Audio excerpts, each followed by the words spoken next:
here in spirit. But yeah, I don't like the idea that that a person can put out a piece of work, like even someone as like lazy as Hassan, for instance. Like I think Yeah. Hassan creates something.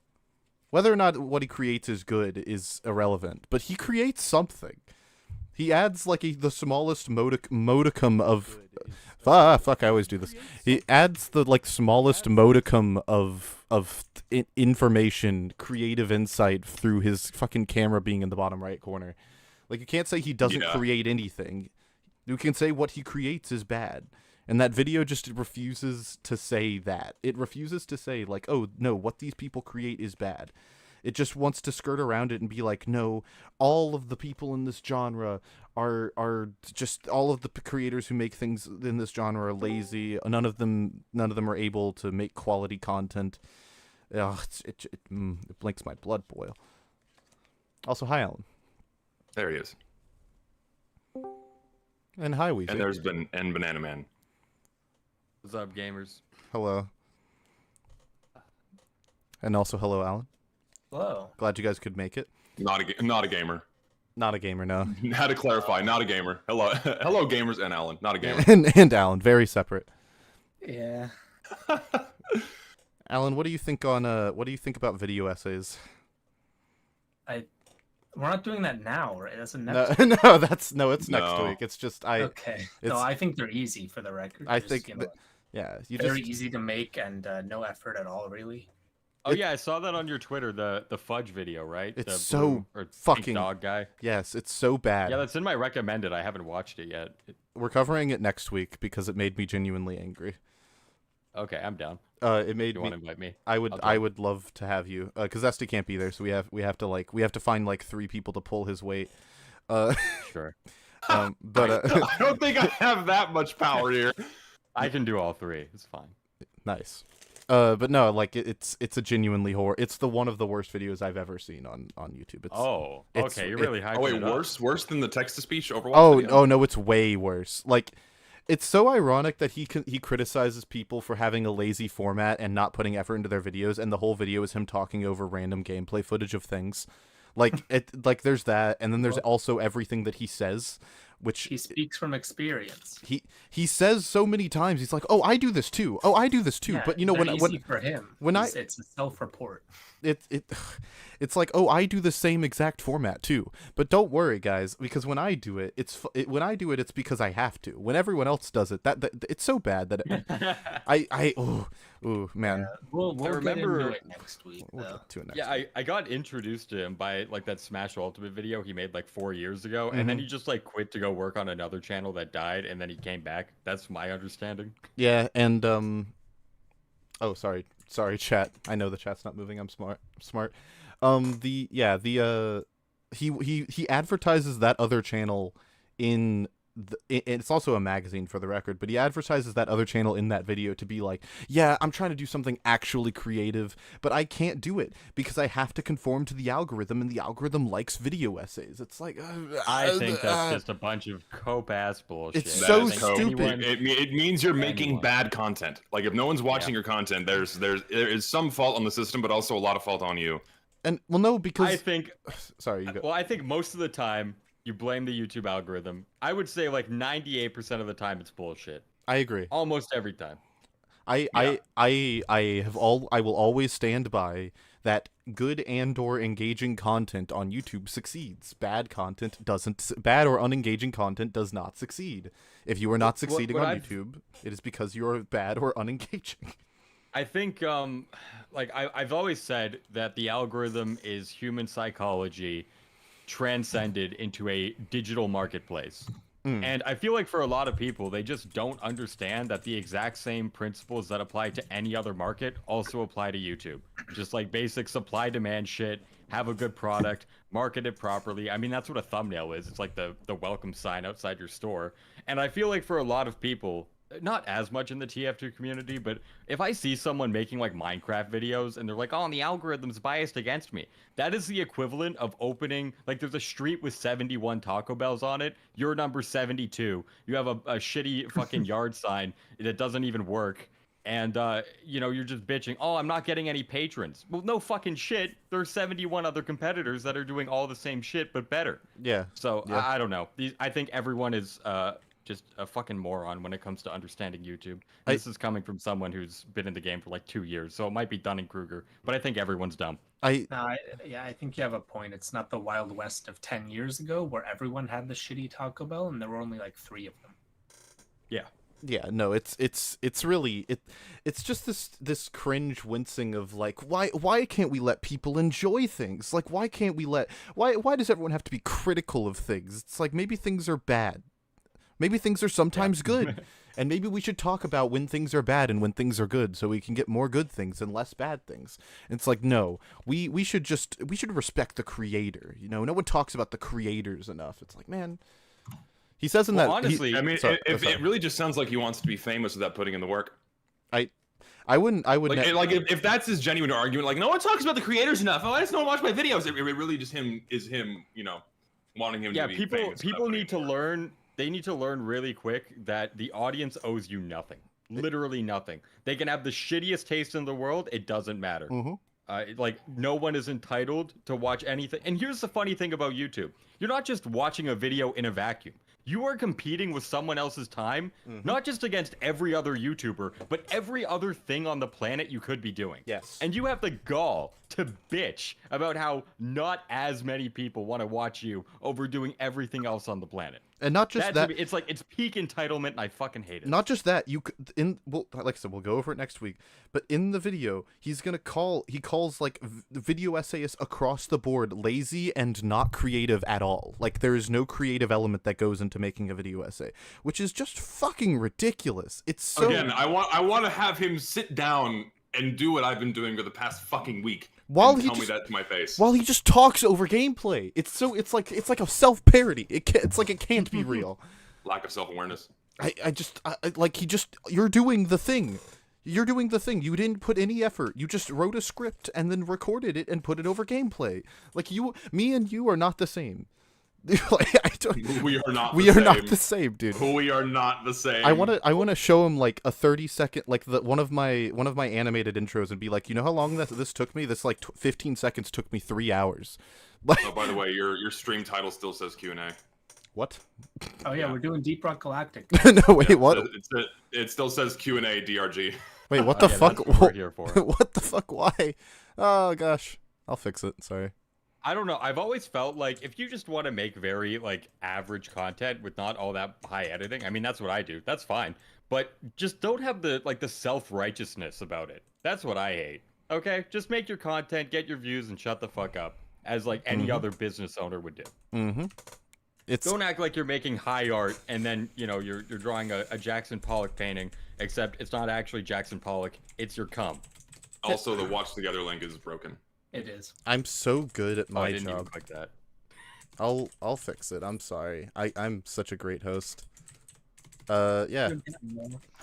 I just hate that I just hate this wincing nonsense about how like the creativity is dead on YouTube or some shit. He goes on, makes a brief point about animators, which I also thought was cringe solely because because his point is to say no, like in the positive direction. He's like, animators are dead on YouTube, and it's because they didn't give enough push by the algorithm. It's like, no, they're not dead. I don't know what he was like. When was the last time you saw something? Do you guys know what Marble Hornets is? You broke up. Say that again. Do you guys know what Marble Hornets is? I'm not familiar. It's the web series that created Slender Man, basically, in the way that we know him today. Slender Man originated on a forum post. A bunch of people got together, were like, hey, we should make some videos. And then they made a found footage horror series called Marble Hornets. And that's what pushed Slender Man into like infamy on the internet. And they made like a movie out of it and shit. It's this whole thing. He was like, do you think anything like Marble Hornets could get popular today? And he was like, no. And I just wanted to point to him, be like, have you seen all of analog horror? Have you seen any found footage web series from the past 5 years? This shit exists. I know, and it's still insanely popular. It's like, so popular. YouTubers make careers off of reviewing those things. Like Wendigoon is a channel that exists. Like, what are we doing? Richter and the what actually fall into that category yeah. to an extent. Like, this is such a nonsense statement, and oh man, I cannot wait to tear into that video next week. Also, We'll get to it. we will. Also, Arthur, thanks for super chatting 10 pounds. Not 9 out of 10 times the channel dying is on the creator, but it's not unheard of that YouTube systematically kills channels / genre. Look what's happening right now with swordtubers like Shadiversity. I agree. It's just that is usually the exception and not the rule. Yeah, it's the exception, not the norm. Mm-hmm. And often there are ways to adapt out of those things, out of that from happening, or it's like a wave and it stops after a period of time. Yeah, sometimes things are just, hot shit for like 9 months and then they fall off. It's actually like, it's sometimes not even deeper than that. Yep, I agree. It's just people's attention spans get yanked, jingling keys on the left side, then on the right side, then up, down. People just look wherever it's at. Yeah. Also, yes, we're talking about the Fudj video that dropped like an hour, like a little bit under a day ago. I love the 50 people that joined and just had no idea. Just going on about fucking video essay. Yeah, no. We're gonna talk about that video next week. I almost switched the topic of this one, but because we have Weezy here today, I don't want to miss out on covering this BreadMann video, because we've wanted to cover this BreadMann video for a minute. Well, I do want to cover. I won't watch the Fudj video. I want to go in blind for that one, because there's nothing I hate more than the holier than thou sanctimonious bullshit that creators get on. Mm-hmm. I fucking can't stand it. I agree. It's like I feel like I can't talk, Jesus, giving the guy too much credit. It's like he just really wants to be famous without putting in the work. He's just envious of the people around him making content that does well while his does not. That's I actually really don't all even. It boils down to. I'm not even convinced with that. I think there's a deeper dynamic at play, and that is, I'm so much better than these people because I do XYZ thing that they don't, and I deserve that viewership. It's not just the desire, it's the fact that that desire is being placated by a bunch of other people that he does not believe deserve it. Mm-hmm. And that resentment. My videos using chopsticks chopsticks in my toes, so I deserve many view. Only if you have a foot cam. Well, yeah, this happens. I know people are into it. This happens with TF2 content too. You have a lot of people who they put an SFM animation that goes like 12 FPS at the beginning of their video, and they think that magically, because it takes a lot of effort, it makes the video good. Mm-hmm. It's it's not how it works. Well, also to be fair, so it sucks because while I haven't watched the entirety of the guy ragging on Video Essay's video. He's not entirely wrong that, like I was just telling Lucid a little bit ago, it is very easy to make really shitty content, really shitty video essays with no research, no thought put into them. You're just blabbing over nothing, spewing utter nonsense, and it can get tens of thousands, hundreds of thousands, millions of views, right? That is easy, and people somehow find success doing that. That also irritates me. That pisses me off because, here I am putting so much effort into it, and then some other guy can literally fart into his microphone for 30 minutes and then get 5 million hits, right? Because it just goes to the fact that you have a lot of people that go to YouTube just to waste time, and they don't care what they're doing with their time. So long as there's some background noise, they're satisfied with it. That's where the anger should be directed towards.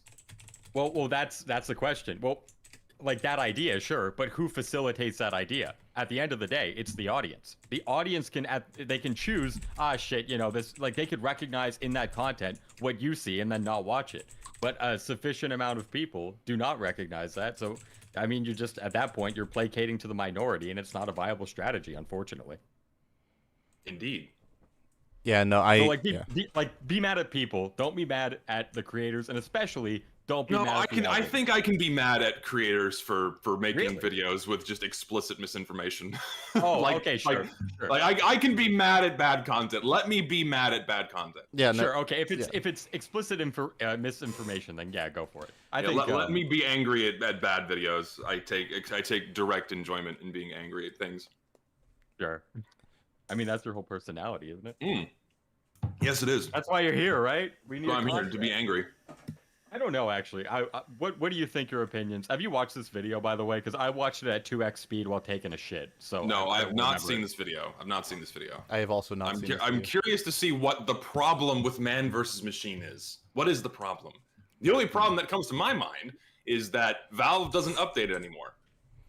That's a good problem or a bad problem to have. I hope he says that. I hope that is the problem, and he just stretches that out for 15 minutes. I happen to know, Zesty, that you're going to be disappointed.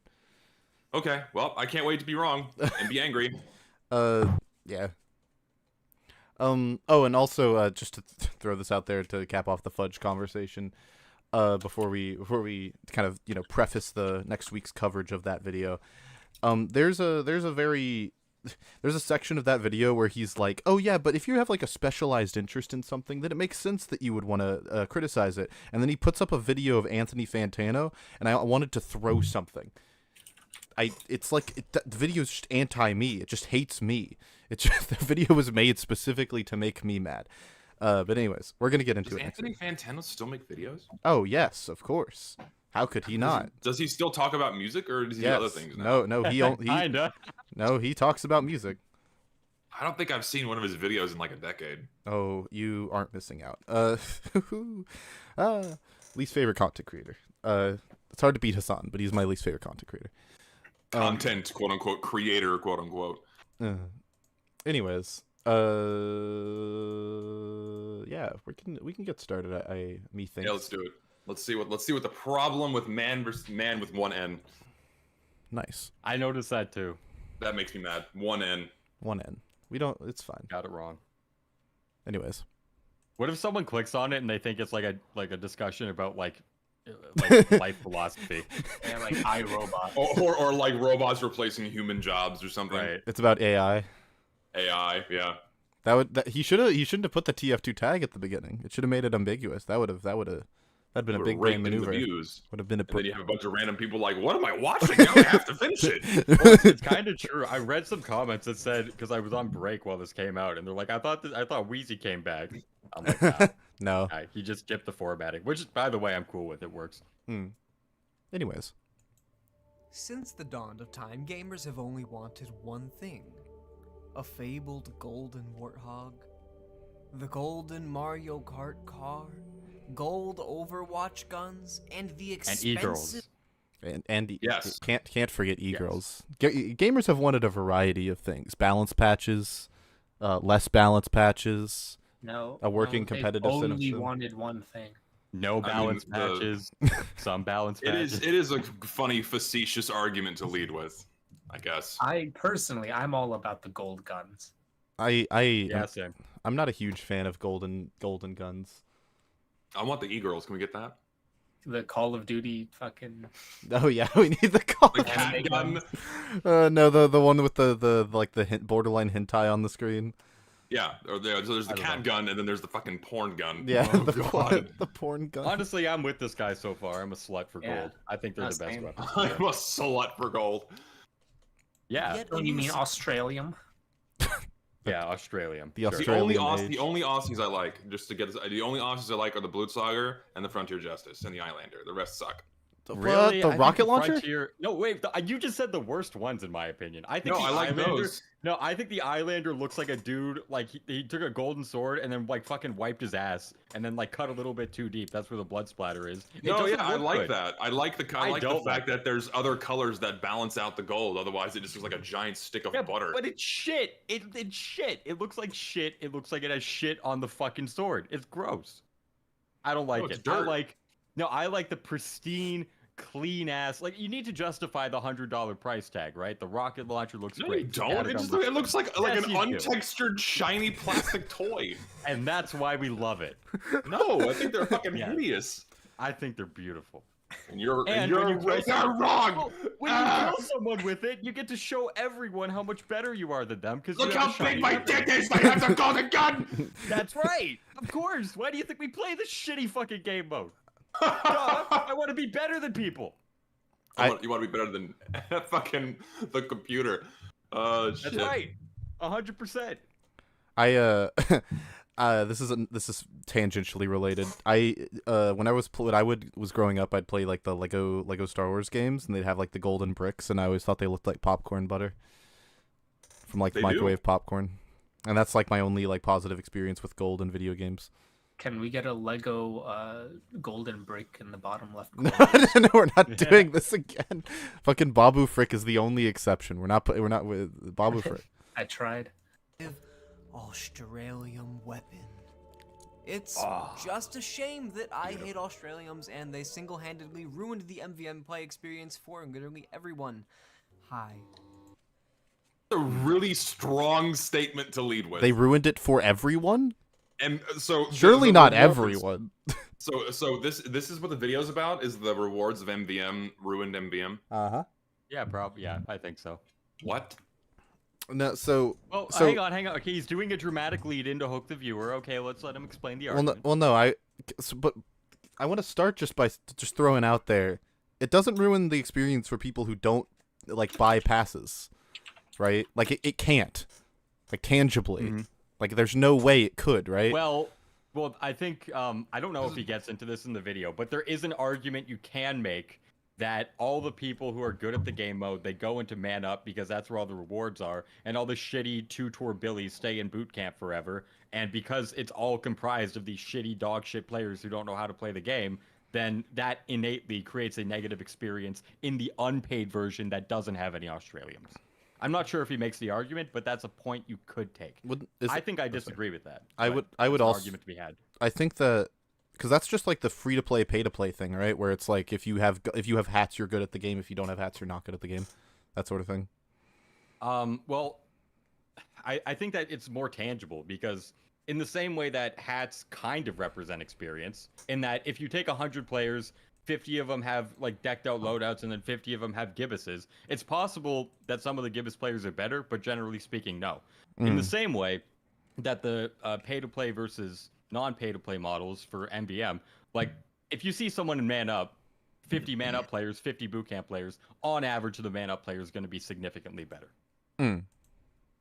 Yeah, there's wildly differing player bases. That's fair. No, that's very true, because anyone who puts money into any video game has spent enough time in the game to develop the will to do that. And Yeah, that the generally attachment translates into more experience. Yeah, the attachment. Okay.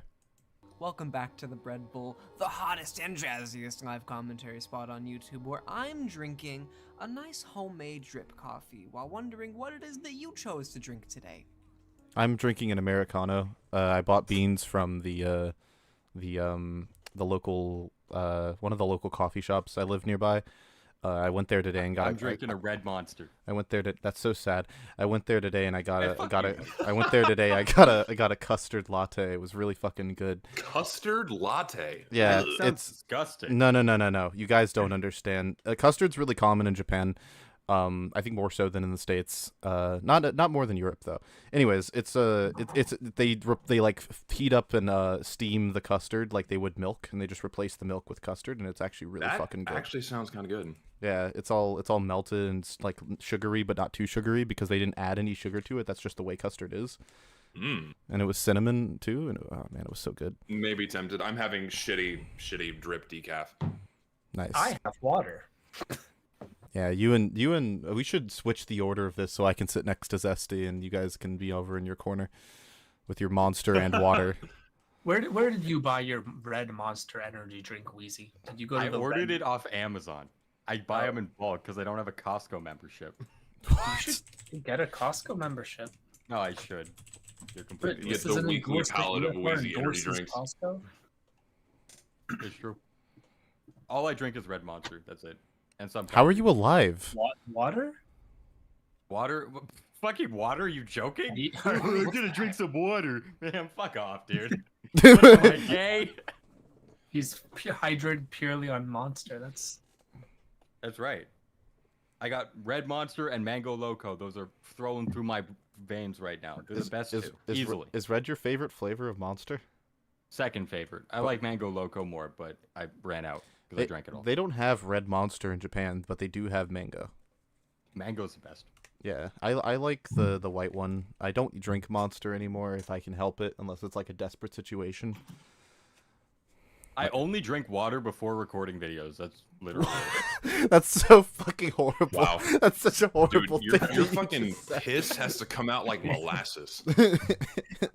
No, it shoots out pretty fast. It's monster, dude. It shoots out. It's got pretty that fast. vigor in it. It's got that And- dog. yeah, it increases the circulation. Bro. Yeah. I'm not gonna say that. Never mind. Bro pissing out easy squeeze. Oh god. Oh my god.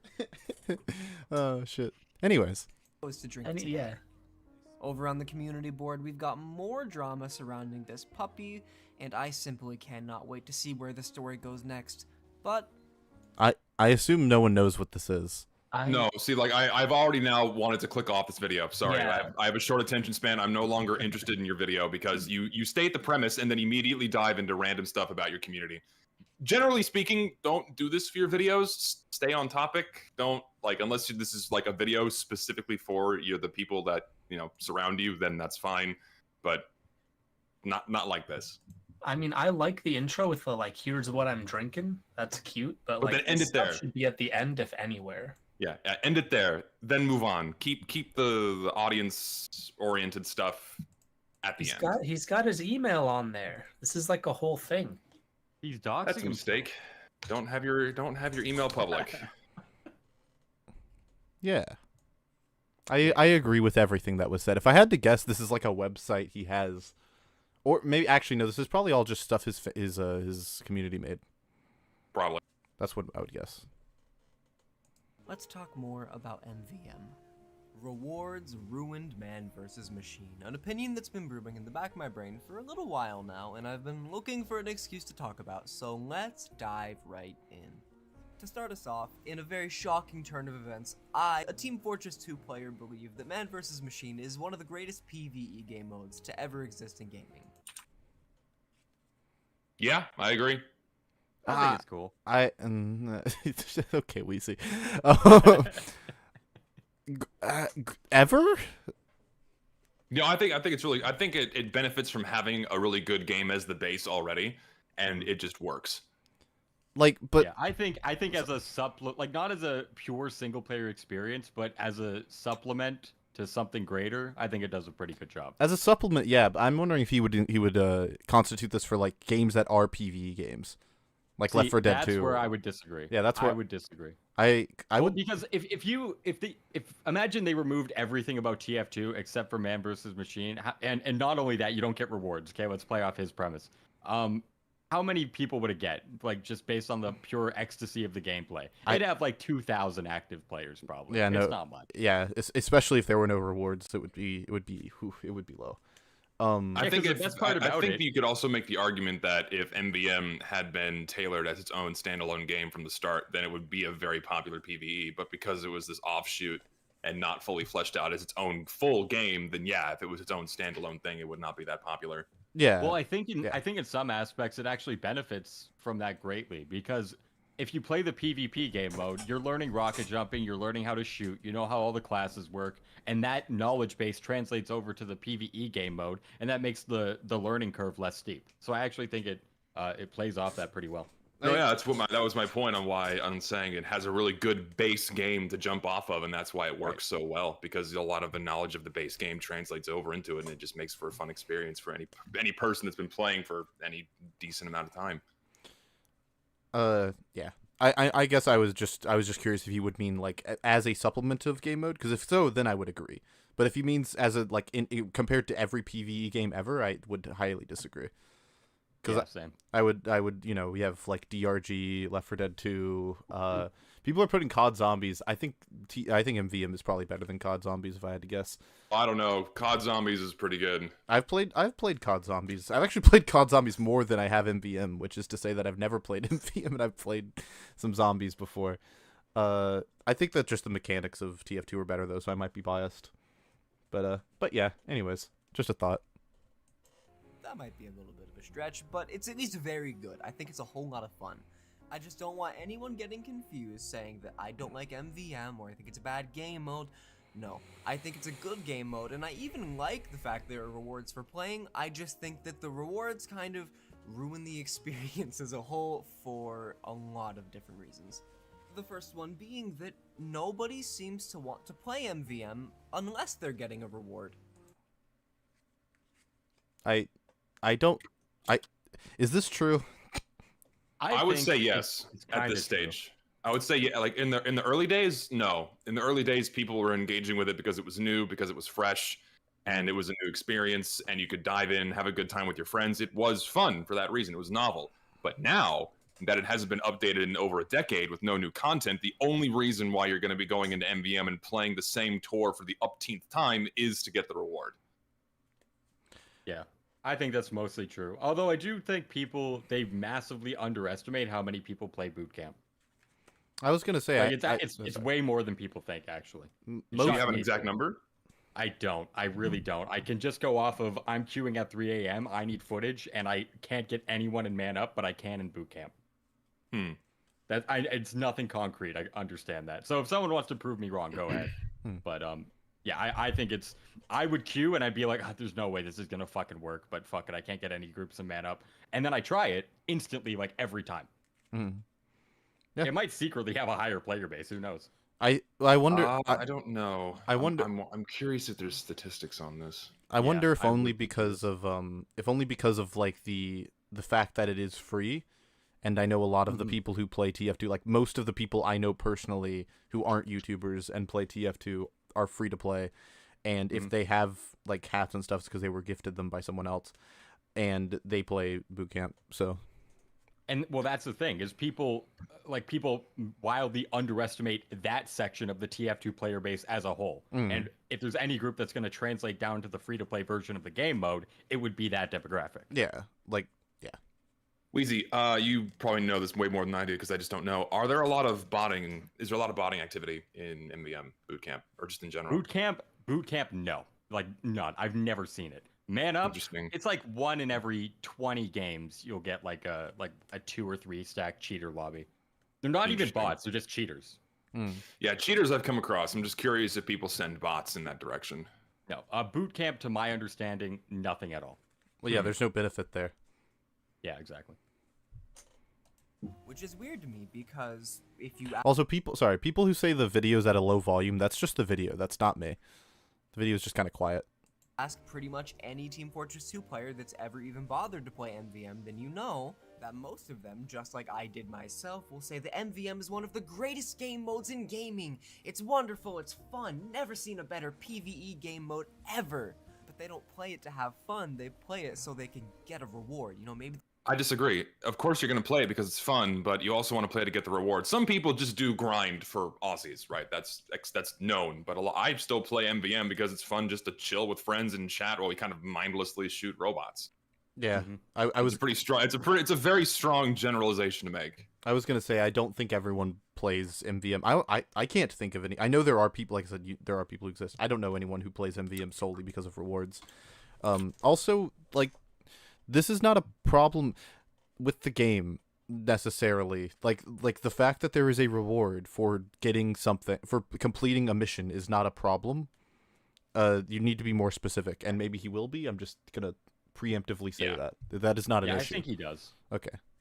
they'll get a nice rare hat or item. Maybe I'll get a nice Australium, or ooh, what if I got a golden frying pan? I know, let me go play for a golden frying pan. You know, it's not let me go play to have fun, it's let me go play so I can make a bunch of money selling my Australium. And I understand. Okay, that part's bullshit. Yeah, no one not plays really. MvM for the profitability. They play You don't knowing they're turn a going profit. in. It's Yeah, not no, profit. here's the It's truth. not profitable. People just need to understand this. Okay, I don't know why we fucking dance around this. Gambling is fun. Okay, can we just admit it? Gambling is fucking fun. That's why the entire state of Nevada doesn't have any fucking high taxes, because they pay for everything with casino money. Okay, gambling. Disclaimer: we do not condone gambling. Please do not engage in gambling unless you are a legal adult in your state of residence. Yeah, all that bullshit. Anyways, back to the underage part. So yeah, but playing this game, the gambling contributes to the fun. That's the thing that people miss. Is people say, "Oh, I'm only playing for the fun of it," Well, like the gambling falls under that. We just have to be honest. I remember sorry. And by the way, sorry. I just want to put this as an aside. If it wasn't true, everyone who plays the game should either go into boot camp or they should immediately leave like right before the wave ends so they can keep their ticket and man up. Because if you're only playing for the gameplay, like you're losing money. You're losing money for no reason. You don't think the gambling's fun. Yeah, exactly. As- You go ahead. No, yeah, the gambling is fun. Take it from me, because I probably dumped far too much money into trade-ups and opening cases over the years. But also, people want a reward for their time. Like, if you're gonna, this is my perspective on it too, right? Like, if you're already gonna spend the 3.5 hours to finish, say, a full tour of 2 cities, right? I want to get something out of it. And if I have the option to spend, $2.50 if I buy tickets cheaper off a third-party site, then if it's $2.50 to potentially get the $2.50 back and then a little bit, sure. I mean, I'm gonna do it. Yeah, but going and gambling is fun. This is a dead end if I were to do this consistently. Every single high tour is like, I'm doing this because I'm a fucking addict and I know I'm not making my money back. But in the same way that people go to the casino, house always wins. They know that. They've internalized it. They don't give a shit. So I'm probably one of like 6 people that profited off MvM. Yeah, because you got a pan and then like sold it. I got a pan, and I have like 140 tours, so I win. Yeah, I've never seen a pan drop in my life, actually. I've seen 3. I got mine, and I've seen 2 in server. Wow, I've never seen it, actually. I wanted to. This is a weird random pull, but I distinctly remember, and I will never forget it.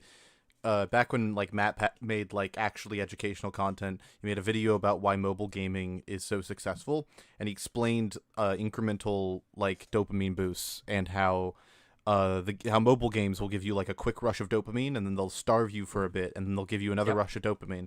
And he was like, that's also how gambling works, and that also is how MvM works. The difference is with like games that with like a slot machine and MvM is that the skeleton of MvM is much more interesting than the skeleton of a slot machine. And as a result, it takes longer to gamble in MvM because the game knows it can keep your attention for longer than a slot machine could. If it were like a complicated, if it took like 10 minutes to hit the button on a slot machine, it would be much less popular, I imagine. But anyway, no, yeah, because it's a short-term dopamine hit. 30 seconds boom, 30 seconds boom, 30 seconds boom. Same thing with opening cases in CS:GO or TF2 or what have you. It's it's just rapid fire dopamine because that's also a slot machine. Yep. And yeah, no, gambling is fun. Gambling is made to be fun. If it weren't fun, it would not be profitable for the people who make it. Yes. Every player is playing simply for rewards or so they can. Oh, sorry, I want to go back and get his full thing. CS:GO cases are not banned in China. So the way it works in China is they have to have the odds published, and every time a case is opened, there has to be a public record of what was inside that case. But otherwise, it's fully legal. Do you know if it's like that in Japan too, or is it just straight up banned over there? I do believe it is straight up banned in Japan. CS:GO cases? Just curious. Yes. Yeah. No. Are they not banned? Are they not banned in Japan? No, no, I don't think so. Interesting. That's kind of surprising. Alan, can you give me a Alan check? Here, let me. I want to see. Is that also TF2 crates aren't banned in Japan? I know that. I need a prefix. I do need to leave in an hour because I'm unironically going to a meeting to write off MvM tickets off my taxes. Yeah. Interesting. It's not. I guess that makes sense because they're really big into gacha over there. So if gacha is legal, I guess they consider CS:GO cases as gacha. Well, true. That's a good point. Well, gambling's not banned in Japan anyways. Gambling hasn't been banned since like the 50s.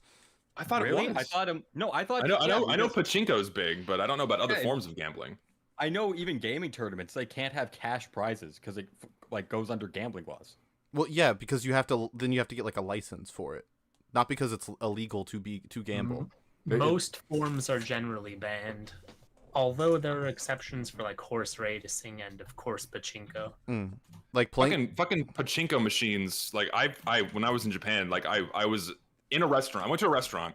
We spent 4.5 hours in that restaurant, and it was right across the street from a pachinko place. And there was a guy sitting in the front machine in front of like the big bay window, showing what's going on in there. We're in that restaurant for 4 hours. We leave. The guy was still there, Yeah, they don't going to they town don't on leave. that machine. Yeah, it's Crazy. very sad to watch. Pachinko places are everywhere in Japan. Have you ever been inside one? Yeah. They're wild, dude. Like the second you step in, you're just assaulted by all senses. Oh yeah. It's sensory overload for a reason. It's sounds and sights and the smell of smoke. Yeah, there's a lot. Yeah, that's true. A lot of smokers. I think gambling on card games is banned, but cards were unbanned in the 50s. Cards used to be banned. That's why they made the Hanafuda cards. Like Tonampu, traditional playing cards used to be banned because of gambling, but they unbanned them. Didn't Nintendo start off doing that or something? Yeah, that's what they initially were doing before they were a gaming company, like way back in like World War II era. 18, Yeah. whatever. Like pre-World War II Japan, like that's what they were doing. Yeah. Yeah, Anyways, I wonder what happened there. oh, well, I could give you the rundown because I know entirely too much, but it's just mostly boring history. They got bombed. Every player is playing simply for rewards or so they can get an Australian. But in my personal experience and in the experience of people I've talked to, What is it with YouTubers we cover and cutting their audio at like the worst possible times instead of just retaking the sentence? I don't know. I used to do that myself, where I did not put pauses between my thoughts, and one thought would blend into another. I honestly just chalk it up as Zoomer editing because I guess they think it retains audience attention. I don't know. I don't know. I think it's like I have no I think it's like a stylistic choice. I'm just being honest. I actually don't criticize it that much. I think even I do it sometimes. It drives me insane when people do it. It makes me kind of Yeah, I don't let people like hear a breath. You know, I like the fact. Oh yeah, I cut out my breaths for sure. I cut out my breaths, but I make sure to add pauses between thoughts where I know a pause should be. Right? Yeah, I don't make the cut super sure. abrupt. Like how he cuts here is Sure. it's like very like you can't hear the last part of the word, you know. Hang on, can you replay it again? I wanna see if I have the same point as you guys do. or so they can get an Australian. But in my personal experience, Oh, fucking okay, yeah, sure. Yeah, that's awful. Yeah, that's Like- yeah. I know some YouTubers with their voice lines, they actually fade one thought into the next with like an audio crossfade. So you catch a little bit of the tail end of the previous thought blending into the next one. And I don't know why people do that. Like, do they genuinely fear that they're going to lose the attention of their audience if they're not like constantly throwing the next thing at them? I'll tell you the reason I've done that is strictly because a sentence is too long and I run out of breath in the middle. So I need to like cut it into two. Whenever that happens, whenever I have that issue, Wheezy, I just assume the sentence has been written too long and I restructure it. Same. Yeah, sometimes I'll do that, but Because sometimes like a sentence won't technically be a run-on, but it sounds like a run-on and it bothers me. well, also you have to keep in mind I talk like a fucking ape in my videos. I don't know why. And so when you're constantly projecting like a very That's loud true. tone, then you run out of breath faster. I have Yeah. a proposition. Lists. Get lists. Lots of lists. Yeah. Lots of Just start lists, listing baby. things. Just start listing things in the middle of your videos. The list count in my video now is like 7. I hope you're ready for that. Really? Is that real? Yeah, there's at least 7 lists in my video. I'm so excited. Holy shit. List. I can't wait. For context, It's Wheezy inside joke. yeah, for context, we covered this guy. It was Havian, right? Havian was the guy. It was like I think so. It was like number 9 or something. We covered this guy named Havy, and he was talking about like TF2's dead or whatever, and he just kept listing off things. Like he kept doing lists of things, like as part of his script. There were so many lists. There were like we counted, and there were like 13 lists in the entire video. Oh, I think I watched this. This was Were you there on this one? no, I wasn't there, but I think I watched the VOD Mm. of you guys watching this. It was a good like 14 list. That was one of the better videos we covered. It was just the lists were really funny. Yeah. get an Shit. Australian. But in my personal experience and in the experience of people I've talked to about it, it's really hard to find a group of people willing to play MVM if they're not getting a reward, which kind of sucks because What? Who do you talk? Who? Yeah, I agree. Well, if he's talking to his friends, fair enough. But bro, like boot camp exists. Yeah. You can go down there. If you want to play MVM for free, you can literally do it in like 5 seconds. You'll find a group. Go to any TF2 Discord server and say, "Hey, anyone want to play MVM?" and you will always get at least 2 people. I like And also, and then this goes back to my point, right? If people are gonna sink in the hours to do a tour, you're gonna want to get something out of it. Well, yeah. Because And also, unlike you're gonna wanna- PvP, it is a bit of a slog if you're doing it for the upteenth time, right? Yeah, well, you're also you want to play with people who are like of a relatively similar skill level, so you're not constantly failing on wave 1 because people keep shooting the fucking Uber medics. And as it turns out, people who play longer, they usually play man up. Man up gives rewards, and those tend to be the most experienced players. So the way to best alleviate that potential outcome is to play with those people instead of the boot camp shitters. It's like duh.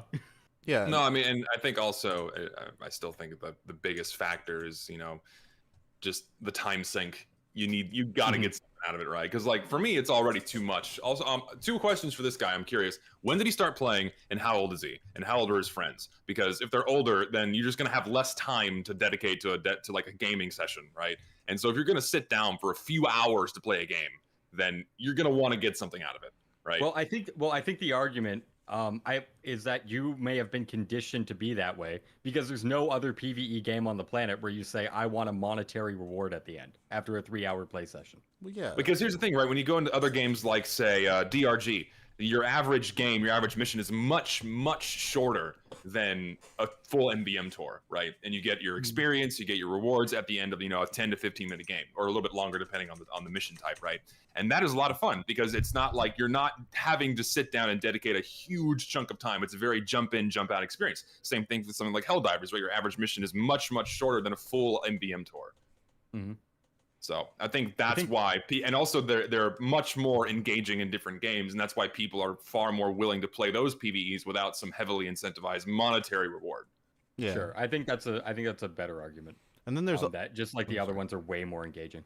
And then there's also like if you have man up tickets, you're gonna want to use them if you have the option to, just for the sole reason that you like. If you already have bought them, there's no reason not to use them. So if you queue up with a bunch of people, you're gonna be like, hey, can I use these tickets? Rather than can I just not use them, because then it feels like you're wasting your time and you already wasted your money.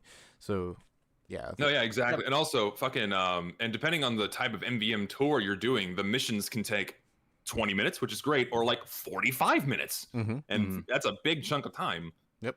Well, and that's the thing. What determines the length of time? Oftentimes, it's the skill of your level. other team members. Skill level, yeah, yeah. exactly. And No, then, true, yeah, but where even do all the like skillful people play? But even if you do something like, if you try to maximum efficiency, say 2 cities, right? Minimum time you're spending on like the shortest of the missions is like half an hour, right? Yeah, sure. Yeah, that's about right. Because you're like, that's like the game's hard limit as to how often it will spawn the bot waves. Mm-hmm. Chad, I'm not using AI to replace Zesty next week. Find a group of people Give me a who promise. play MvM. We need a Zesty bot. not get That exists. Someone posted the fucking Pinky in the Brain Zesty and Monkey song, which I'm sure Zesty's seen. I saw it, yeah. So they've done Pinky in the Brain. They've done the Five Nights at Freddy's song. They made an apology video because of drama. They've done various things. I haven't seen the apology video. I kind of want to see Yeah, it. it's floating around on Twitter somewhere. I'm sure. I was thinking more like the Deep Leffen bot. Yes. Oh gosh, that's the what Deep I was Zesty thinking. bot would be so funny. Yeah, I know. Oh my right? gosh. Whoa, I don't know what that is. What is that? It's like a learning AI that's learned the patterns of Leffen, the Smash player, and tries to come up with things he would say and just tweets them like once every day. And it's one of the most incredible things because he'll say something that it like vaguely sounds like something Leffen would say, but it's so out of pocket and wild that it couldn't have been something he said. Yeah. If we had that for you, it would be just like random shit posting about the workshop. Like the AI trying to comprehend TF2 and what it means. Yeah, probably. It would be good. People would probably think it's actually me. People would think that. Hang on, I want to make this. I'm not even kidding. That would be Do so it. amazing. It'd be great. I'm gonna message the Deep Leffen guy. I'll hit him up. I'll be like, "What prompt are you using? How do I take Zesty's entire life's work and make it a prompt?" I Make need it an it. AI. I need it. people willing to play MvM if they're not getting a reward, which kind of sucks because personally when I want to play MvM, I don't always want to spend money to play MvM. On that point, Fine. even moving past the players themselves, the way the system is set up in the first place to reward you for playing if you pay because an MVM match takes so long, it's really easy to fall into the mindset of, well, I'm playing a match anyway, I might as well, you know, if I'm doing it anyway, just spend the $2 to increase my chances of getting a reward. I might as well further my progress on this tour.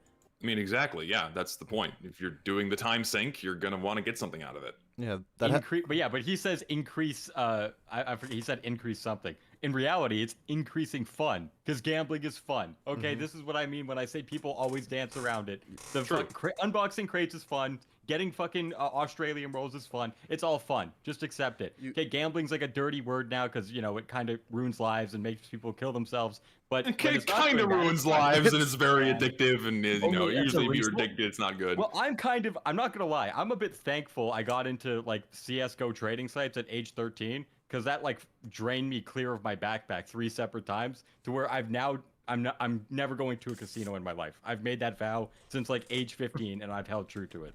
It's just not happening. I learned very early on before it could actually impact my life in a tangible way. And in that respect, I'm kind of thankful for it. You were the youngin that didn't get hooked. That's right. You learned your lessons early on. Also, Chad, I don't look like a Discord moderator. Stop that. It's rude. No, you kind of look like Tyler McVicker. No, not again. No, stop it. Stop. No, it's like the facial hair. Like it got like a young Salvador Dali going on. If I could do that mustache, I would totally do that mustache. Throw it out, dude. You can do it. No, mine goes down. It doesn't. I wish I could do it. Wax. That I fall into all the time because I like playing MvM. Well, you know, if I'm playing anyway, I might as well. Well, it's only $2, you know.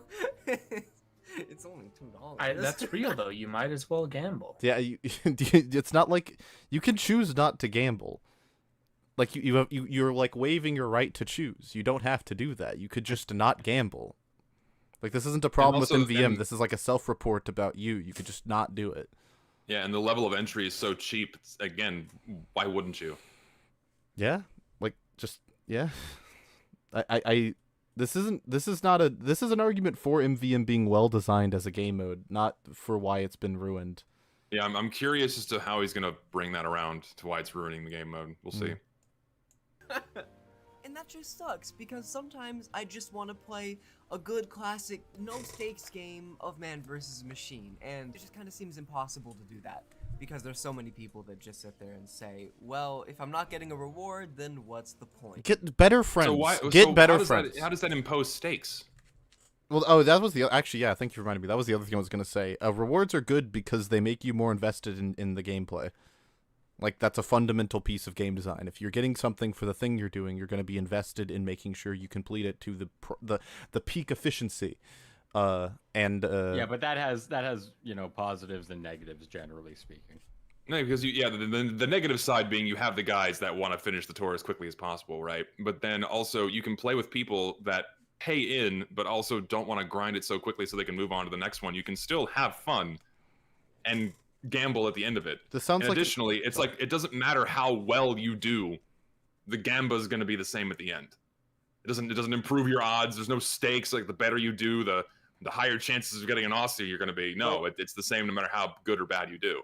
Okay, I'm gonna disagree. I agree with that, but I think I disagree with the underlying premise a bit. So, like, yes, it doesn't impact your odds necessarily, but what it does do is if you do it more efficiently, you can get 4 rolls in 2 hours instead of 3.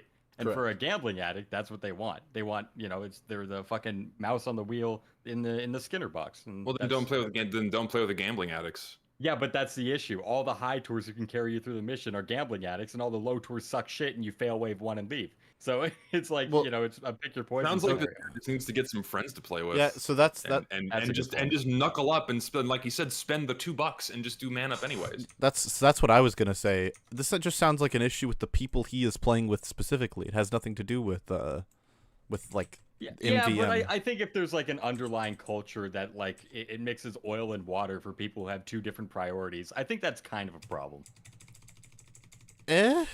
But I don't know how you'd fix it. That's you could say like, okay, remove rewards from the game. Well, like then one side of the equation's completely gone, and you may as well just have fucking boot camp forever. But boot camp sucks shit because everyone wants to play spy and demo night on wave 1, and then they fucking lose because they want to. Oh, I want to prioritize my fun, and then it's not fun to lose. I think the bigger problem is that so few people play MVM is that we have this stronger polarization between the two spheres of people that just want to play to fuck around and people that just want to grind tours. There's not that many people left in the middle. Usually the people that are people like me, that every now and again you get a group of friends, you go play for a bit, and then you don't touch it again for a few weeks.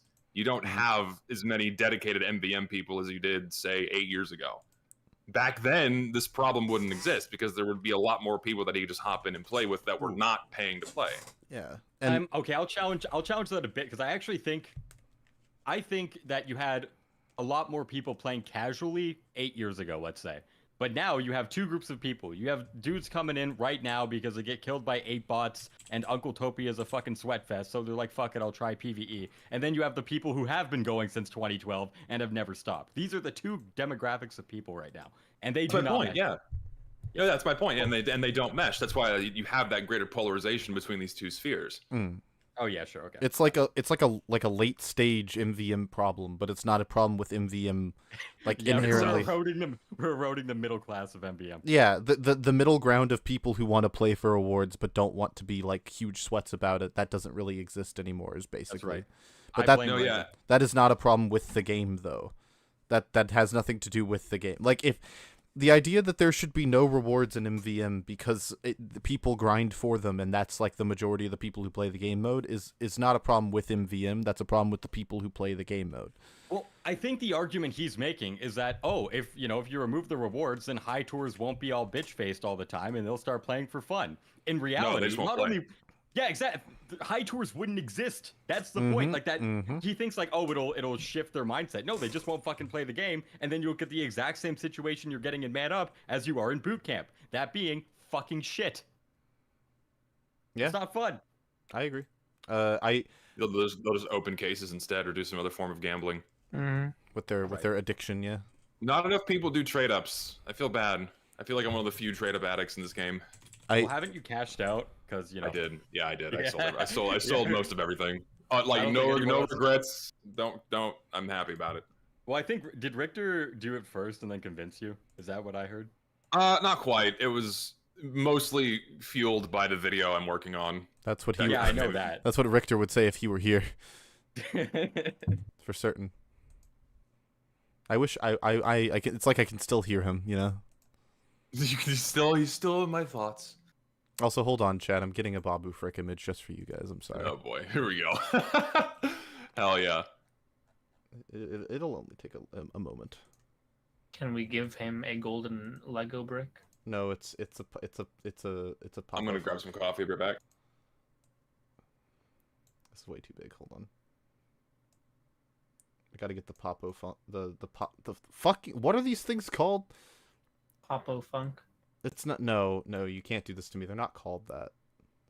What? Yes, they are. A Popo Funk? Is that what they're called?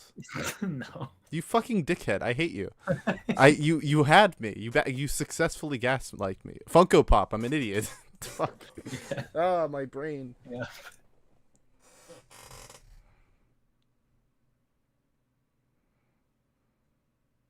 You know, all right, okay, which feeds into something else that kind of sucks about rewards influencing the way that people play. Since people aren't playing to have fun, that means they're only playing the official. No, stop. The premise. No, is, they go hand in hand. The premise is faulty. The premise is faulty. It is fun, and also people get rewards. These two things are not mutually exclusive. Like exactly. What you can have both of these things. I can have fun and still want a financial incentive. I can play a Smash tournament in hopes of earning money at the end of it, and also have a good time. These aren't mutually exclusive things. Even if hypothetically I went there with the intent of winning money. Yeah. Yeah. Yeah. Bad premise. Stop it. The official servers on the official Man Up mode. And then all of the great community maps kind of fall to the wayside. And just to prove my point on that, I'm actually listen. All right. Here's the thing. I hate that argument. Mm-hmm. Hold on, I'm chewing. Mm-hmm. Go. Fucking He's shit. chewing. That, He like, said the fuck! community Zesty He's triggered. chewing. Here's the thing. Community content is great, but you should not be upset that people are not going out of their way to engage with the community content. It's not being overshadowed by the existence of Valve servers. It's that it's far easier to engage with the Valve servers because of the amount of extra work you have to do to go out of your way to find the other community servers, specifically that run MvM. Mm-hmm. Like, I mean, if you're not invested in the community all that much, because really, Most like, people aren't. I would say 90% of TF2 players are not that invested in what's going on in the community. 100%. Or, well, not 100%. That's not my retort. I 100% agree with your 90% assessment. People get so, like, entrapped in their own bubbles to think, like, oh, yeah, even though the game's been around for 15 years, it's like a boomer game and everyone plays it 6 hours a day and everyone's just this hardcore player because who would suffice in these conditions? But the reality is that, like, dude, there are Zoomers coming in every single day to the game. Like, really, like, most people are new. They're not really that invested. They just fucking play the game and not really do much. And so going out of your way to find these community servers, first of all, you can't even find the servers. Second of all, you might not even know they exist because you're just not consuming content. Yep, and something like 70% of people playing TF2 right now started playing after 2017. I would believe that. Yeah, Maybe I'm surprised it's not bigger. Well, that's based off a few polls. So there was several channels ran that poll, me, Monkey, and one other guy. About 70% across 3 very different YouTube channels. Started playing after Jungle Inferno. And that's crazy because that's already like pulling from a dedicated enough viewer base to watch TF2 content. Yeah, so that's why I'm surprised it's not higher. Mm-hmm. It makes sense. Yeah. Well, that's why. Because most people that go out of their way to watch TF2 content, from my experience, are people that have been around for much longer. And so it's going to be skewed towards slightly older players, whereas a lot of newer players, like who've been playing since like 2022 or something, they're not going to be watching YouTube content about it or consuming far less content about it. Yeah, on average, it'll be a lower percentage. Sure. Yep. Yeah, I agree. Gosh, I'm glad I'm here. On that, I'm actually playing a super cool custom map right now that I will leave a link for in the description for all of you to have fun with as well whenever you see this, because I just want more people to be playing for fun. I want people to see what kind of community content this mode has to offer, because there's so many good maps and cool additions. Yeah, I don't think that's a good argument. Community servers are so fucking great, and then the clip you're showing is just a permanent stun lock. Yeah, that's not a good. So much fun. Not a great example. Yeah, I agree. Yeah, it does. Also, I've never played MvM enough to know whether or not this is a good map for the game or not. So I feel unqualified to answer the question. It's probably good. Community maps, I don't play them personally, like at all.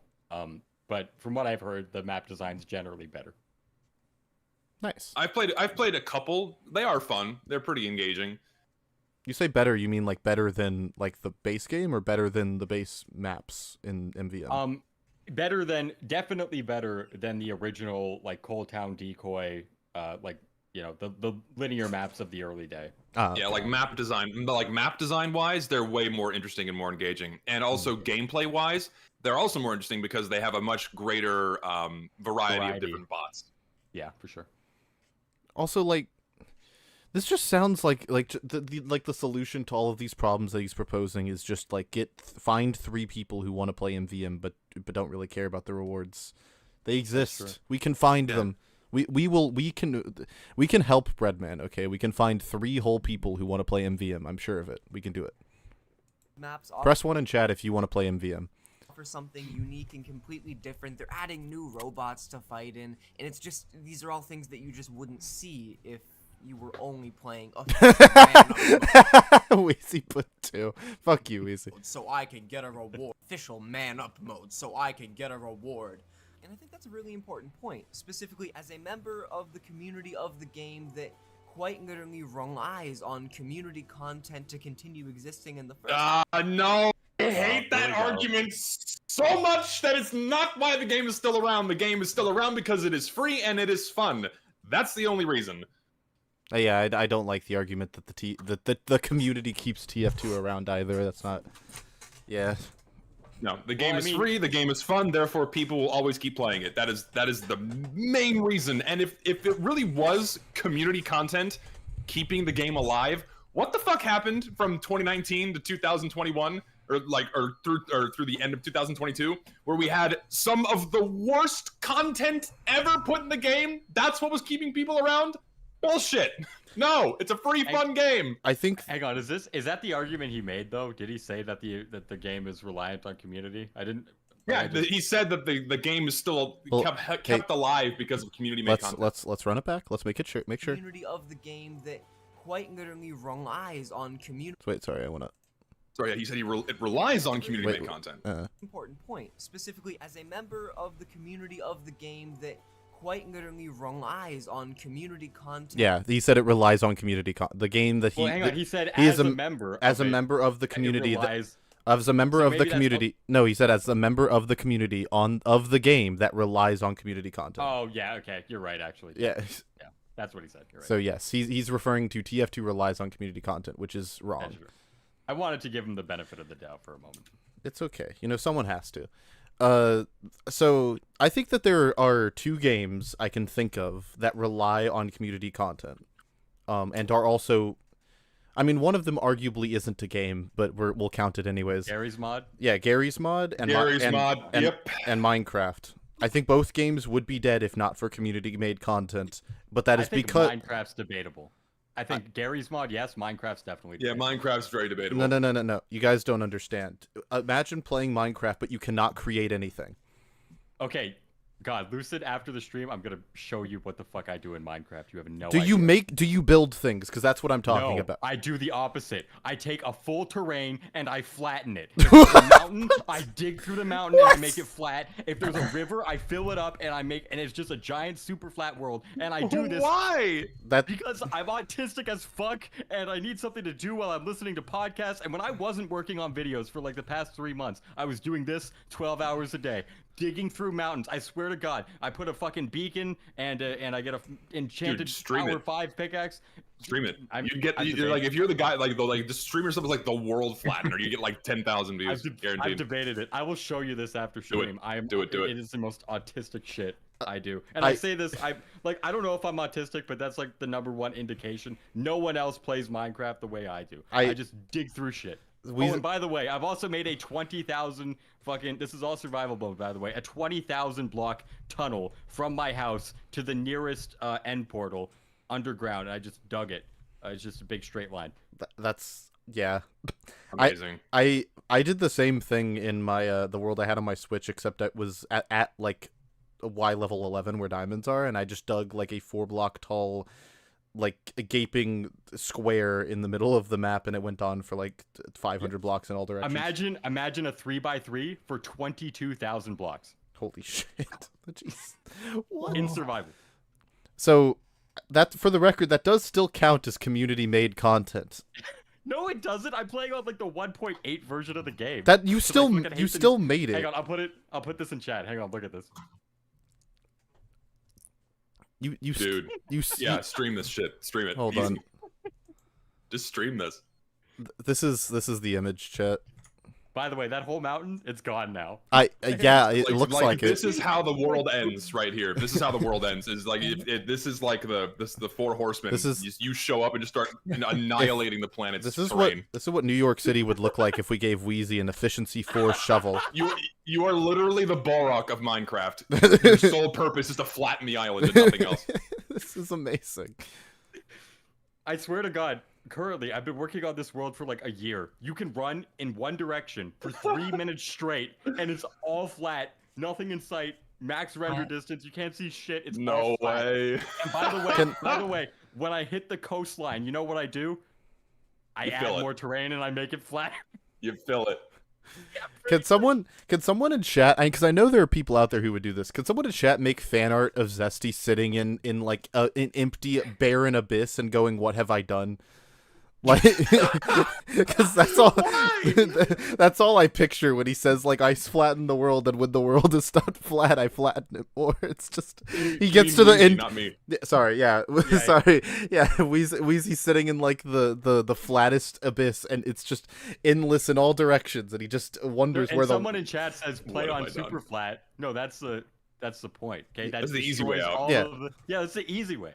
Oh, I want $1 trillion. Oh, just print it. I mean, actually, a couple places have done that, but and look how well that turned out. Okay. See, all these newfangled Minecraft players don't remember what it was like before we had to make our own super flat worlds. Okay, it wasn't an option when we started playing the game back in 2009. All right, we had to do it ourselves. Let me put it this way: the mountains got so high that I'd put the beacon on top of them, and like the distance from the beacon to the ground was not enough to get the final layers. That's how much I did this.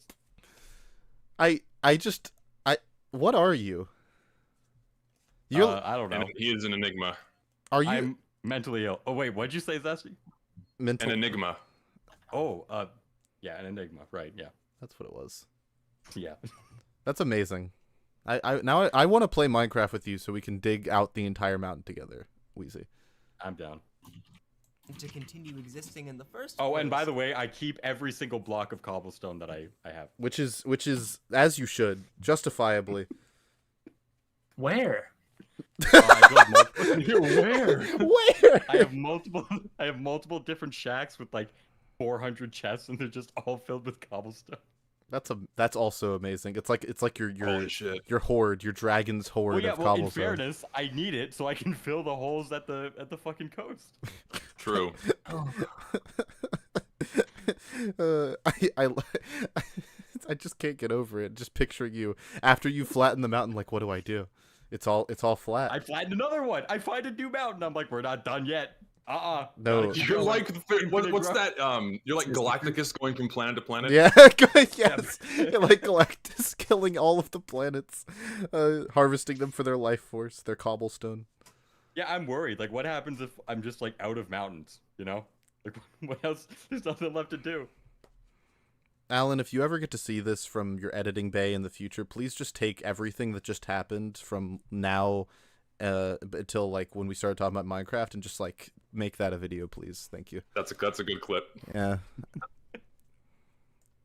Not to say that there isn't a lot. You could title the clip "Weezy's Barren Wasteland." Community support around the map making side of things. Wheezy's because Wasteland. There is just Wheezy's Wasteland. Yeah. Not necessarily in the man. I called it Graham's Playhouse after my teacher, Mr. Graham, who touched children. Oh. Okay. that went in a completely different direction, but all right. Weezy, you're such an interesting person outside of your videos. Wheezy's Wasteland, he's cool too. He was a Catholic teacher, by the way, if you couldn't guess. All right. Place. Anyways, keep going. There isn't a lot of community support around the map making side of things because there is, just not necessarily in the man versus machine mapping community. Because there's no money in it. For the community, if you're not doing it to support the creators of these cool maps, then do it for yourself. I mean, how long? People don't feel like like 98% of maps are made specifically because they want to get into the next update and get money. No, fuck off. No, nowadays, yes, absolutely. Yeah, for sure. They're like that. That's like one of the driving forces behind content creation for TF2 now in the workshop is money, 100%. That's true. By the way, you need to make a fucking Emporium video, I think. Okay? Oh, don't listen. It's ready. And when I'm done with fucking TF2, it's getting released. Because a lot of people they're like, oh, you're projecting negative intentions on people who don't have them. But then you show the chat logs in the video that's like, oh yeah, I'm making purposeful garbage to get into the game so I can make a shitload of money. Like, you'll show these screenshots, but apparently people don't see them. It's like, yeah, there are some bad actors there, okay? They very often go scorched earth inside of their Discord to remove any of these comments that they make. They've done it like they've done it like 5 or 6 times. They've done complete Discord wipes 3 times in the past. Interesting. Okay. Because they were trying to cover up all the stuff they were doing. I just want to say, someone said villagers when they see Weezy approach their village and it's just the Chad face. Like the stoic, like I'm laughing because I've done that.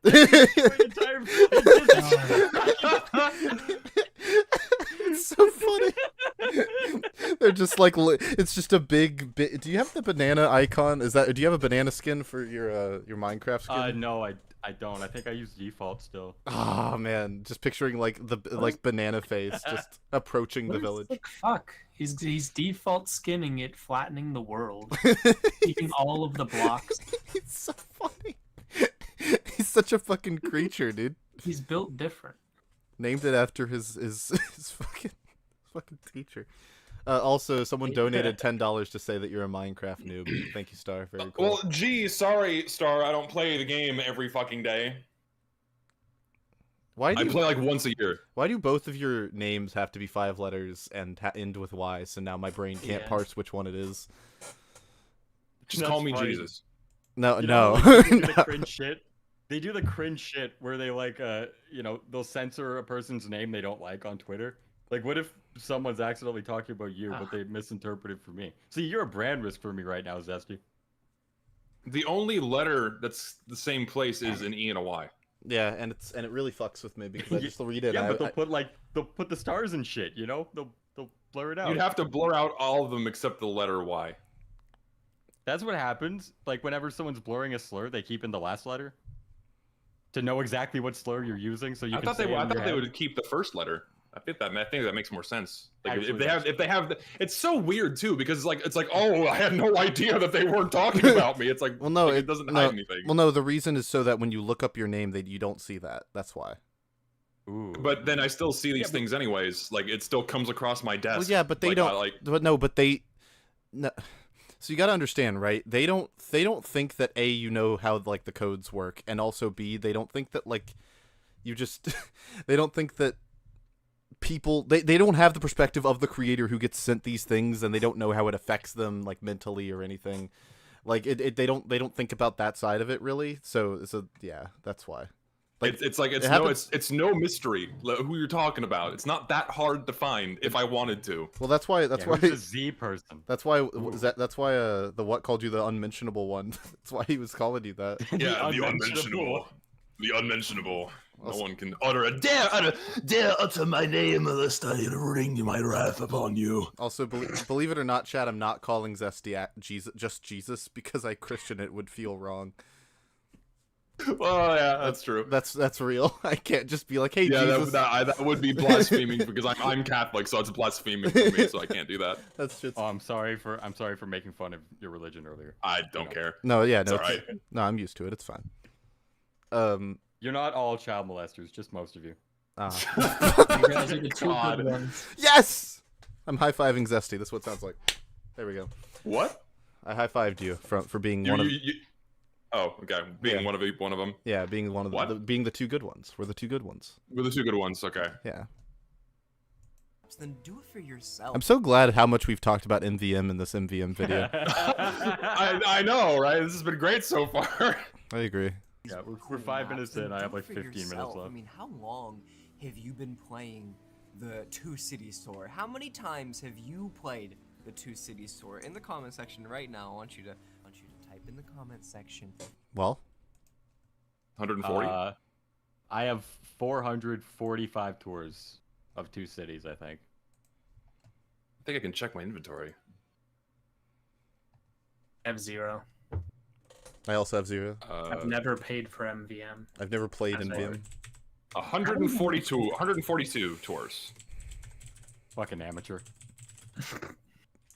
So, I mean, it gets boring. I have to play with friends I want to hang out with. I just don't go and play it again and again and again. Yeah. Oh, I got it right. Yeah, 444. That's on the dot. Damn, keep it. Don't play another one. It's a good number. No, I want to hit 666. Or no, I want to hit 1,000 tours total, so I can make a video called 1,000 tours. And I did 1,000 tours in Man vs. Machine. Gone wrong. Sexual. Sorry. Chad, to do it. Chad, I'm not do MvM with YouTubers. Like, you know how many people. Also, it's good. It's content. People watch it. It's content. I'd play. I would lose. I just don't make. I don't like. I'd stream it. I wouldn't make it like the video on its own. I'd stream it. I don't like making content that's just like gameplay. It bothers me. I agree. I'm like, what the fuck is the point of this? It feels wrong.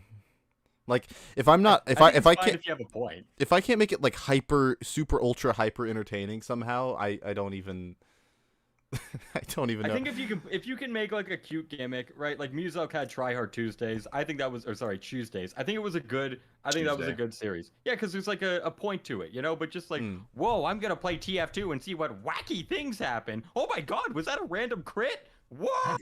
You know, Yeah, like the era of live commentary is kind of dead. Like Yeah. there needs to be a gimmick associated with it now. In TF2, and I'm cool with that, by the way. I'm cool with the gimmicks, but you know, it's better than the same fucking video that's been made for the past 15 years, talking about random crits and ragdolls, and oh wow, that engineer's mini sentry is giving me a rough time. Well, yeah, like you have to literally be like No one talks that much when they play the game anyway. I've tried to record live commentaries some years ago, and it's like I don't talk when I play the game. I just sit there. I'm in silence. you have to be. I don't know how people like constantly talking to a microphone ad nauseum. I can I tell a story real quick? It's a small story. I grew up on YouTube, so I eventually just started like autistically mimicking the things that I saw YouTubers do when I would play video games, which is why I'm so comfortable in front of a microphone, because I spent like a good 5 years talking to myself while I played video games as if there was an audience watching. Oh yeah, Yeah. yeah. I mean, that's kind of autistic, but it's also, you know. it's really sad. Oh yeah, well, I'll listen to podcasts and pretend I'm there. You know? That's interesting. I've never had that one happen before. I've Dude, be in the room with Joe Rogan. Oh shit, that's a new way to experience a podcast. I'm doing that next time I watch one. I've thought about like what I would do if I were in the like having a conversation with people like in a podcast or a YouTube video. Sometimes I'll pause the videos just to reflect on my own ideas that like one person said that one sentence, and you know, it made me think of a bunch of random bullshit, and I like get into an intense thinking mode while I'm going through, you know, layer number 99 of the mountain. Star for the mountain. I just realized what you said. The Richter is awake. Where is he? he said he was. I messaged him. He said he wouldn't be able to make it today. Fucker. He said he's like working on the Richter, the more video. like Ditchter, am I right? Huh. Yeah, no, I also shout out to Star for fucking super chatting $30 collectively. Thank you. Cool person.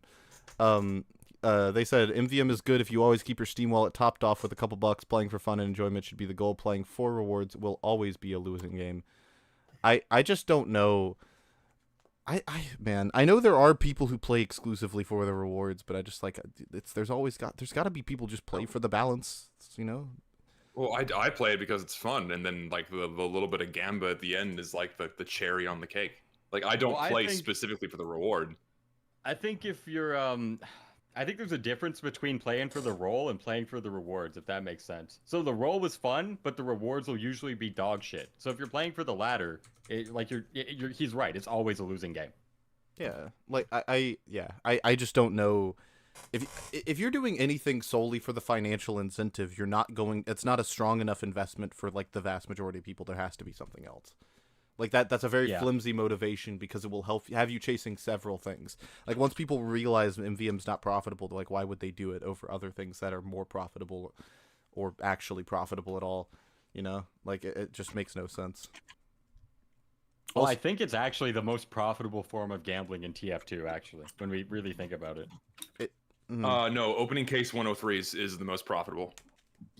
Yeah, but don't the prices of the crates go up to respond to that? They're not just 3 cents, right? They're 6 cents right now. Oh, Probably. Okay, that's not too bad. They're still pretty cheap. They hover around 6 to 9 cents, depending on how many are being opened. There's still a few 100,000 in existence, so. Okay. Yeah, there's 13,000 listings on the market, but there's way more than that in circulation because the majority of the holders of this case are drip feeding them onto the market. Yeah, that makes sense. Okay.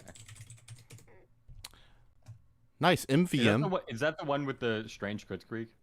No, that's the one with a whole bunch of really valuable strange parts: damage dealt, critical kills, allied healing done.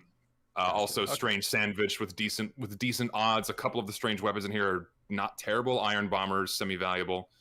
Mm-hmm. Everything else in there is shit, though. Interesting. Okay.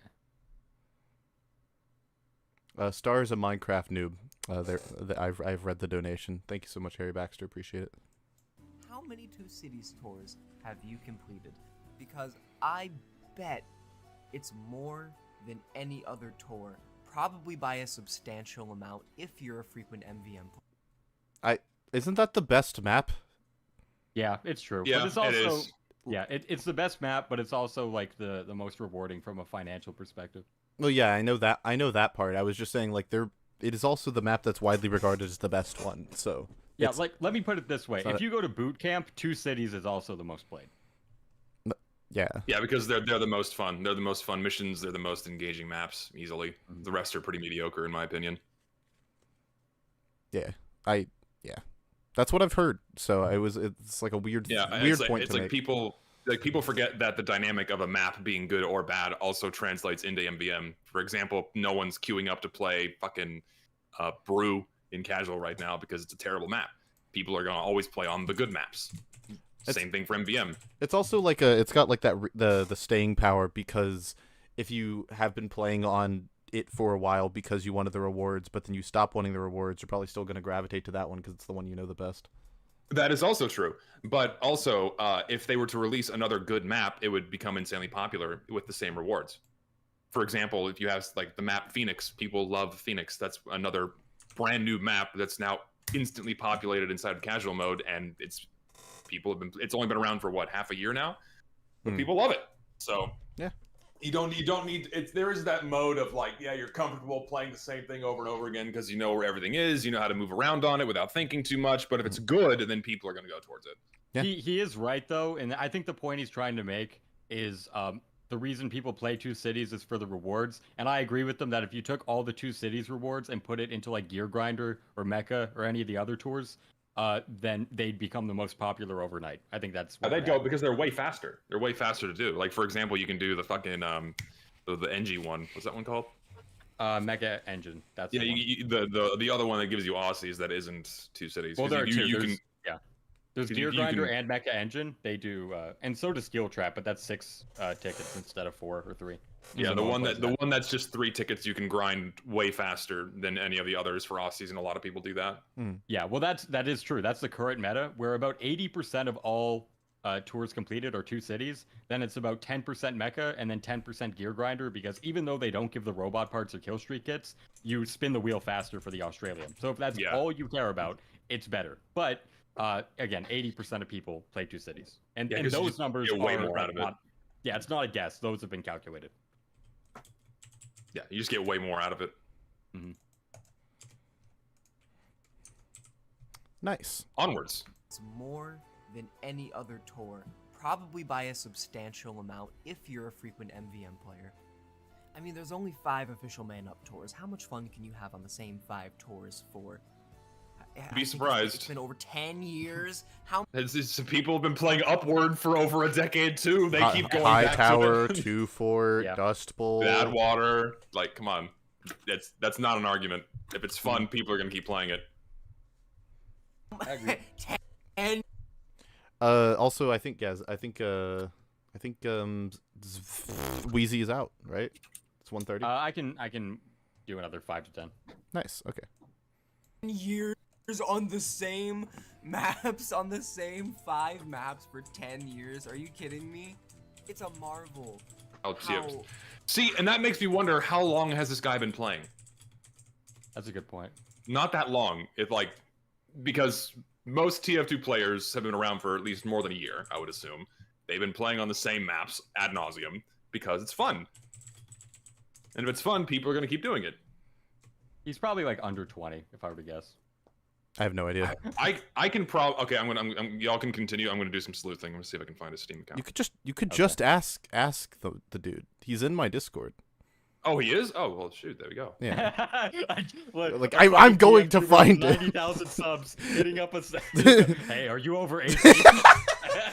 Oh my god. No context. Just say, how old are you? Oh man, Twitter's gonna have a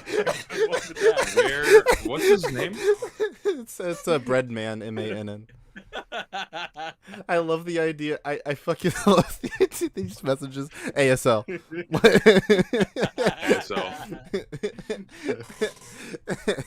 What the fuck? That's fucking hilarious. how little. Yeah, I'm people gonna go hunting for my next. Are you illegal? Are you a legal adult, Zesty? Why do people always assume the worst intentions from me? I just want to play this fucker's hour count. When did he start playing? Yeah, maybe his hour count for life, dude. Are you sure he's in your Discord? He was at some point. I saw him like the seeing other day. Okay, not let's seeing just him. say he's under 20 probably, because I know all of his friends, and all of his friends are under 22. So I'd assume that. That's almost as weird as what Zesty said. Oh. Man, I'm gonna fuck find it. off. maps. I didn't even realize how few maps there actually were in Man vs. Machine. There's 5 maps. Are you kidding me? This isn't just a suggestion. This isn't a plea. This is an order. Go play a community-made MvM. Damn, I've been ordered. No. I've been ordered to play a community map. Holy shit, dude! I've been commanded. Jover. BreadMann TF2 compels you. Map, please. So there's Please. kind of tiers of rewards that you can get in MvM, and the only one that people really care about anymore is the big, the golden, the shiny Australian weapons. Oh, please. Wrong. You want to know how this is obviously wrong? Kill Because streak, spot if that kill. were the case, Gear Grinder and Mecha, they'd be the most popular tours because they give you the most amount of Australian pulls of the lever per time invested. People actually care. Like, there are professional kill streak kits. Like, 1 in 6 of them are more popular than, or more profitable than the lowest tiered Australians. Right? Like, 2 cities, a lot of the kill streak kits, they go for fuckloads. Yeah. Okay, he's been playing for at least 4 years because he has 4 Smith sweater war paints. What the fuck, dude? Because his hour count is not public, so I can't see it. Zesty, you've done this too many times. You know how to do this too well. All right, so extrapolating based on the evidence, I assume he's under 18. that's So like, because if he's been playing for more, he hasn't been playing for more than 4 years because we've received how many? 7. So yeah, in total, if you've been playing before 2017, then you should have all 7 Smith sweater war paints. He only has 4, so he's been playing since 2020. Damn, you really 2019. dug. You know, you kept digging and Can digging you and just see digging. his You should play badge? Minecraft with me. Ah, yeah. We'll flatten some earth together. That's right. That sounds like an awful TV show. Just like 2 miners trapped in just. God. what were you saying, Alan? No, I thought you could just see his badge if you can see his inventory. It doesn't show up in your inventory like when you get the badge. I don't think. Really? Like if you click on it, it should say like whatever higher date or whatever. Hey, keep talking about Minecraft. I'll be right back. Let me look and see. I don't think it shows it in the inventory. I think I'm gonna head out now. Actually. Person badge. Alright. Yeah, he started playing October 7th, 2020. That's when he started playing. Okay, just a pro tip for any Zesty. I'm not sure if you've done this. You should do it. If you make your YouTube channel into a business, then you get lower business tax rates and you pay less money. Good to know. Yeah, so just Already- funnel I'm- all I'm- your YouTube income into that. You can also write off your I gambling. pretty much already do that. So Oh, you I do? get, Okay, then. yeah, then you can- but it sucks because I earn no money on YouTube, so it just I break even in terms of not having to pay any tax money on it. Oh, really? How do you Yeah. break even? Like, do you pay like fucking animators and shit, or what? Yeah, I do a lot of commissions. Do a lot of commission work. Oh, right. But also because part of your living space is your office, you can write off part of your utilities, you can write off part of your rent, et cetera, et Yep. cetera. So it makes it break out even. Oh yeah, that's very true. And And MvM I tickets. think I made like $7,000 last year from YouTube. So Interesting. Okay. Yeah. Well, all my shit I'm gets gonna- copyright stricken. So Oh right, because you do the fucking weeb intros. Yeah. I yeah, remember. various intros and also age restriction. If I say one too many swears, then it's like, oh, we can't have that, so I get no money. Yeah. Right. Also, I don't upload that much, and my videos don't get that many views. So that's Is why. that? Well, yeah. Just anyone, if you're thinking about becoming a YouTuber, just fucking make it into a business. All that shit is like you can write off like everything. I can write off MvM tickets, and I'm about to go do that right now. So see ya. Stay safe. Don't let the fucking IRS bite. We'll see. Okay, bye. They come after the small folk, always do with the IRS. Right? Yeah, I pretty much any money I put into TF2, I write off because if it's going towards content, then I'm legally allowed to do that. It's not that much money I put into TF2, but I do write it off. Mhm. It is a good benefit for being able to do that. How's the chat doing? Hello, people. How's everybody? How's everyone today? Are we enjoying the Hassan stream? He didn't leave the video playing. He's gonna lose viewers. He's gonna lose viewers. I'm sitting tired. We are chatting. Yes, indeed. Zesty, do you have any interesting rock developments recently? Interesting rock developments? Yeah. Let me like think for a find a moment. cool rock or. No, well, I mean, the majority of what I do is I do earthquake research, so I'm not like I'm. It's funny because like whenever people ask me what I do, it's like I just default to geology because if I say geophysicist, people they're like, what the fuck is that? And they have no idea what I'm talking about. Like you have geologists and you have geophysicists. Geologists look at the rocks. Geophysicists use tools to look at rocks indirectly, the ones that we can't actually physically get at. So Gotcha. like this, for example, like if we want to know what's going on deep in the earth, we just can't go down there and grab a rock and look at it, right? We have to drill down there. We have to put sensors down there or something that lets us remotely inspect what's going on because a human can't physically be in that space. Mm-hmm. So that's what I do. So for example, like the majority of my research work involves studying earthquakes off the coast of Japan. And the Japanese government funded, like I think 16 years ago, what's called the DONET, D-O-N-E-T network, the Deep Ocean Network for Earthquake something. It monitors all earthquake activity near the Nankai region, all that area out there. And so you have a bunch of ocean bottom sensors and you have boreholes that were drilled into the ocean floor that have tons of sensors inside of them that live monitor all earthquake activity in that area. And they poured a shitload of money into it and is easily one of the highest density, high resolution, most technologically advanced earthquake monitoring systems in the fucking world. And there's just fuckloads of data that come out of it every day. And that's the data that I look at for my research. And I specifically look at data coming outside of boreholes that are one of the few sensors in the world that can track what are known as slow earthquakes. Because you have regular earthquakes, which are the big, bad, scary ones. And then you have slow earthquakes, which are the same thing like an earthquake in that they release a similar amount of energy, but they move so slow that you don't feel them. But the nature of these earthquakes is that the earth is still moving, therefore stress inside of the earth is being redistributed and they can trigger the big bad ones. They're all part of the same system. So ideally, the end goal with my research and other bodies of work is to see how much they actually influence when the big bad ones happen, or vice versa, because big earthquakes can trigger slow earthquakes. So that's really cool. Yeah, so that's what I do. I don't have cool rocks to look at directly. I know a lot of guys that do. Paleontologists have really awesome collections, really fucking cool fossils and mineral samples and what have you. Fucking funny story. When I was working on my undergrad, the department at Texas A&M University has this big ancient room full of mineral samples that date back to like the 40s. And they have everything under the sun in that room, thousands and thousands. You think of a mineral, they have it. Minerals you've never heard of, they have it. And I'm just going in there with an instructor, and because we're pulling out mineral samples, I was a teaching assistant. We're pulling out mineral samples so we can quiz the students on them.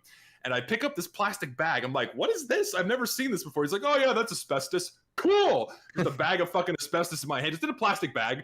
Definitely not this. You need to ideally store it inside of like a metal or glass container, but it was just inside of a fucking plastic bag.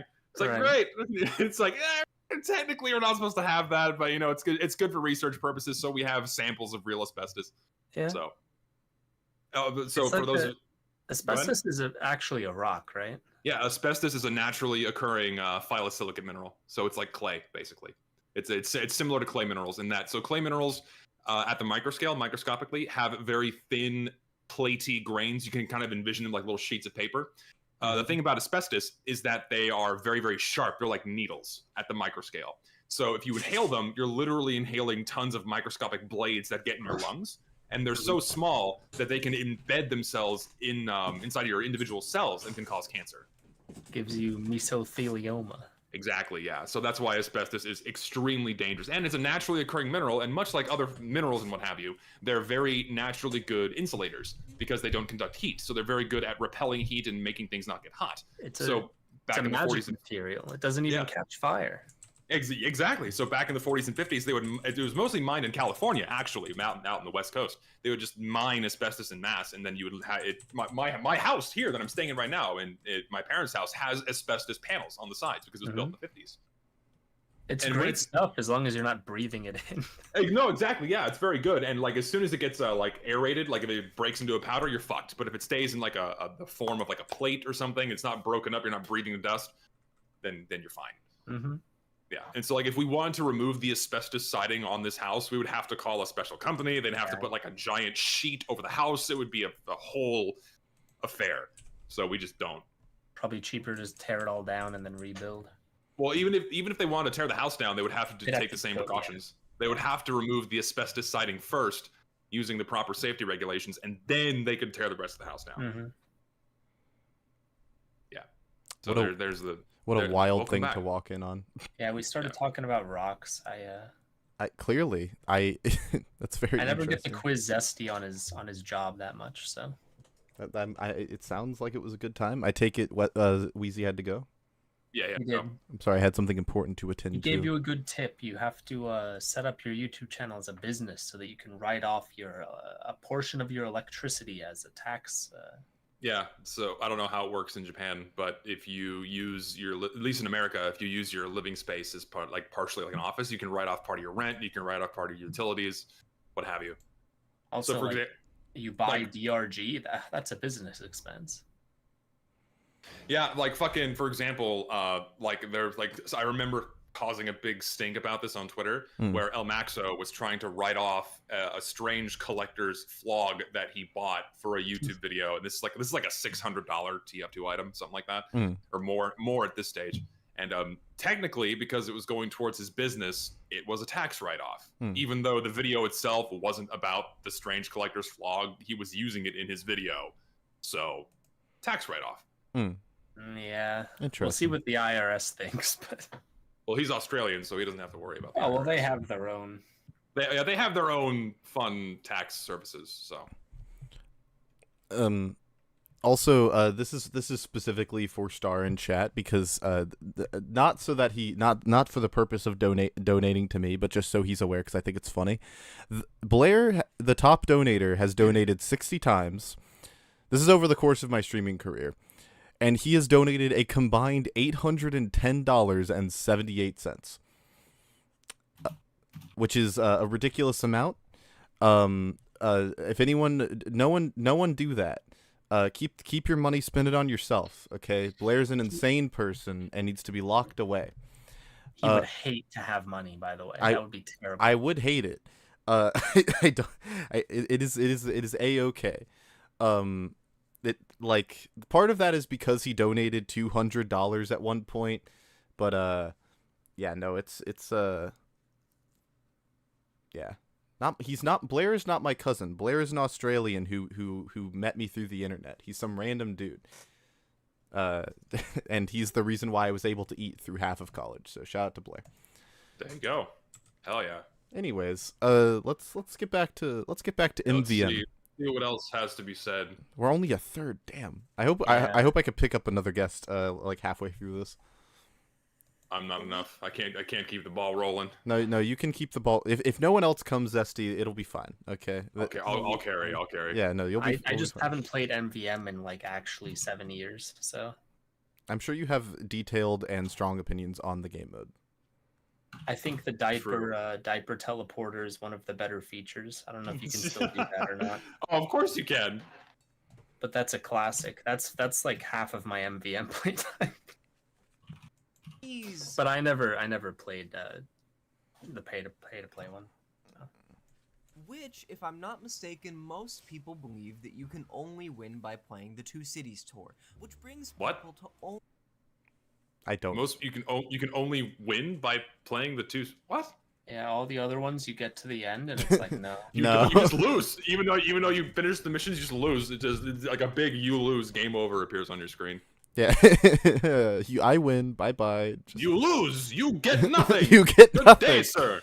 I think what he's trying to say is if the person plays the game, they can't play it on an actual match on anything but Two Cities because no one's queuing for it. anything else. That might be what he's saying. Okay. Let's continue. Only want to play the Two Cities tour. Yeah. Now, if you didn't already know, I'm gonna put this to rest. You can get an Australian weapon. Why is he playing Stall in the background? What? He's playing the Minecraft disc Stall. Oh, I don't know. If only Wheezy was here to give us his tier list of all the Minecraft discs, that would be a real. I real don't game have the movie. autistic knowledge of all the Minecraft music. Stall is the only reason I know Stall is because Schlatt hates it. Schlatt keeps coming up in all of these streams. I'm not sure why. But yeah, Schlatt, it was like an ongoing bit that he just hates Stall with a passion. He has bad taste. Also, I just imagined Wheezy fucking clearing out the world with a single music box, and he moves it around every time he gets to it. That's really cool. Oh god. Chat, we're not playing Smash or Pass. Stop that. Ooh, Smash or Pass? What's the question? Oh, I can see it in chat. Smash or Pass the dog? What? I don't do dogs. Hold on, let me grab an image real quick. I don't partake in illegal activity. Is it? No, it's this one, I think. I'll put them on stream real quick. Hold on. I'm pretty sure I could share this on stream. I hope you can. Oh, be careful. This is I believe what they're talking about.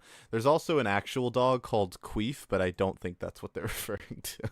Oh yeah, Luna. Yeah, yeah, sure, Smash. Why not? Why? If I'm free that day. Yeah, if I'm free, why not? Fuck it. I think it's a her. Yes, that is a female character.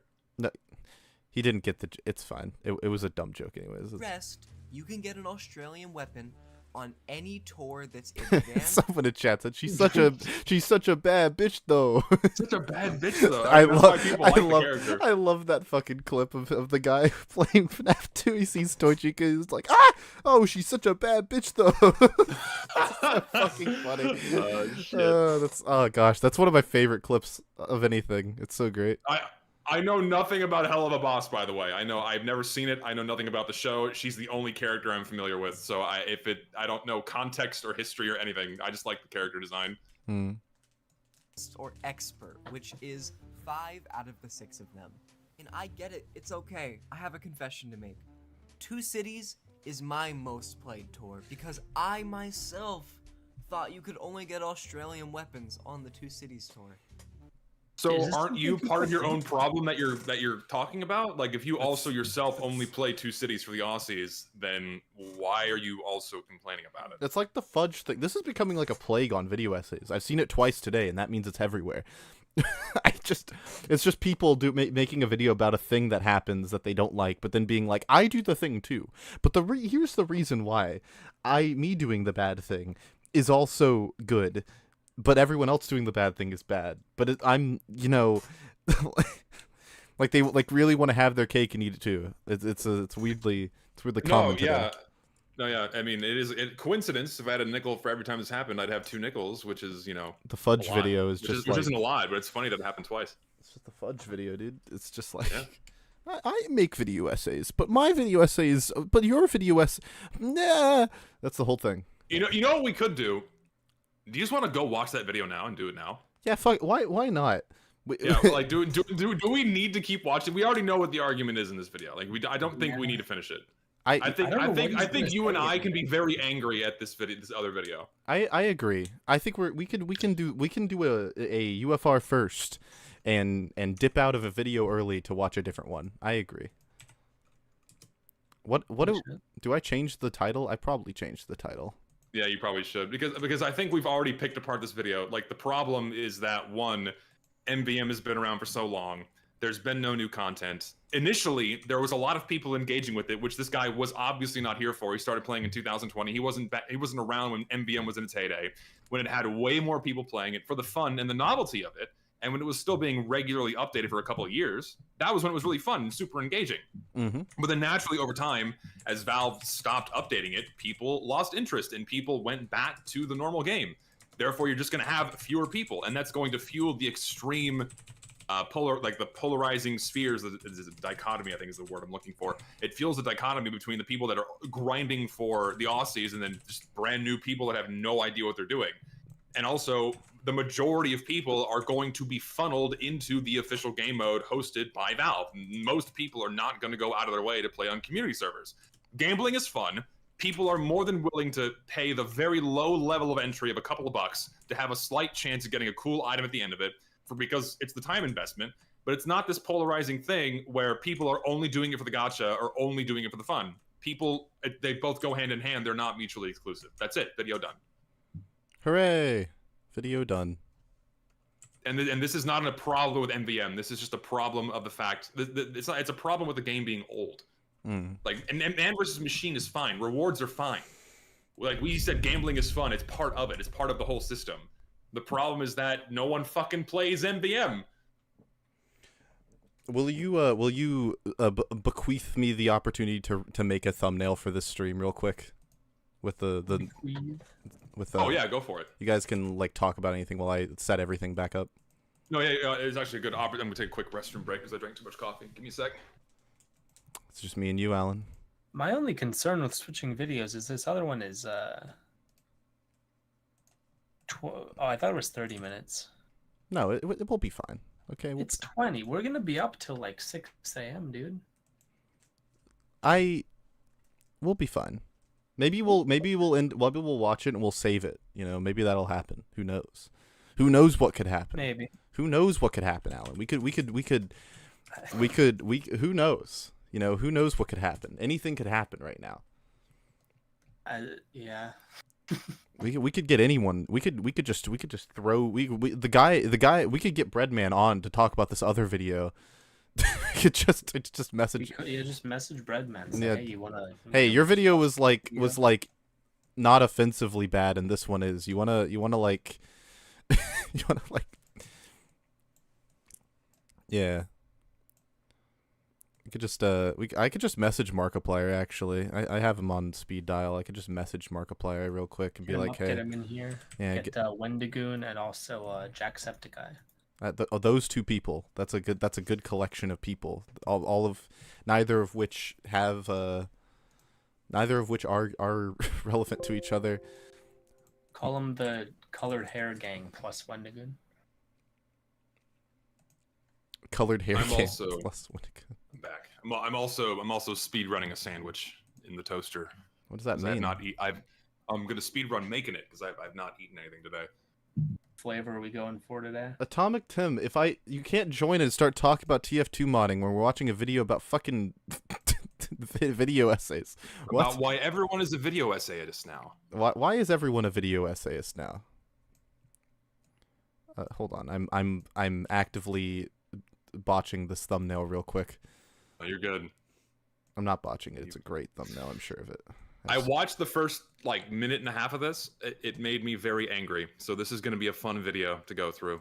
Our first UFR double feature. I'm very excited.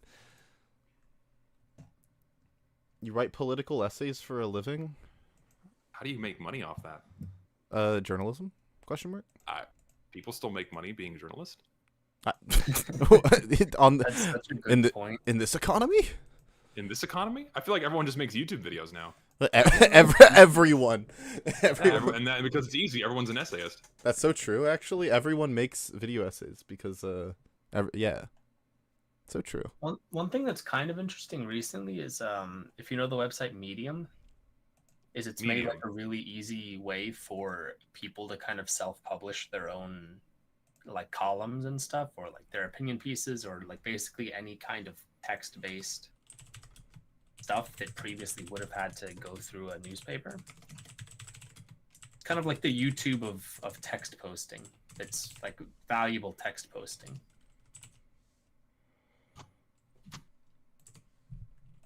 So it's kind of interesting, the democratization, whatever you want to call it. I'll be right back. I don't want to burn my fucking bread. Good luck. When you say democratization, do you mean it's like being given to the people? Yeah, that's how I was using it. I don't know if I think that's probably correct. That's how I've heard it used. There might also be a better word. Chad, are you excited for the first ever UFR double feature? Yes, I know Chad is frozen. Shut up, I was getting there. I'll read the disclaimer. I do not own most of the content shown in this video, but it is still all used in a transformative nature and therefore falls under fair use. If you copyright strike me, I will appeal it, so maybe don't because there's no point. Awesome, lol, thanks, EXO. I think I like to imagine. I know he means like hugs and kisses for the EXO, but I like to imagine it's like the XD, but like he's like in pain.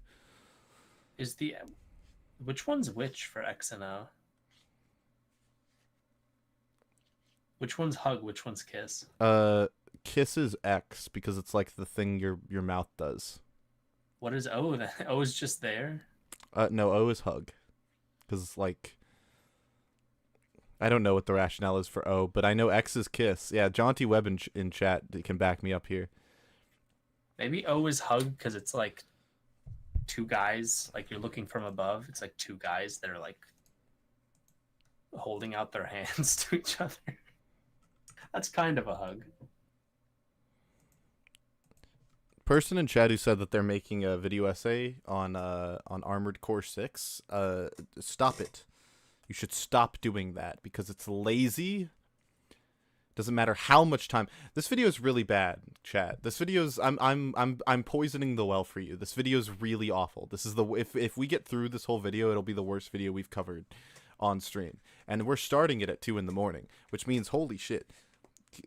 Why have you done this? Why have you done this? This is the worst You, video. No, this is you. This is not me. This is the worst video we have. It is not written by ChatGPT. It's written by a human with bad opinions.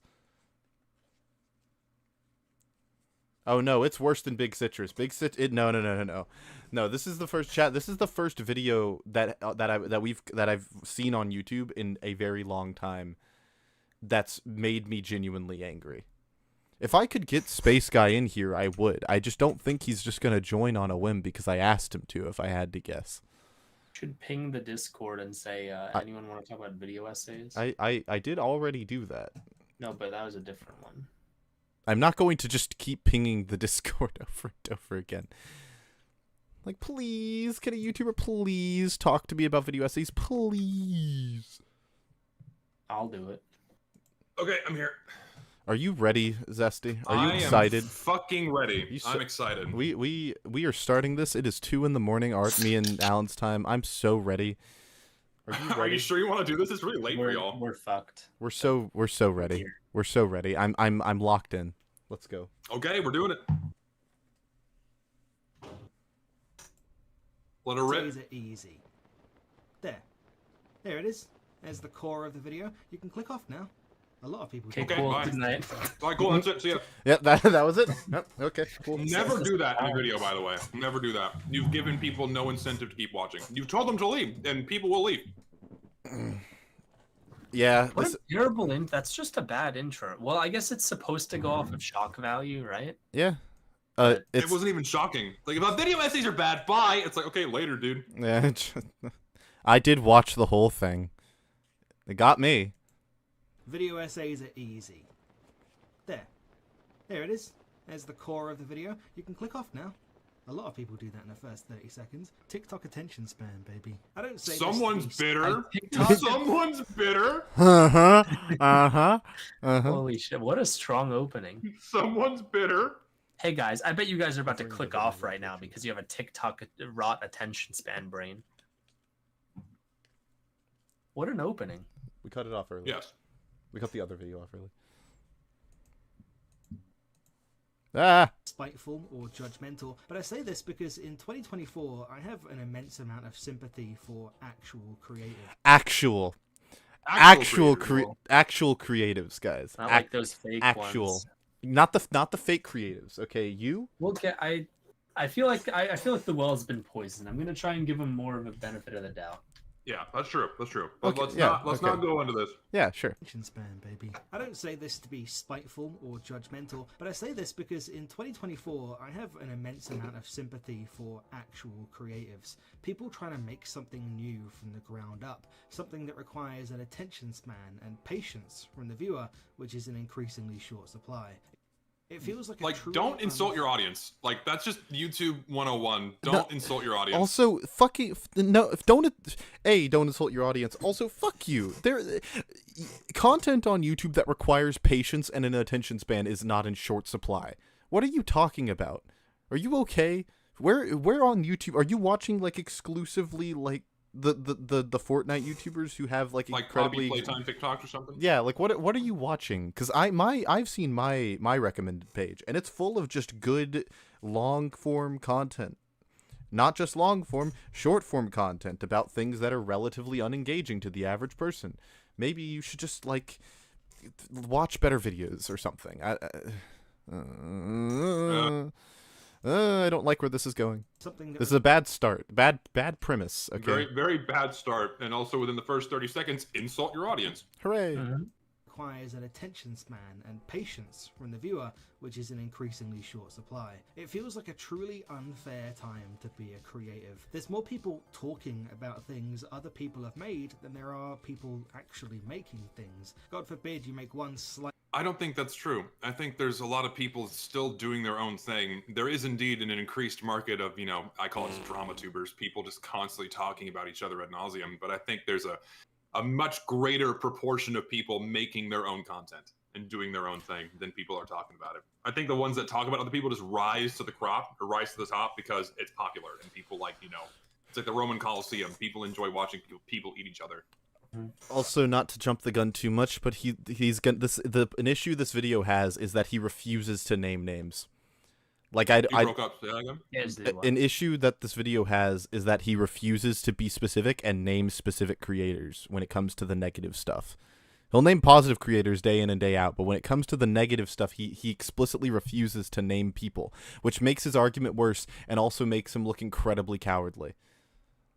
Like, unironically, it makes the whole thing look incredibly cowardly. Like, not to jump the gun too much, but like, it becomes an issue very, very quickly.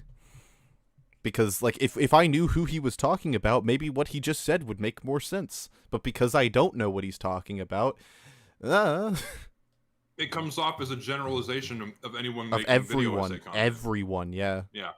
And what he defines as video essay, because he does define video essay, and it is a interesting definition. But I'll hold my tongue.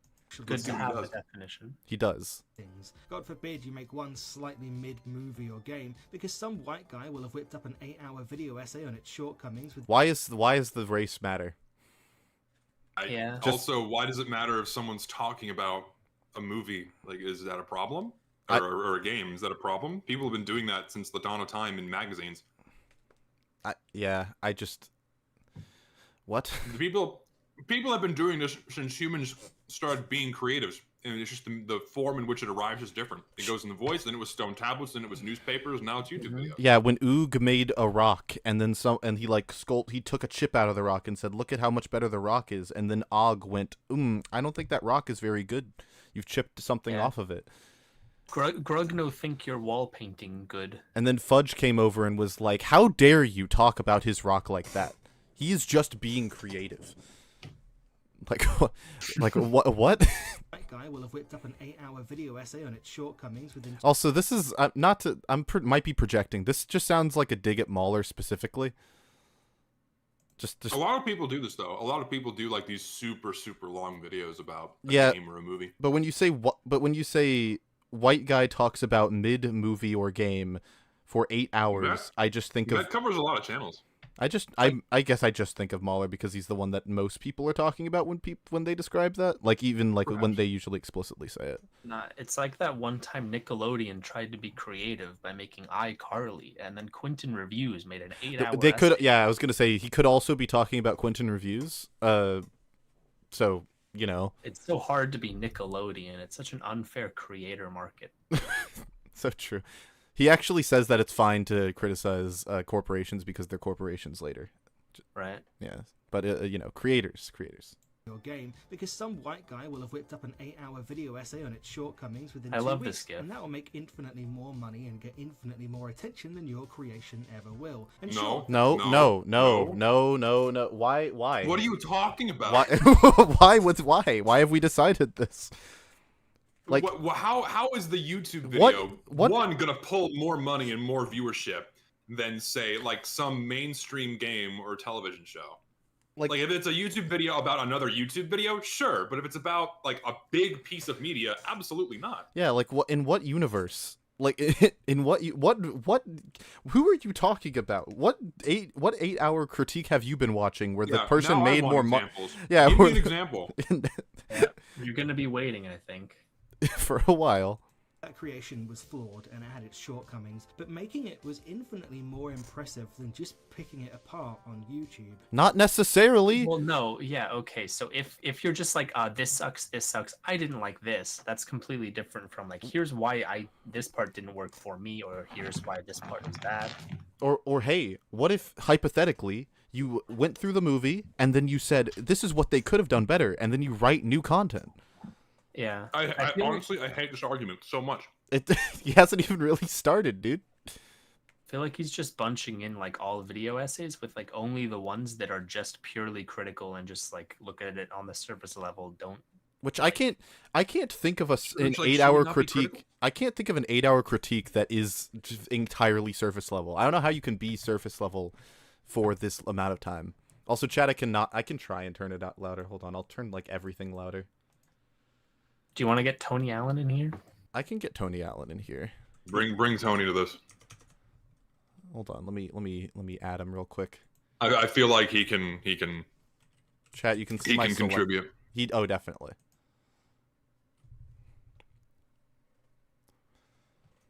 I love Tony Allen. He's my favorite Quentin Reviews fan. Hi, Tony.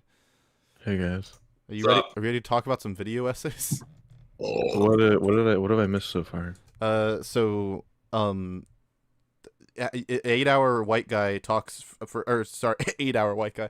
8-hour white guy. He's only white for 8 hours. He's only white. As soon as an 8-hour clock is done, boom, instant black man. Like a switch. Yeah, that's basically what you missed. Feel free to join the watch together. Okay. Yeah, we started with a fairly inconsequential video about MvM, and now we're talking about I think something far more interesting. Yeah. Video essays bad. People are just purely critical and they tear something apart for 8 hours, and And then that's they a lot make less more money. valued. And they make more money off of it than the thing itself did somehow.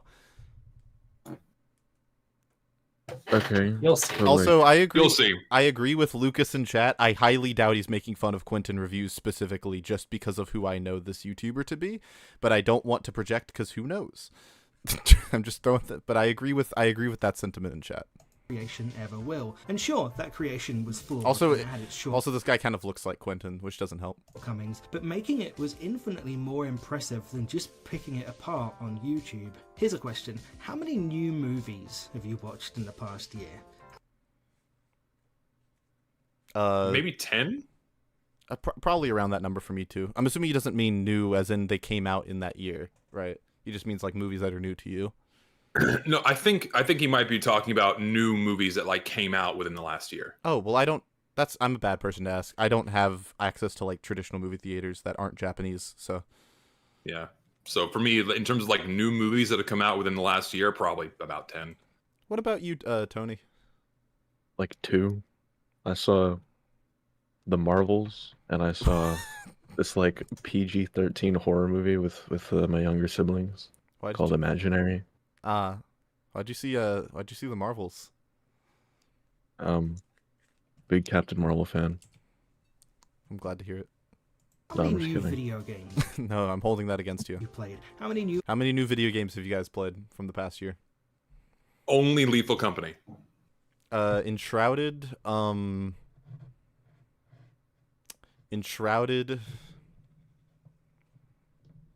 Yeah, that might be it actually. Alan, Yeah, what about you? Oh, Deep Rock Galactic Survivor. There's another one actually. So I got 2. Is Survivor like? It's like a Vampire Survivors Deep Rock Galactic edition, basically. And it's its own game. Yeah, it's its own game. It's interesting. The upgrades are really incremental though, so that's why I don't enjoy it as much as something like Vampire Survivors.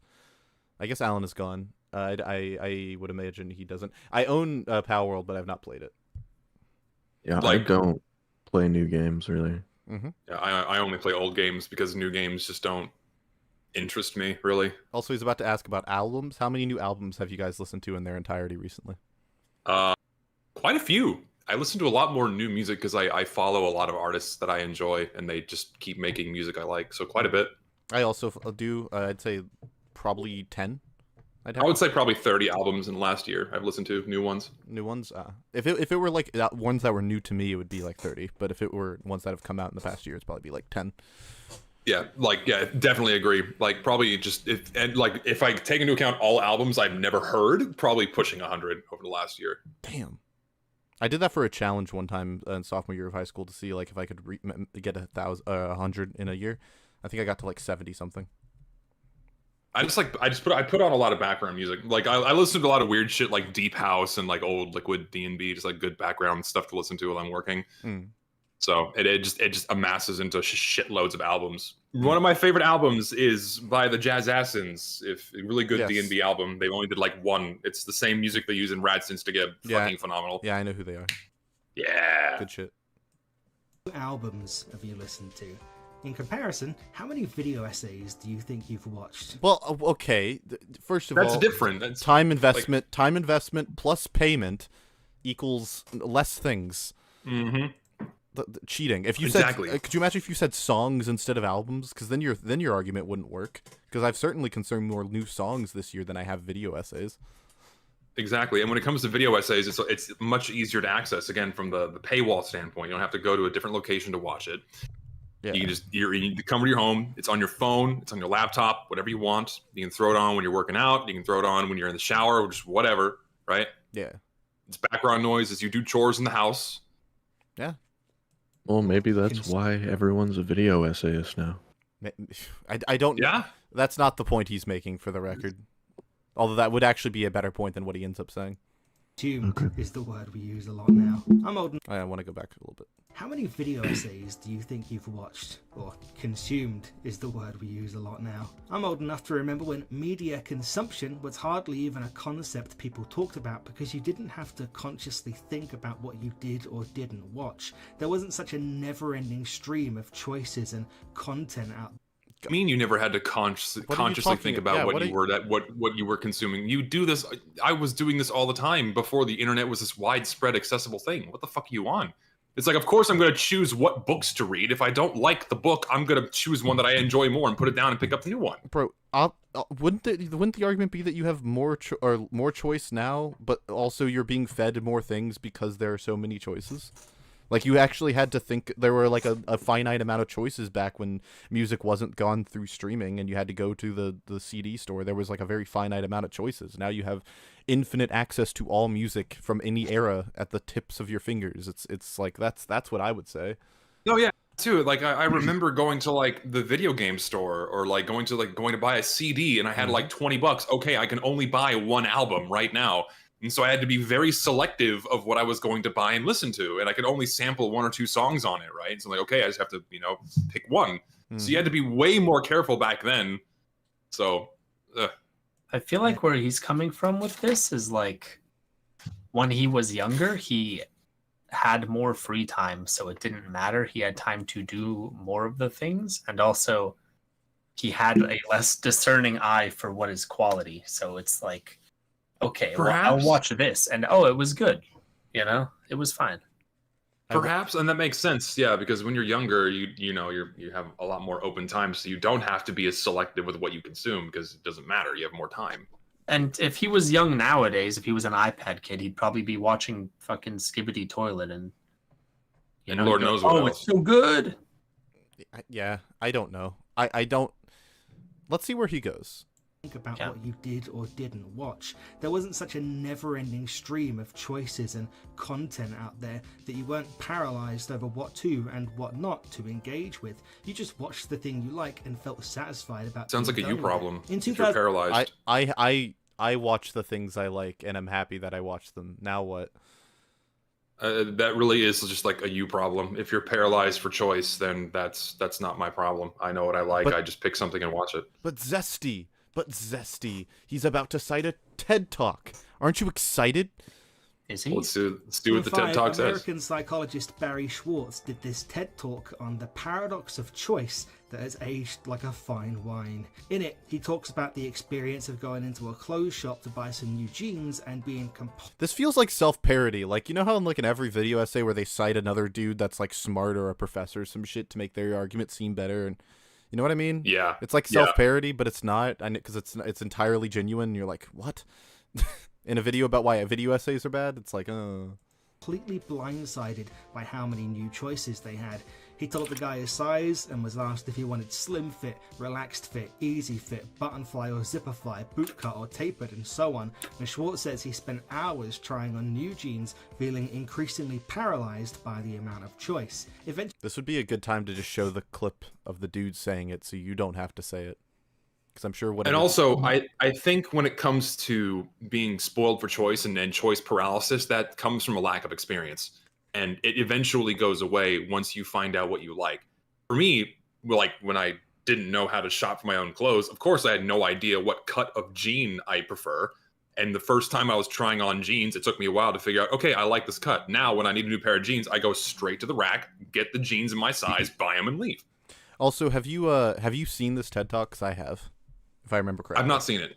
I believe the point he makes with this TED Talk is not that we as a society are overwhelmed with different choices. The point of this TED Talk is that in order to you must be decisive in life. You must be decisive into your decisions, because he's gonna outline what happens, and it's like, oh, someone in chat, correct me if this is not what the point is. I just want to make sure. It's but basically the idea is, in order to overcome choice paralysis, you must know what you want, go in and want something, and not look back. You make the educated decision, but you don't care about like the woulda, coulda, shouldas of life, basically. Yeah, and that's just part of going through life. Yeah, but that's not what Fudj is about to say about this TED Talk. That's why I say this. Well, have you guys seen the Vsauce video about choice, where he's like, it's a minefield episode. I have not. And I think the whole, because like the minefield is always about like studying different phenomenons of the mind. And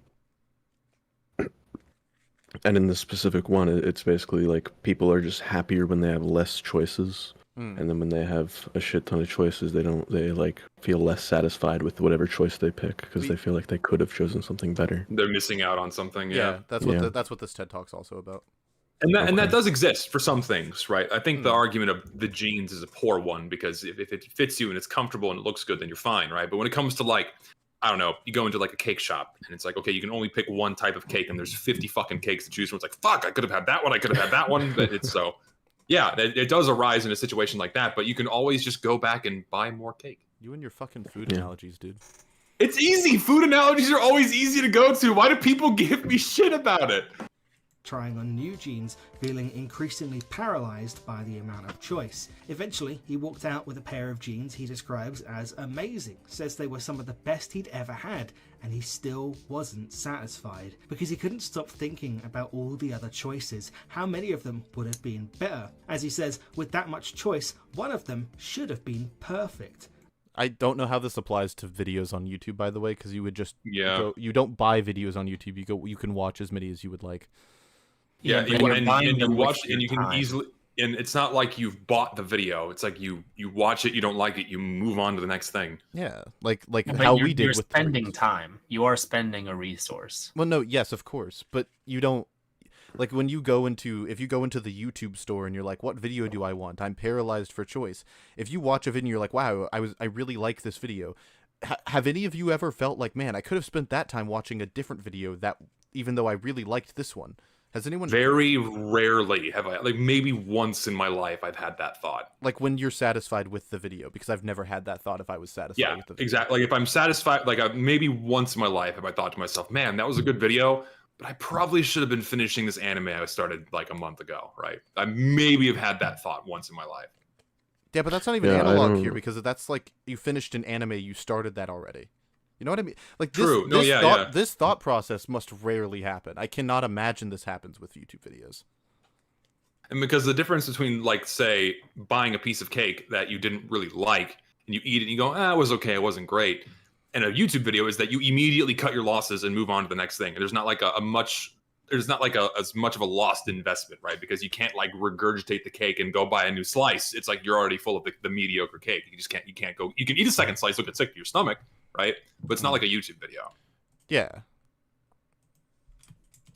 Or the jeans, right? Like you buy the jeans and like they fit, but it's like shit. I already spent the money. I'm wearing them now. It's a much bigger pain in the ass to return them and get a new one. No, YouTube, you immediately move off the content you don't like and go on to the next thing. Yeah, you don't like try on the. It's like trying on the pair of pants, realizing it doesn't fit, and then moving on.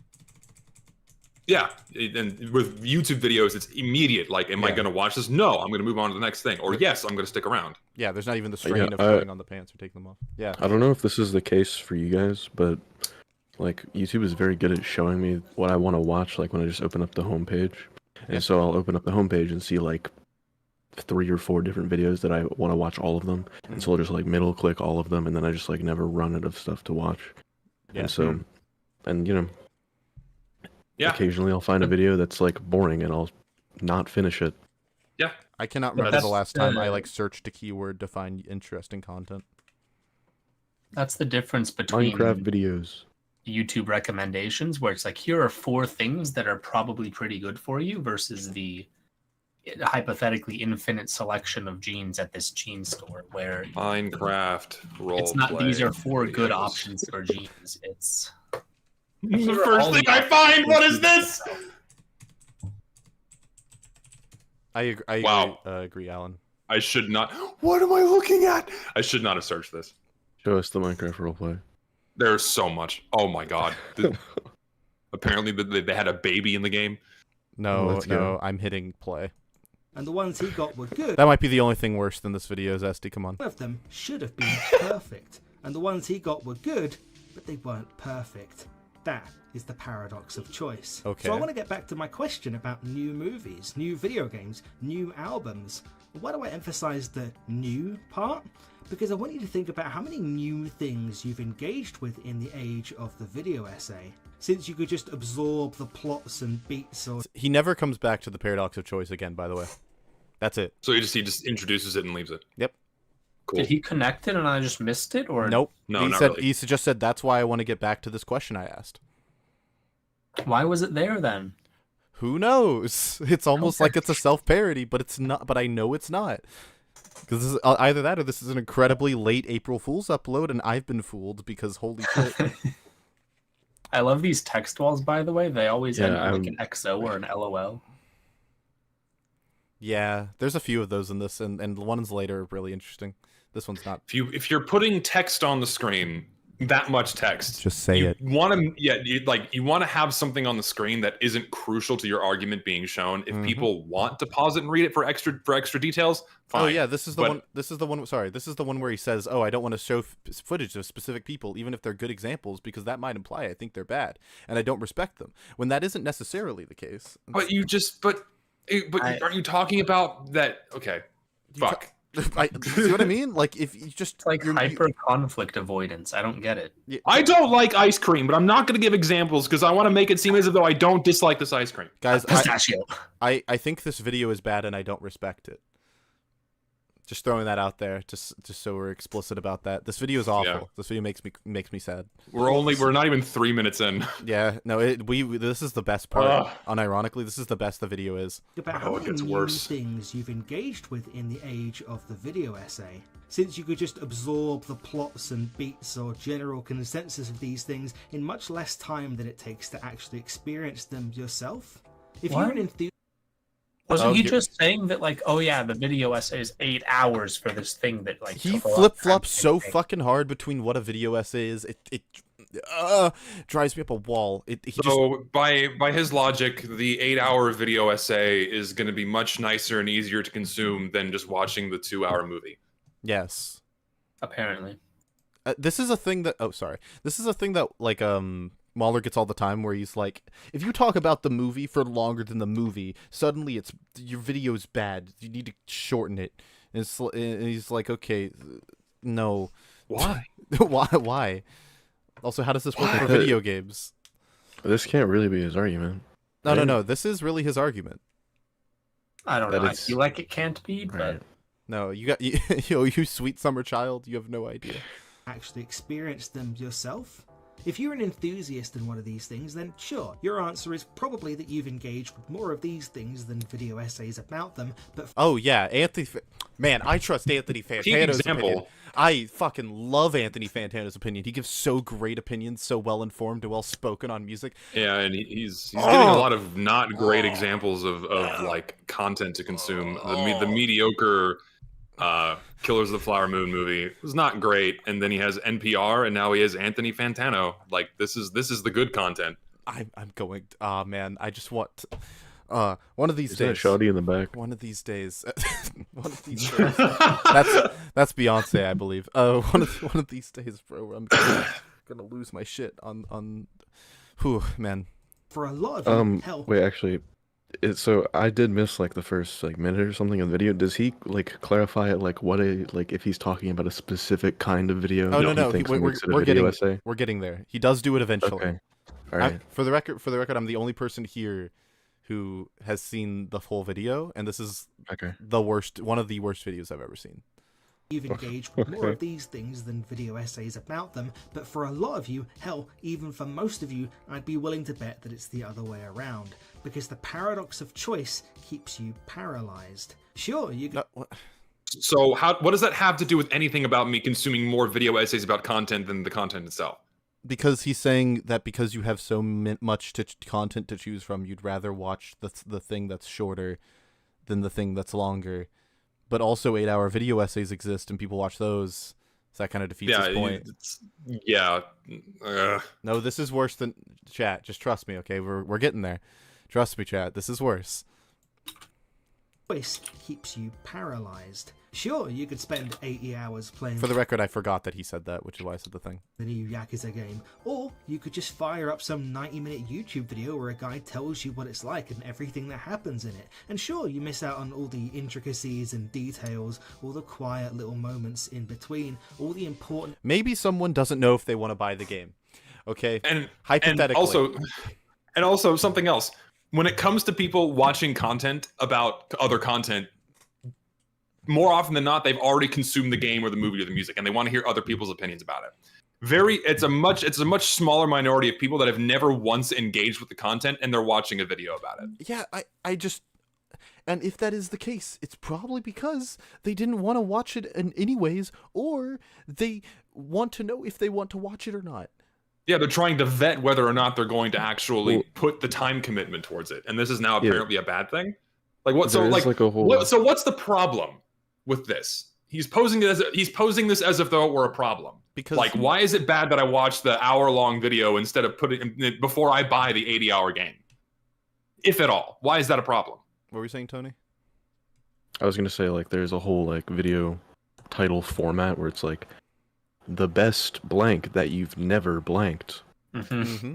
Yeah, like the point is that I haven't consumed it yet. Yeah. And then I might be enticed to consume it because the video told me to, or it convinced me to. What's the problem? It's very.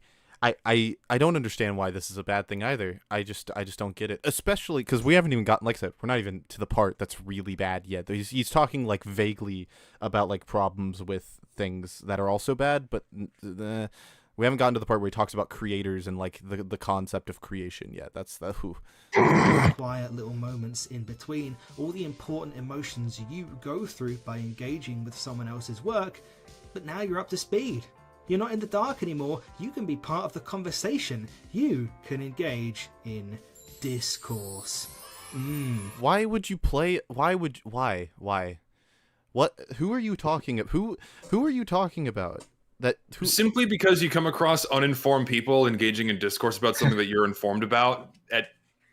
It's not. Don't care. Just don't care. Don't care. This is like you should be able to vet whether or not these people's opinions are worth listening to, because you should be able to automatically tell whether or not they're knowledgeable about the subject matter. For example, the guy making the video about TF2 and saying that random crits are in competitive mode. I can immediately dismiss anything else he has to say about the game because he thinks that's real. Because it's not true. Just stop. He did no research. Just stop caring. Just stop it. Stop giving a shit. It doesn't matter. The discourse that you think it matters doesn't matter. If you don't give it the time of day, it doesn't have to affect you. Just stop.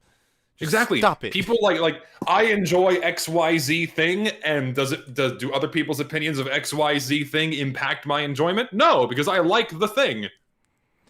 Also, I know that he's saying that the people are watching watered down versions of something that they could have experienced, something good that they could have experienced themselves. I get that's what he's saying. That's not necessarily a bad thing, because the person watching the video doesn't know if it's good or bad or anywhere in between. They might have not wanted to consume it in the first place. People keep telling me Lethal Company is a great game. I have no interest in playing it. That is where it ends. It doesn't go any further. We don't think any harder about it. Yeah, it's not like people are it's like I would say very few people are watching content about content as a replacement for the content they could have engaged with. I think that's a minority of people. And if those people exist, it's because they cannot afford the content most of the time. Exactly. They watch people play the game for them or talk about the game for them, and they live through other people's experiences. That's what a lot of content is. That is fine. I was gonna say, like, if you can't afford the time commitment of a game like Eco, for example, or the money commitment, if it's like a $120 game or something, which some are nowadays, you know, and so like someone else bought it and played it, and they'll tell me about it. So therefore, I no longer have to spend that money. I can pay for my groceries. Or if they aren't even old enough to have like a bank account or a Steam account. Exactly. Like there's a number of reasons. It has nothing. This is like a terminally online perspective where like the only reason you think why someone would do this is to participate in discourse online, when that's like a vocal, tiny, small set of the people internet. do far less anyway. Like people will engage in discourse without having consumed any content about the subject matter. They did not know about the game until they saw it. They saw you talk about it. You know. Yeah. My favorite. And I'm not saying that this is always a bad choice. It is often completely valid to skip a piece of media and just get the Cliff Notes version. What, you think I'm going to do the mental gymnastics required to understand the lore of the crazy screamy guy I just killed in Dark Souls 3? Fuck no.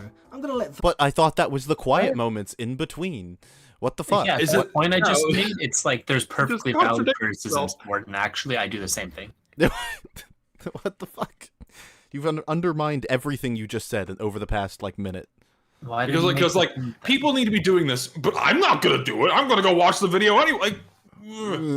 Crazy screamy guy I just killed in Dark Souls 3? Fuck no. I'm gonna let Vidya explain that shit to me. He's got a lovely voice. But we have gotten far too comfortable shitting on actual creatives. See, he just pivoted. He's not gonna... He just pivoted. So now we're on a completely different topic. Okay, like so he built up this whole argument of watching the content, summarizing other content as being a bad thing, but then he immediately undermines it and throws it out by saying, "Oh, I do this anyway because it's because of it," and that's it. That's a common theme of this video, as you will come to realize. So, wait, like he doesn't explain why it's a bad thing, right? He doesn't do that. No, he just said like. So wait, so are we sure he's saying it's a bad thing then? Yes. Yes. He said it. He's very much posing it as if though it's a bad thing. All right. But also, I don't do that, and if you don't do it, it's fine.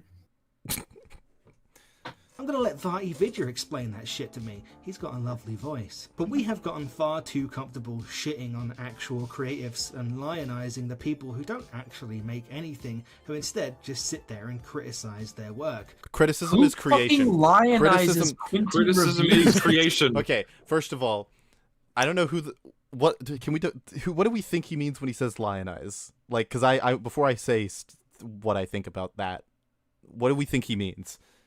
In terms of propping up the video essayists. Okay, so I put certain video essayists on a pedestal because they do good work.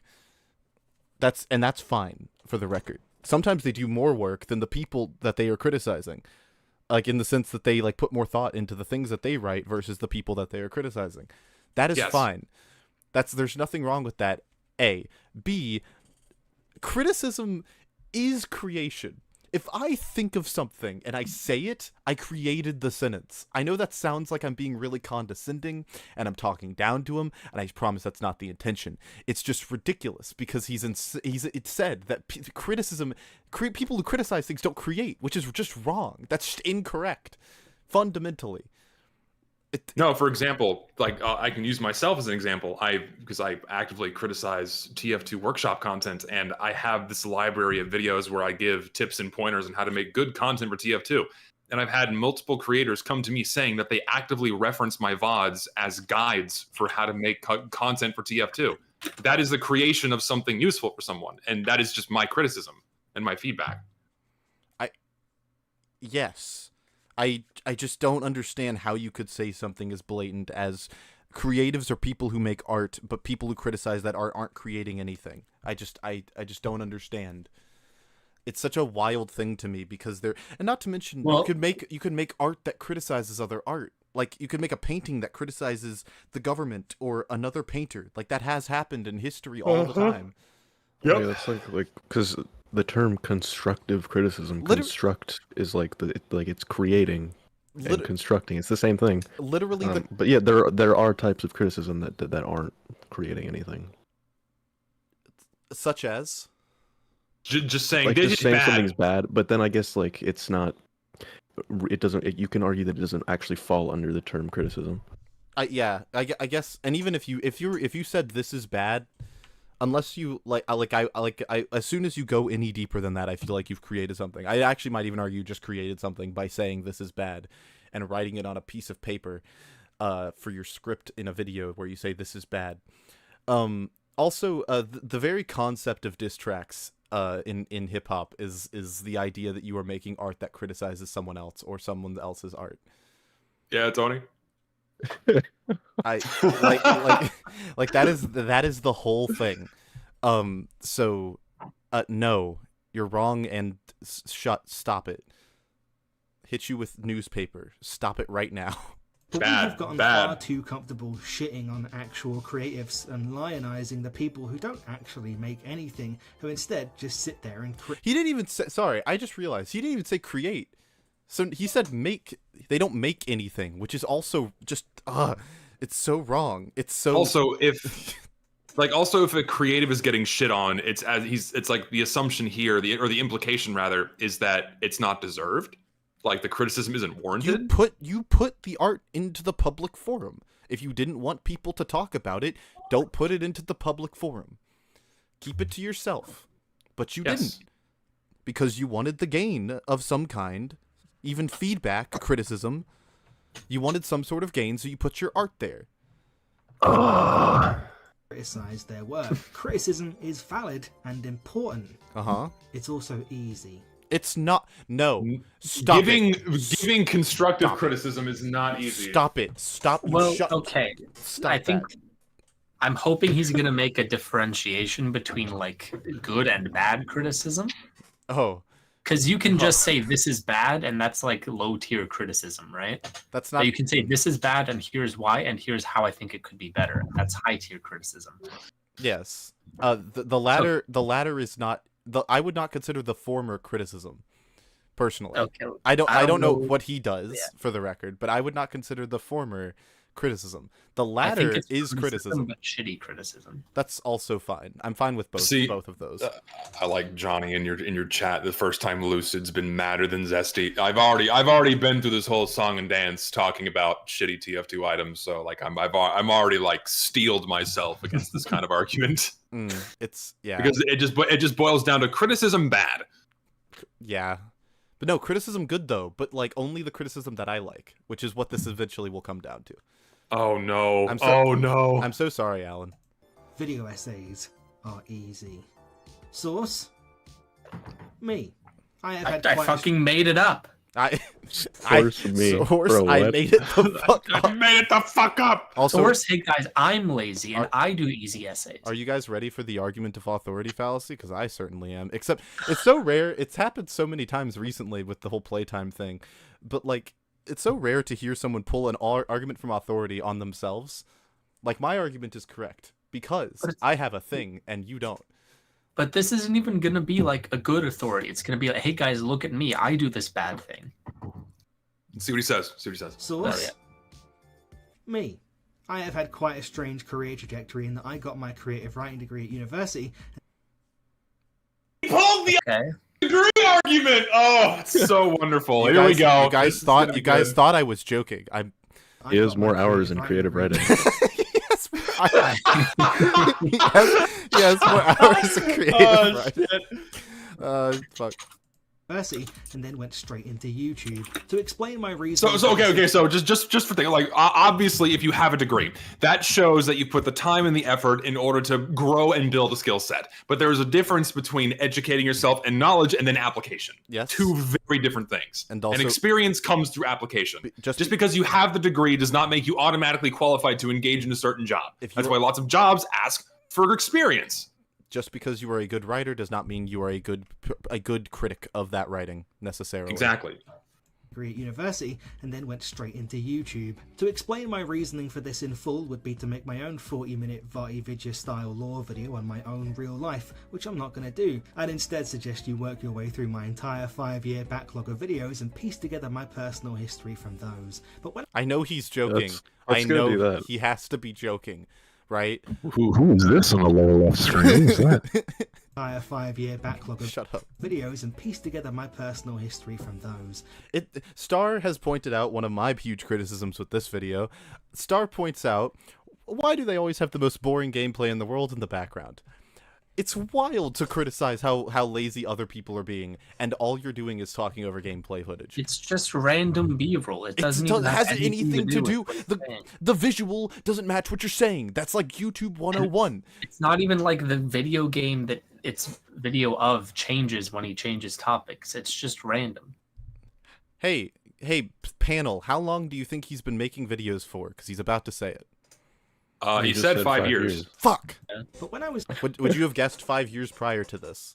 No. going through academia, and in fact, when I first made the decision to pursue this degree, I heard the same thing over and over again, that my creative writing degree would be useless in getting me a job.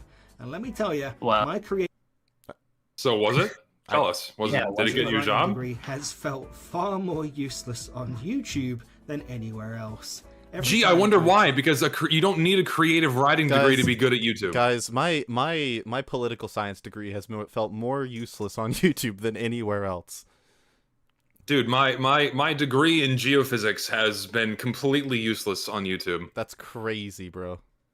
My 2 degrees in earth science have not been very applicable on YouTube. Chat, this guy is a walking example of how just because you've been doing something for a long time does not mean you are better at it than someone who's been doing it for a less amount of time.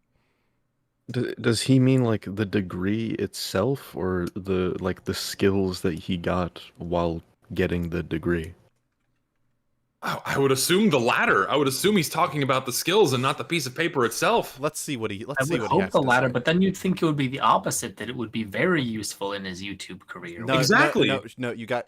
He's about to say something. Just let him go. Useless on YouTube than anywhere else. Every time I've tried to get creative, actually spent a week or longer on the writing process, the video has only a week. And whenever I do a video essay or any video just very overtly sharing an opinion, it actually helps pay my bills. There are Also, that's just the nature of YouTube. You spent a week on a script and it was uninteresting and people didn't watch it. Boo fucking who. And then you present a different opinion or a thought that people found more engaging. It has nothing to do with the amount of time you put into it. It was merely the subject matter that people found more interesting. It's like, fuck. Maybe if you had put more time into something else, or maybe if you had listened to criticism on that video to try and make your script better.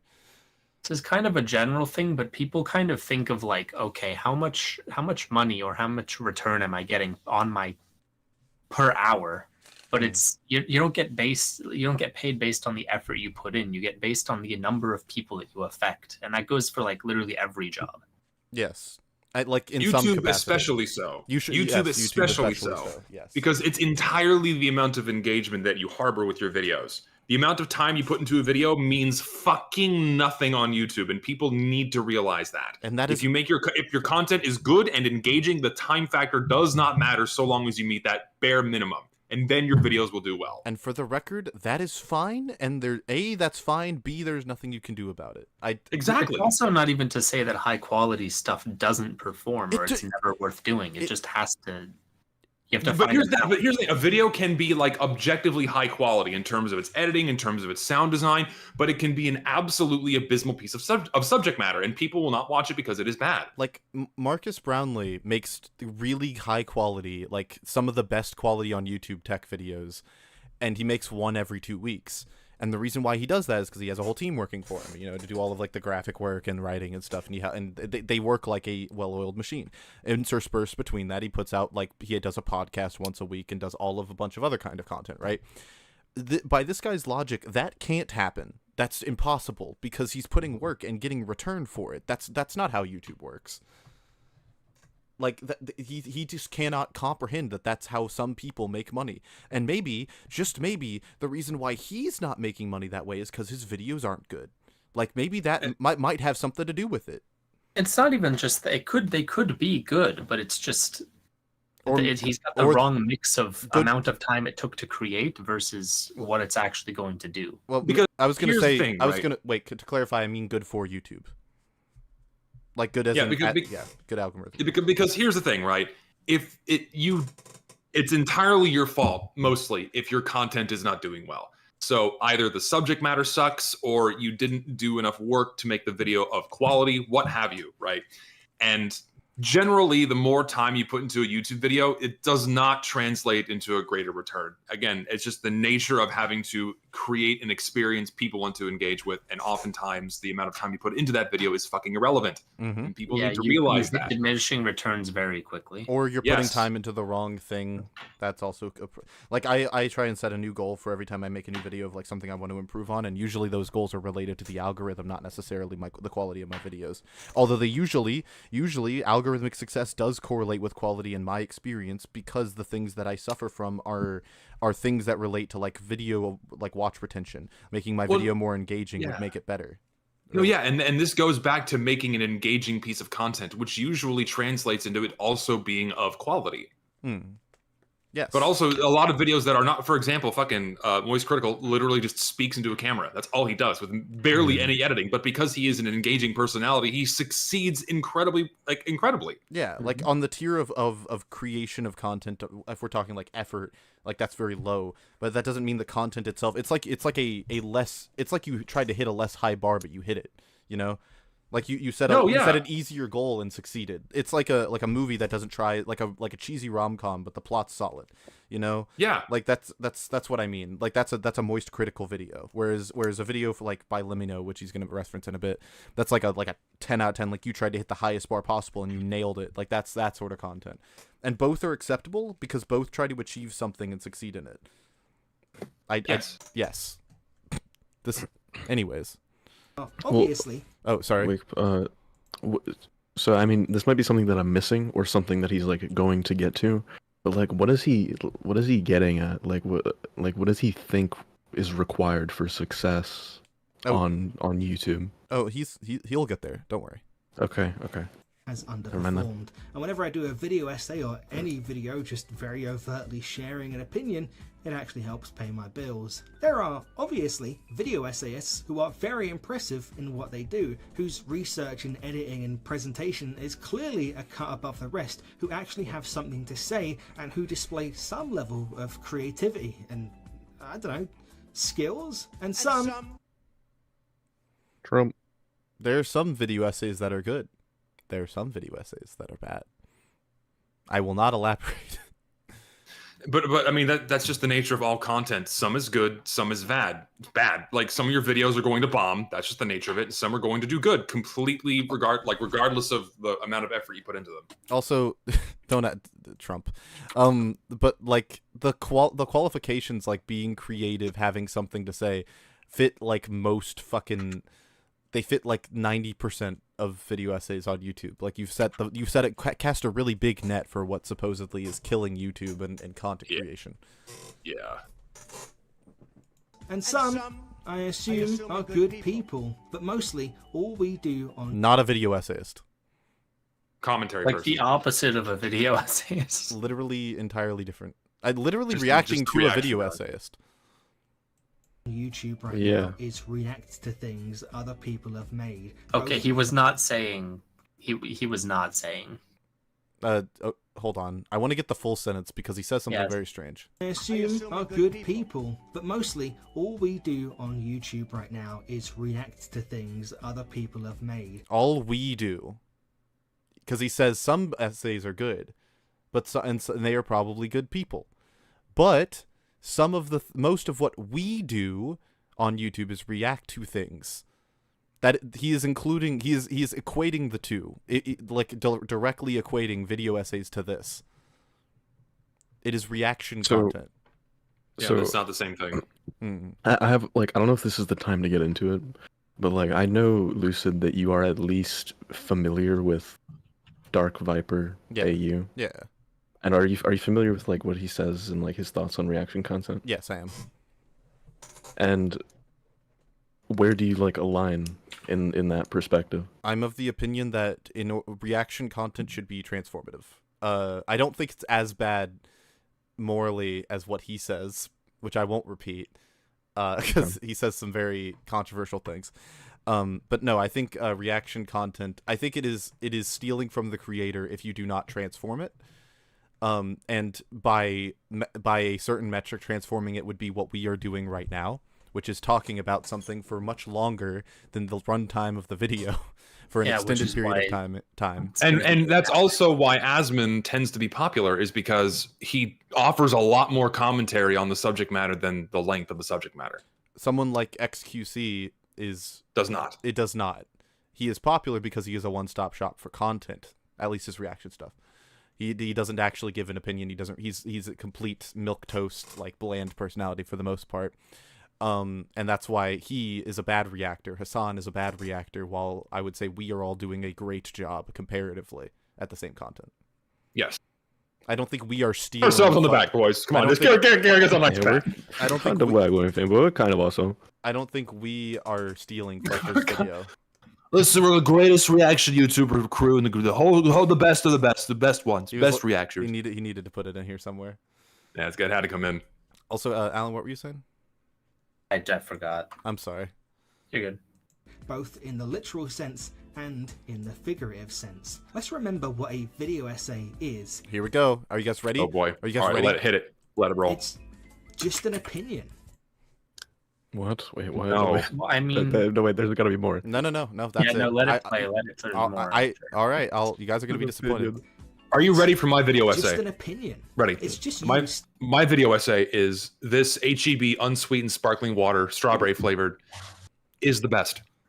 Let's fucking Give me money. Give me money. I mean, that is a. Chat, you heard him. If you made that a video, it would be a video essay. It'd just be a really shitty one because you're not actually trying to convince anyone. I just did. It's good. Drink it. I was gonna for say that, for that reason, obviously that point is really bad, but also there's videos out there that are very clearly video essays that don't really have opinions. They're just facts. I was going to say I would argue a video essay is either, it could be one of two. It could be an argumentative video essay, or it could be an informative video essay. But it is or a mix of both. Or a mix of both, of course. Argumentative essays, both kind of follow each other, right? But informed arguments. Yeah, informed arguments, or hopefully your arguments are informed, or argued information. Lemino's video about the Kennedy assassination is a series of arguments or a series of facts about the Kennedy assassination, but there are multiple arguments made at the end. Most people would still consider it a video essay. I would just consider it to be an organized series of information presented in a video format. If you force me to make a definition, I don't think it's required that you have to make an argument, but I think that is often what defines a video essay. Yes, I do not think it is just an opinion. In the form of a video, that's a bad definition. I agree. It's just an opinion. It's just you stating your case on something. We put on pedestals people who literally just share their opinions on the internet. No, stop it. We do those things for a reason. There are reasons. I sense jealousy. There are reasons. There are reasons. I'm trying so hard not to motivation farm because I hate it when it's done to other people. So I'm trying really hard. Just not gonna say anything. But when people get a platform, that platform is given to them for a reason. That's not to say everyone who has a platform deserves it. That is to say that they have that platform because something happened that resulted in it. It wasn't entropic. It didn't happen for no reason. It wasn't random. They got that platform over hundreds of other people for a reason. Often when it comes to people who make arguments, it's because their arguments are respected for some reason. They hit a chord with people. Well, Some of it is randomness. Yes, to some Is the degree. one issue I take. To some degree, but You have like, to both be good at what you're doing and have a little bit of luck. well, yeah, but it's like a correlation thing. Whereas, and for the record, I don't necessarily mean you have to be making good arguments because people like Cosmonaut exist, or people we've covered on this channel, or this guy for that matter. But you have to be striking a chord with people emotionally or intellectually. You have to resonate basically with someone. You can't not be like decent at what you're doing and just rely on luck. Like, even people who convey bad arguments often have a platform because they convey those bad arguments in an entertaining way. Mm-hmm. Yeah, my favorite video essay is just Internet Anarchist. He seems like a really cool guy. No, hell yeah, no comment. Often those opinions deriding the work of those who are far more creative and skilled than them. Just a quick aside here. Wait. Obviously, video essay is a pretty nebulous term. Wait, what is this video?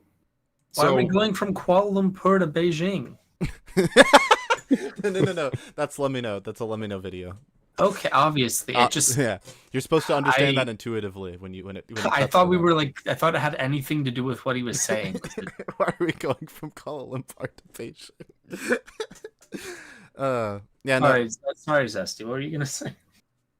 No, continue. Just continue. Far more creative and skilled than them. Yeah, that's what I was gonna say. Actually, was video essayists are not necessarily less qualified or skillful than or creative than people who make like traditional art.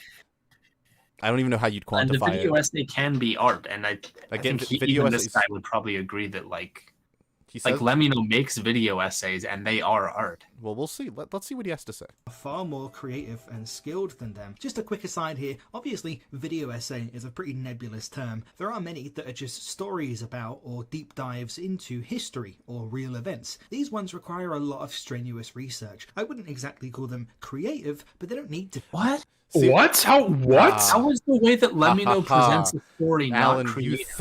you really thought. You keep giving this guy the benefit of the doubt, and it just really doesn't. Never. There's no way you can putting together a well-visualized, well-researched, well-structured essay about factual information, no creativity to be informative, has absolutely zero creativity. No Hell, creativity. it doesn't even have to be all of those things. I think he Ancient thinks that aliens is art. you had to have been the cause of the event, the historical event, for it to be creative. Why? If it's not primary content, it's not real. Why? Man, there's so many things you could say about what Tony Allen just said, and I just can't say any of them because I just thought of like 5 tragedies in history, and I'm like, oh, I can't talk about those because I didn't cause that tragedy. Whoops, my bad. I'm sorry. It's not creative if I didn't do it. Of strenuous research. I wouldn't exactly call them creative, but they don't need to be. They're generally pretty impressive, and they ask quite a lot of the creator when they're not plagiarized. I thought they weren't. Wait, how they're not creative, but they ask a lot of the creator. Yeah. What does it mean? I think this guy just conflates creativity with like opinions. Based on what he said before, a video essay just being opinions. At this point, I need you to define creative. So, I was gonna say, define creative. What does it mean to be a creator? Like, what is your definition here? Is it someone who does art explicitly, or what? I agree with Star. No, Star. He didn't say Lemino is not creative. He put Lemino's video on there while he said that. No, he said no. He said Lemino specifically is not creative. Nope.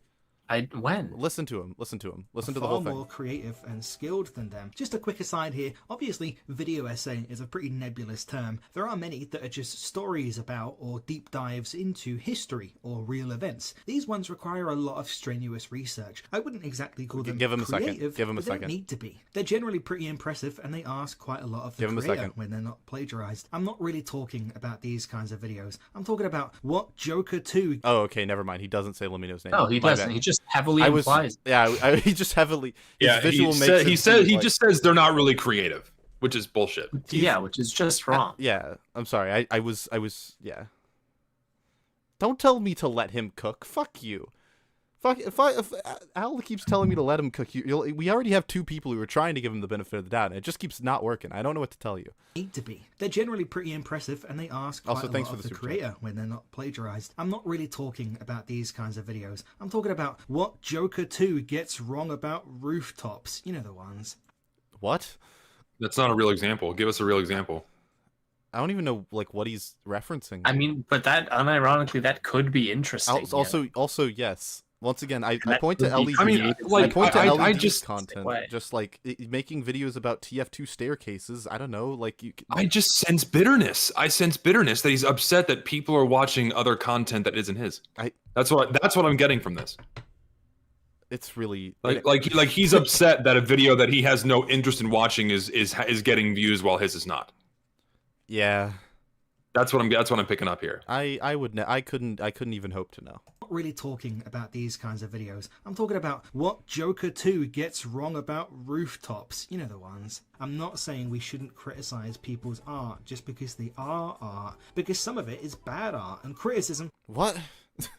Wait, what did you just This isn't bad, but also it's good, and we should do it. No, I need to hear what he said again. Hold on. We shouldn't criticize people's art just because they are art.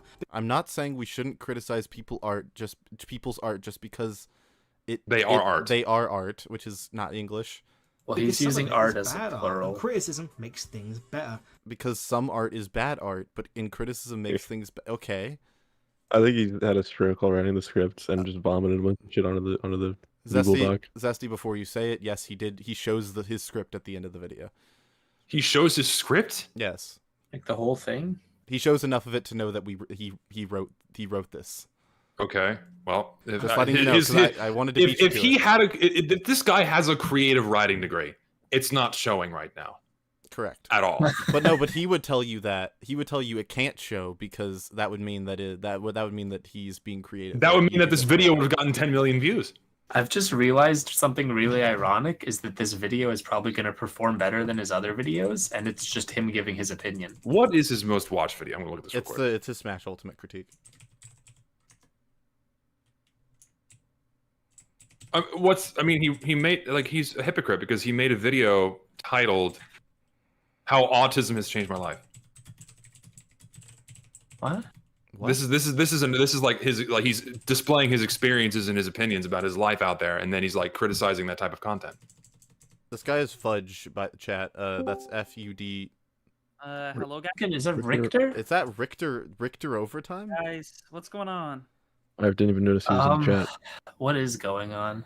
Characters they should put in frame makers, or else I will scream. Here's a nice piece of opinionated content. I'm just gonna quickly peruse this at like 2x speed, and just see what this looks like. For some reason, you were like 800% volume for me. That was terrifying. What the hell? I had to turn him down. He's louder. Oh, what happened?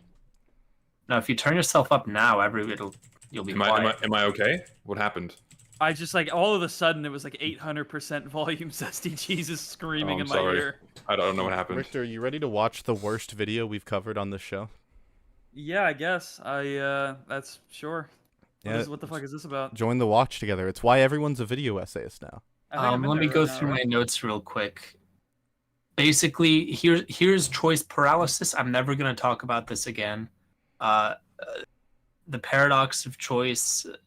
Wouldn't you rather watch 8-hour video instead of like 30-minute thing?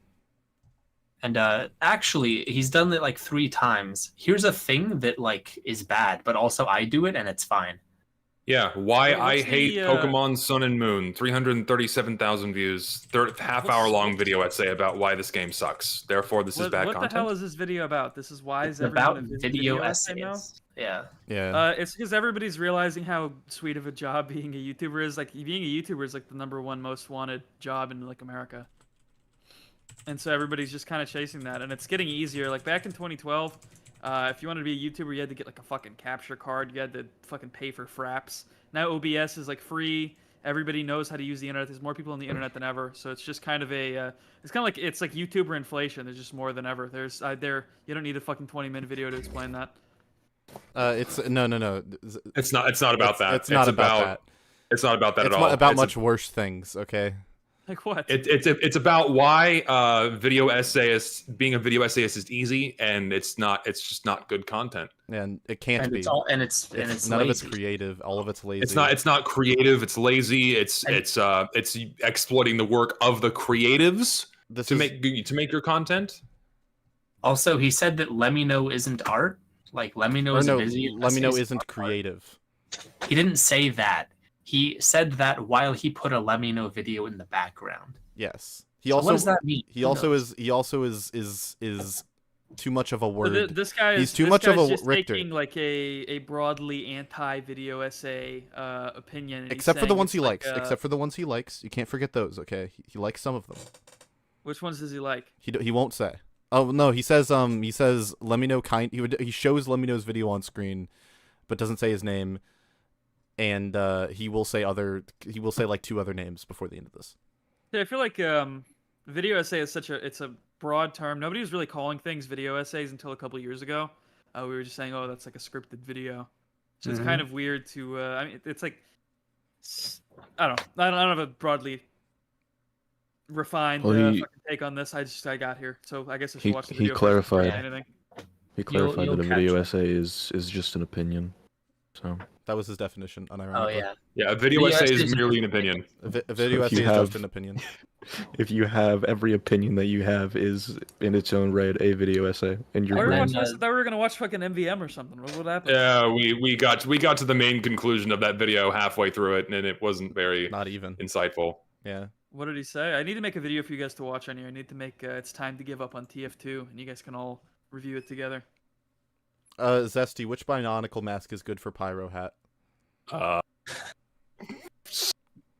None. I don't think you should make a Bionicle mask for a TF2 cosmetic if that's the angle. Oh my gosh, he did it. He was consistent with his principles. Could you imagine? Why would you do Zesty, that? why are you're always the main character of these things. You're always everywhere you go. Everybody's obsessed. Not really. That's not even about true. Bionicles That's and not fucking- true at all. It's been Wheezy for the majority of this stream because he fucking Oh, yeah. does horrible shit in Minecraft. Anyways, we gotta What's going on with Wheezy? What did I miss from Wheezy? well He's a fucking demon in Minecraft and just annihilates all terrain. yeah, he just flattens his world. That's what he does in Minecraft. Yeah, he doesn't has do a anything world else. for like a year now, and That's what you guys talked just about for walk the duration of the 3 minutes MvM and video. it's a flat map. Pretty much, yeah. The MVM video amounted to Man vs. Machine has been ruined by rewards because people only want to do man up and pay money for the tickets because they want to get the Gamba at the end. And apparently having fun in MVM and getting rewards is mutually exclusive and they don't go hand in hand according to this guy. When in reality, people go in there for the entire experience and they can have fun playing MVM and have fun going for the rewards. You know, And and I'm not done. Shush. And ultimately, oh my God, Zesty, what the fuck is wrong with you? You're always shushing me and talking to me like I'm a 5-year-old on these streams, bro. You need to watch your mouth. I'm bringing y'all up to speed, and then ultimately the problem is that MVM is so old, and there's been no new content that so few people play it that you have this extreme dichotomy between people who are brand new that've never touched the game mode, and then people that pretty much have been there since day one and grind it over and over for Gamba, and that's it. Well, it was never really that good to begin with, to be honest. I see everybody, Jerma goes live and he's like, this is one of the best, MVM is one of the best PvE game modes. It's really not one of the best PvE games. That formula has been done much better in other games, like time and time again. I feel like it's a weird mutation of TF2 and it's like amazing people still play it. Yeah, we kind of made a distinction between like PvE game modes and games that aren't only PvE, and then like, oh, this game, it's only PvE. Yeah, I don't know. I feel like the wave-based thing has been done better in other games like Killing Floor and stuff. Yeah, but that's the whole game in Killing Floor is the difference. That's true, but I mean... And that's why it's so good, because that is the game, whereas in TF2, it's an offshoot that has an already good game as the base. And so it's successful and it's fun for those who are familiar with the base game, but from an outside perspective, if it was its own standalone thing, obviously not going to be good as its own PvE experience. Didn't Valve make like MVM like standalone with Alien Swarm? Or I've never played Alien Swarm, but that's what I've heard that is. No idea. Like it's a wave-based game, and it's like fucking MVM, but it's like top down. Maybe Is that a some chat will Valve know. game? Alien Swarm, yeah. Have you You ever played sure? Alien Swarm? I don't think know. I played it like once. Well, no, a few years ago. because I know you get like a hat for playing it, so I think I played it like one time to try to get the Alien hat. Swarm. Top-down multiplayer shooter. Oh yeah, it is a Valve game. Technically, it was originally a mod, just like all other shit. Have I played this before? I don't know if this is a wave-based game. Is the thing. Among Us. Guys, I'm really interested in why everyone's a video essay now. A video essayist. Whoops. Okay, how about Firefight in Halo All 3 right. ODST? That's better All than right. MvM. Alrighty. It's like... What? Nah, he was just like, hey guys, wouldn't it be cool if we got back to the video and then you brought up like another PV? You brought up like Halo 4. I was like, oh, Which is okay. No, fine Halo, and funny, Halo but- 3 ODST Firefight is probably more fun than MvM. I haven't With played. friends, that's, like, awesome. I haven't played I'll be right back. any of these games. No, I was never a Halo guy. Yeah, fair enough. Cannot comment. I'm hitting play on the video.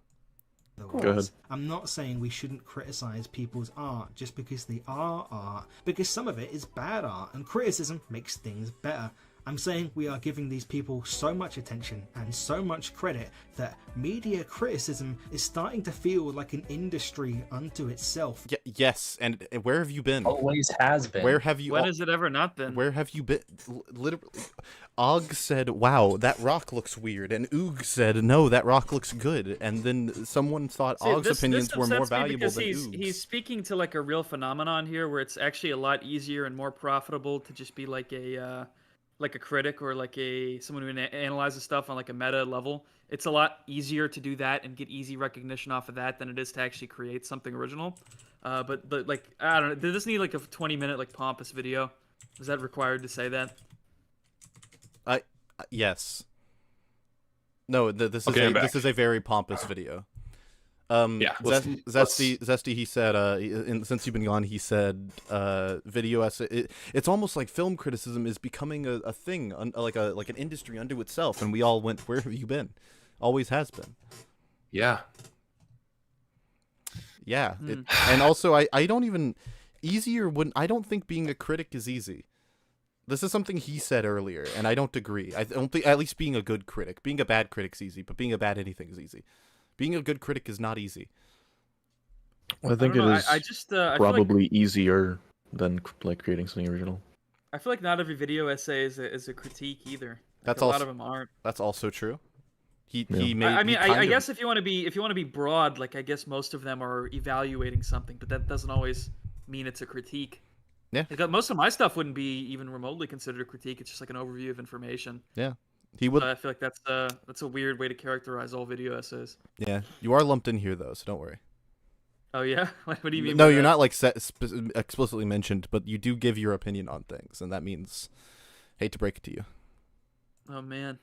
More of an industry than media. If you're making something new from the ground up, you can't really make mistakes anymore. You're under intense. What? What are you talking? Wait, what? That fucking put me through a loop. Play that again. Mistakes anymore. Hold on, I'm sorry. We need to. More of an industry than media. If you're making something new from the ground up, you can't really make mistakes anymore. You're under intense scrutiny from an ocean of people who couldn't make something original or inspired if they shit out Lego. He's so. He's such he's so cunty with it. What is this guy's like claim to fame that makes him like a good purveyor of He has a creative writing degree. Video essays. That's his claim to fame, is video essays about video games. Oh, sorry. Whoops. Okay. And again, I sense nothing but bitterness from this guy. He's like, oh, I can't make anything new from the ground up without people complaining about it and being mean. It's like, you're putting yourself out there on the internet. Welcome to the fucking internet. Like, dude. First of all, when was it acceptable to make like mistakes like flippantly? A and B, who was out there saying like, oh no, there's a car in the background of Lord of the Rings, so the whole thing's invalid. I hate it. Like what? No, who are you talking to?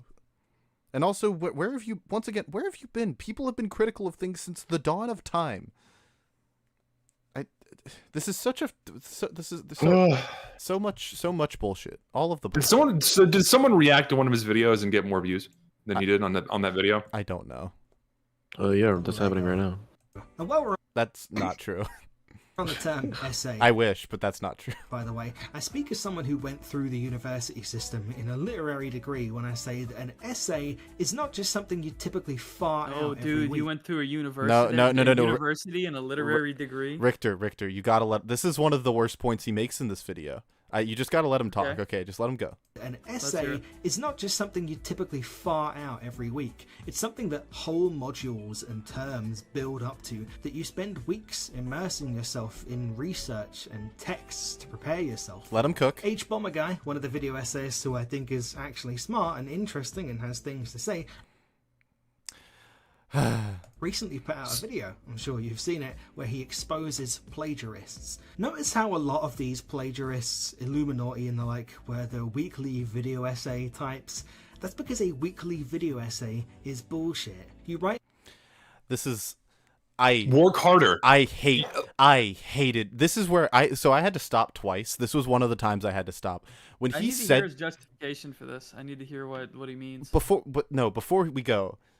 Two things. One, Illuminati is like the only example that from what I remember of that video that he brought up, because Internet Historian obviously doesn't count, and Internet Historian was like a large portion of the video, and he makes like one video, notoriously makes like one video a year, so he clearly doesn't count, and those videos are often hours long. So, yeah, but also, point two, you can make a video essay a week.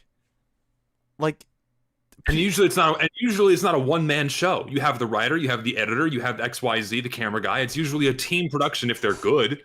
I feel also, like this is the point sorry. he's trying to make is about just like the industrialization of it and channels being able to like pump it out every week. But like that was the case before there was a big blossoming scene about this stuff on YouTube. Like companies like BuzzFeed and like Polygon and stuff would put out content like that every week. Newspapers. Because there's more than one person like working on it, does that make it less of an art form? I feel like that's like a stupid position to take. It is. It's that's the immensely position stupid. he's taking. Ridiculous. I sense nothing but bitterness. If I was working YouTube full time, I could probably make my videos on an average of a week and a half, because This guy is just mad his grind isn't special anymore is what's going on here. Yeah, that's it. He's angry because his videos aren't getting massive views anymore, because now that's all it is. That's all I'm getting from this, really. it is so frustrating. And also, by the way, this screenshot does not help, because these videos 1 month ago, first of all, views aren't great. But second of all, not one a week, like one every 2 weeks on average, which, okay. And not to say that this is great, and also or anything, like, but, and know. obviously like the guy's a one-man show. Clearly it's not possible, or it wouldn't be good quality videos, but you have to really push yourself to the limit to make a weekly video essay as one person. Obviously it's not possible. I could make the videos I make like one every 1.5 weeks to 2 weeks if I was working YouTube full time. But at some point I would at some point imagine that like my creative juices would need a break, you know. But like, yep. No, yeah, you need to slow down. Also, hi Dr. Derp Gamer in the chat. It's good to see you. Derp. Shout out Dr. Derp Gamer. Guys, subscribe to Dr. Derp Gamer in the chat. Best UFR Dr. coverage. Derp Gamer, I liked your video. Pretty good. We're gonna try and get him on next week. I wanna have some conversations with him on the show. Can I get a derp? Oh shit. There we go. Video essay is bullshit. You write an essay when you have something to say. You don't act. You could have something to say every week. Say in a short period of time. You write an essay when you have something to say, but it's bullshit if you have something to say every week. What? You know how often I think of new things to say? I would argue probably every hour, like a lot, pretty often actually. And I could extrapolate more things from the things I say. I mean, I get what he's trying to say is that like what a video essay should be. It should have a grander meaning or a greater point that's a little more interesting than like fucking Illuminati's videos. But I feel like any form of content has a good and bad variant. Like there's good video essays, there's bad video essays, there's good movies, there's bad movies. I feel like he's doing a really bad job of laying out whatever case he's trying to make. Yes, this is the video essays are too easy video, derp. Also, I don't think that video essays have to have a very poignant or like profound thing to say. They can be about something mundane as long as you are able to make it engaging and have something. Glee, if I want to find a video essay on the origins of pecan rolls, it's like 45 minutes long. I'm gonna watch it because I'm interested in it. Because I'm interested in the topic. It doesn't matter. Yes, it does not matter. Also, someone could criticize something and have something profound to say about it. Like So Exactly. Is it only a good video essay if it's H Bomber Guy and it's advancing progressive politics? I hate that he used H Bomber Guy as an example because I would not consider him to be a great video essayist. I think he's pretty good. I think H Bomber Guy makes some pretty good videos. He's hit or miss for me. I don't know. I'm not the biggest fan of him, but he also followed me on Twitter, so I kind of am biased to like him. Oh, okay, my bad. People follow me on Friend Twitter of- that I actively hate. H Bomber Guy, a friend of the channel. Yeah. Like where the weekly video essay types. That's because a weekly video essay is bullshit. You write an essay when you have something to say. You don't actively look for or make up something to say to write an essay. What are you talking about? What? Are you insane? That's just What like are an you- insane. That's an insane. What are newspapers? What the fuck are newspapers? Where? What? Yeah, what? that is a crazy way to just be completely wrong about the creative process. No, I don't think about things to say. Things just happen to me. They hit me on the head like the apple that hit Isaac Newton. That's me. What? You know, normally when people write movies or other creative works, it's not like they immediately know exactly what they're gonna make. You kind of have to fill the gaps in as you're making. What it. is brainstorming? I don't know what the fuck is this guy even talking about? Man? What is brainstorming? This guy with his creative writing degree should understand what brainstorming is. That you have to think about what you're going to write. You have Well, how to much think of art of a is topic. happenstance? How much of art is happenstance and like, oh, this is how things worked out? That's a big part of what makes these things beautiful. Yes. But my point is, like, you have to think about what you're going to say. You have to think of the subject matter. You have to outline it. You have to fill in the gaps. It doesn't just like suddenly come to you and there it is. When I was doing my live like impromptu live stream, someone asked like, how do you get ideas for videos? And I said like, I just think about things a lot. Something will happen. Sorry, something will happen to me. Something will happen to me, and I'll just think about like, why did that happen? I'll try to tie it to something else that's happened to me, and that's where a lot of the video ideas I've had come from. Like the playtime thing came from the discussion I had with Zesty, and then me thinking about it for a while, and then putting the pieces together, and then talking about it with him again. That just happens. That's how videos come to be. That requires effort. The brainstorming process requires effort. Yes. Something to say. You don't actively look for or make up something to say to write an Newspapers! essay. So I'll just say it. YouTubers who make weekly video essays, I suspect that you are all frauds. If you haven't ripped off a bunch of journalists and superior writers whose work will never get... But they make things once a week. What happens then? Journalists have to make news... Daily. Like people do it daily. Daily. Like these are all frauds now. Newspapers. Everyone's a fraud except me when I write a fucking stupid ass video with some weird RPG game in the background. That's real art. Okay. So how about this? What about Science Magazine that comes out once a week? Are these people frauds? That's what I'm saying. Journalists exist. He has a creative writing degree. But it's not journalism. This is like a collection of scientific research that's published once a week. Is all of it a fraud because it's released once a week? Yeah. How long do you think it took him to make this video? Less than a week. That's what I was gonna. Let's find out. Hold on. Sorry, that's what I was gonna say. Well, no, this is a bad example because he hasn't uploaded in a while. But that's what I was gonna say. If this were the quality of content I made, I could easily make this once a week. I could make this twice a week. Yeah, the production quality here isn't really giving him any points to talk about art. Most of the time, like being artsy. I'm a fast writer, so most of the time I spend on videos is editing, and that usually takes me like 3 days. So. Like I could but that's because I like put effort and like and I pull fucking 16-hour shifts and shit and like try and get like all of the editing perfectly to perfectly say the thing that I want to say. I'll like animate things to make sure I'm engaging the viewer's attention. But no, I could if I were just putting gameplay in the background and not thinking about what I was saying and just cutting the audio, I could do this twice a week and it would not be hard. Are we looking at his video thumbnails, or is this? No, this is Illuminati. Man, Illuminati's thumbnails sucked. Yeah, they're rough. These videos look boring. A bunch of journalists. It's also because they're all next to each other. He was a journo. He was a game journo, dude. He worked at Hard Drive. Oh, now I'm understanding why this guy has these opinions. So this guy's just mad that his whole industry is getting blown up by YouTubers. He also moved on to he's trying to start another magazine. He talks about it later in this video. He's about to start another what? See you, Dirt. Here's his video. I left Hard Drive. What happens next? Oh, what kind of articles he wrote?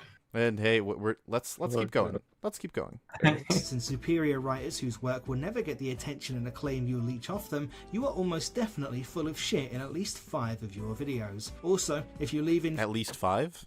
What? At least 5, minimum. footage of you pouring yourself Not a cup of arbitrary. tea or coffee and drinking it during the video, I also hate you. That one's He fucked over BreadMann. BreadMann talked about how he was drinking drip coffee. Did too. I feel personally attacked because Yeah, I'm always drinking something as I Also work on on my behalf, videos. I feel attacked on behalf of BreadMann. Yeah. Also, if you leave in footage of you pouring yourself a cup of tea or coffee and drinking it during the video, I also hate you. That one's for petty reasons. I just think you need to get over yourself. You're not drink Socrates. alcohol. Wow! Talk about the pot calling the I kettle was black. gonna say- Jesus, dude. Yeah, what the fuck, You're dude? not This guy's Socrates. really, really bitter and angry. It's so oof. Just explained the history of that so Raven for 8 hours. See, that sounds like Quentin reviews. Are you mad that your 2-page Game Journal article about why this video game wasn't exactly up to your liking didn't do so well? Is that where this is coming from? Look, I couldn't hazard a guess. Of course, I am aware Shades of of, the irony. That your fucking creative writing degree failed you in your career as being a game journalist? Yeah, there's So definitely... That's Jesus Christ, man. I could never hope to guess. Okay, I would never say that. Even for 8 hours. Of course, I am aware of the irony here. I have made video essay style content for years, despite the fact that I hate referring to myself as a video essayist because I feel like the format has become... I do see, Alan. I told you. I literally told you. I'm sorry, what did he say? I lost my earbud. I know everyone else does this thing, but I do this thing too. Are you aware? It's like the 3rd time he's done that. So out of touch. He's so not crazy. tapped in. And Game Journal out of touch? What? Yeah, there's shades of Gamergate here is what I was gonna say before you fucking freaked out and started doing belly laughs and screaming. It just lines up too perfectly. I'm sorry. He's suffering from some major fucking schadenfreude right now. For sure. Because I feel like the format has become so oversaturated and I'm kind of petty towards the really bad ones. It is because of this that I think I can pretty authoritatively say that they are comparatively easy. You just have it... The ones that you make, maybe, don't speak I want for all of us. you, listen, you, buddy, Fudj, sit down and do what I was doing for the past week. Come back to me and tell me what I'm doing is easy. It's so aggravating that he's just like, yeah, You the don't video essay understand, format is you couldn't have made 10 characters they should put in frame makers or else I will scream. You couldn't have done it. No, I couldn't have done it. I just couldn't.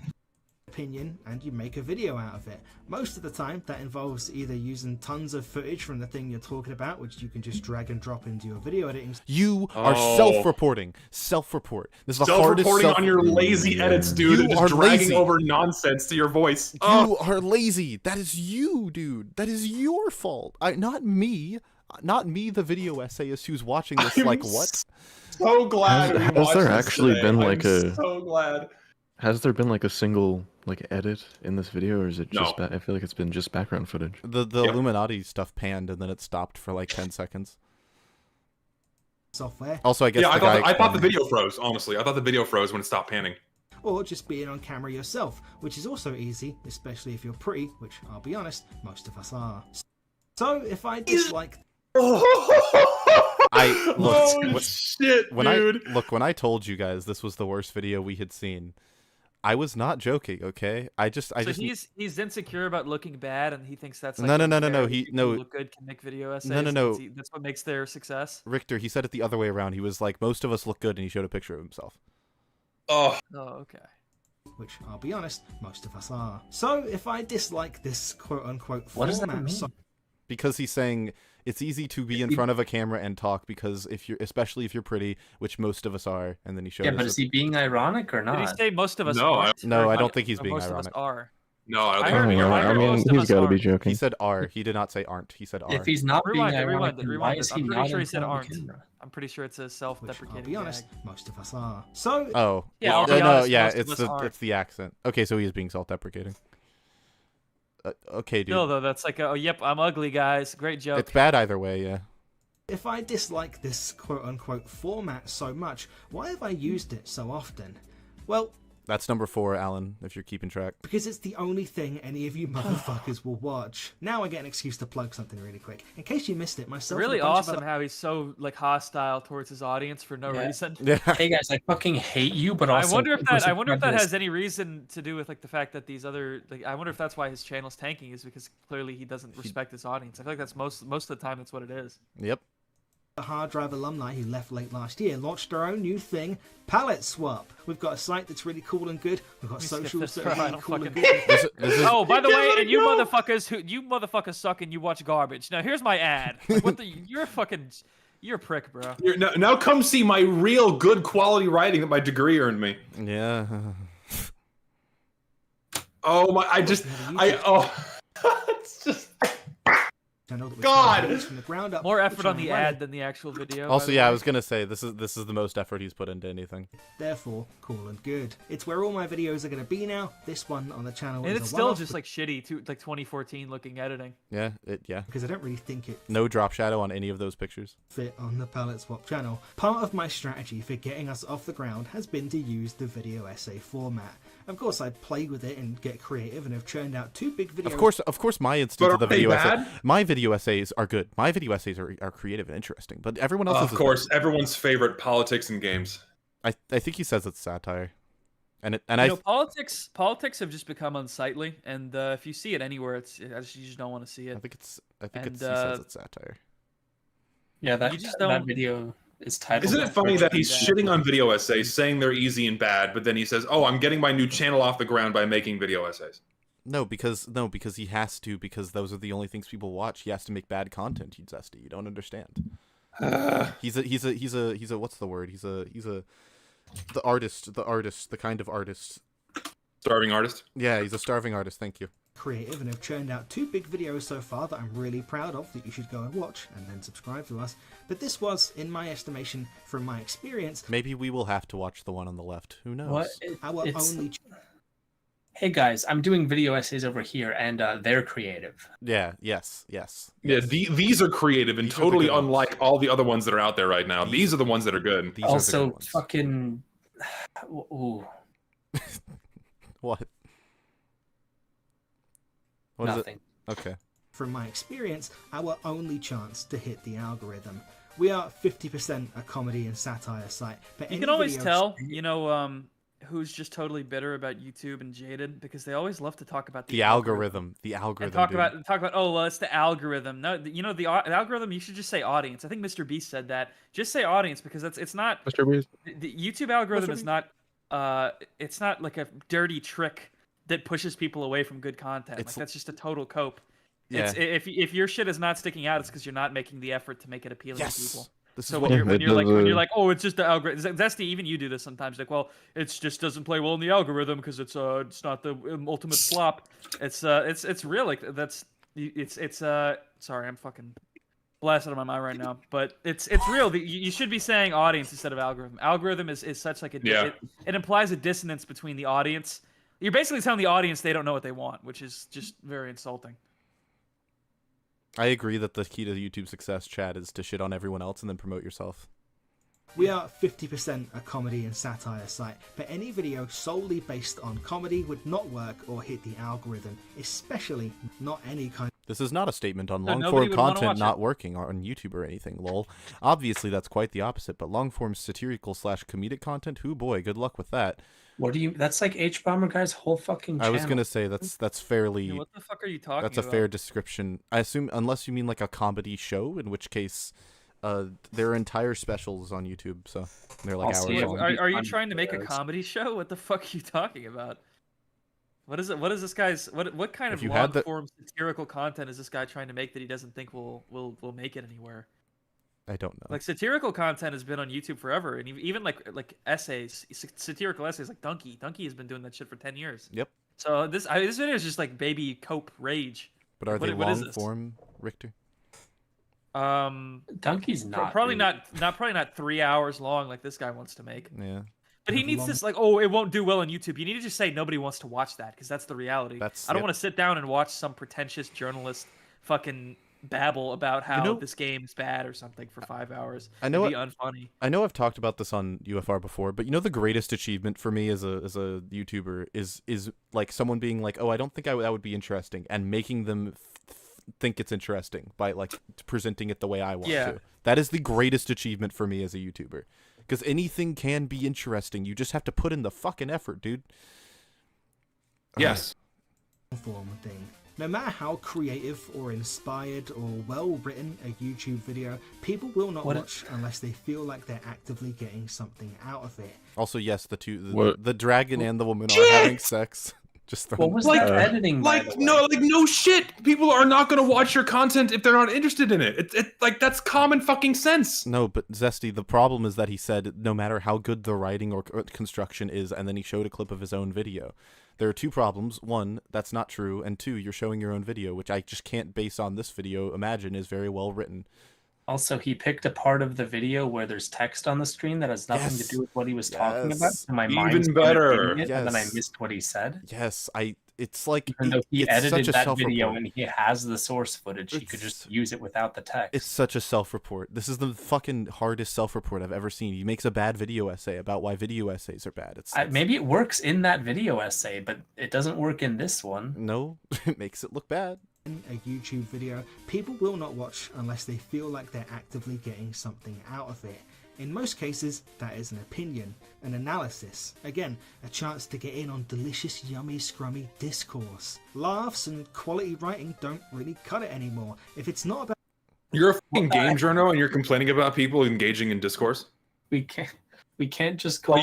You are complaining about... You're complaining about creating content so people can engage in discourse, yet you wrote game journal articles and also and launched a new website for more half satire game journal articles. And the first video you made was a video about politics in video games. Do you not see? One. No. It's the first one he made, isn't it? It's not the first on his new one. channel. A guide to Baldur's Gate. Oh, okay. So the second one he made. Point still. It's a search for the apolitical video game. Yeah, but here's the thing. It's like, dude, you need to not present yourself as a massive hypocrite if you're gonna try to make an argument. I think the statement like people aren't going to watch your videos if they don't think they're gonna get something out of it is so insane, dude. What you don't get is that if my video isn't good, people won't watch it. If you don't get it, if I don't actually say something, if someone doesn't, if I don't. If people don't have anything to talk about, they won't watch it. If someone doesn't, this is a problem. This is a problem with everything else, not with me being. If someone thinks that they're not gonna get something based off the thumbnail, the title, or the intro, that's like the fucking that's like owning like a grocery store and being like, oh, well, they won't come in if they don't think they can buy something. Like, what are you, fucking stupid? Yeah. Obviously, it's like, oh, all these people want is for something to buy. They don't want to respect the architecture of my grocery store. It's like, what the fuck just want cabbage. I came here for vegetables. They don't want to come here just to talk to me. They just want to buy something. What are you fucking? How fucking self-righteous and pretentious do you have to be to say something like that? Lucid. Yeah. What was that one video essay you showed that one time? That like the thumbnail was just "This is a video essay." Do you remember? Oh, I don't. That was so long ago.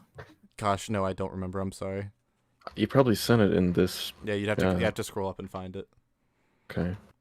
Course. Laughs and quality writing don't really cut it anymore. If it's not about laughs, absolutely do. I forgot he said that. Laughs absolutely laughs and cut quality it. writing absolutely do cut it. Videos go viral because they're funny. Yeah, I mean, Donkey is an example. Donkey is an example. I mean, JonTron's videos have so been going viral for 10 years. So mad that his stuff doesn't go viral anymore. I feel bad to take such a cynical take on it, but he's not saying anything that points away from that, you know? Yeah, it's just so sad. Thing I already know I don't want to watch because my time has become a commodity. It was always a commodity. I told you this, like what I said at the start. He used to have more time. He had less value for his time, so he was like, I watch anything and it's good enough. That's his fault.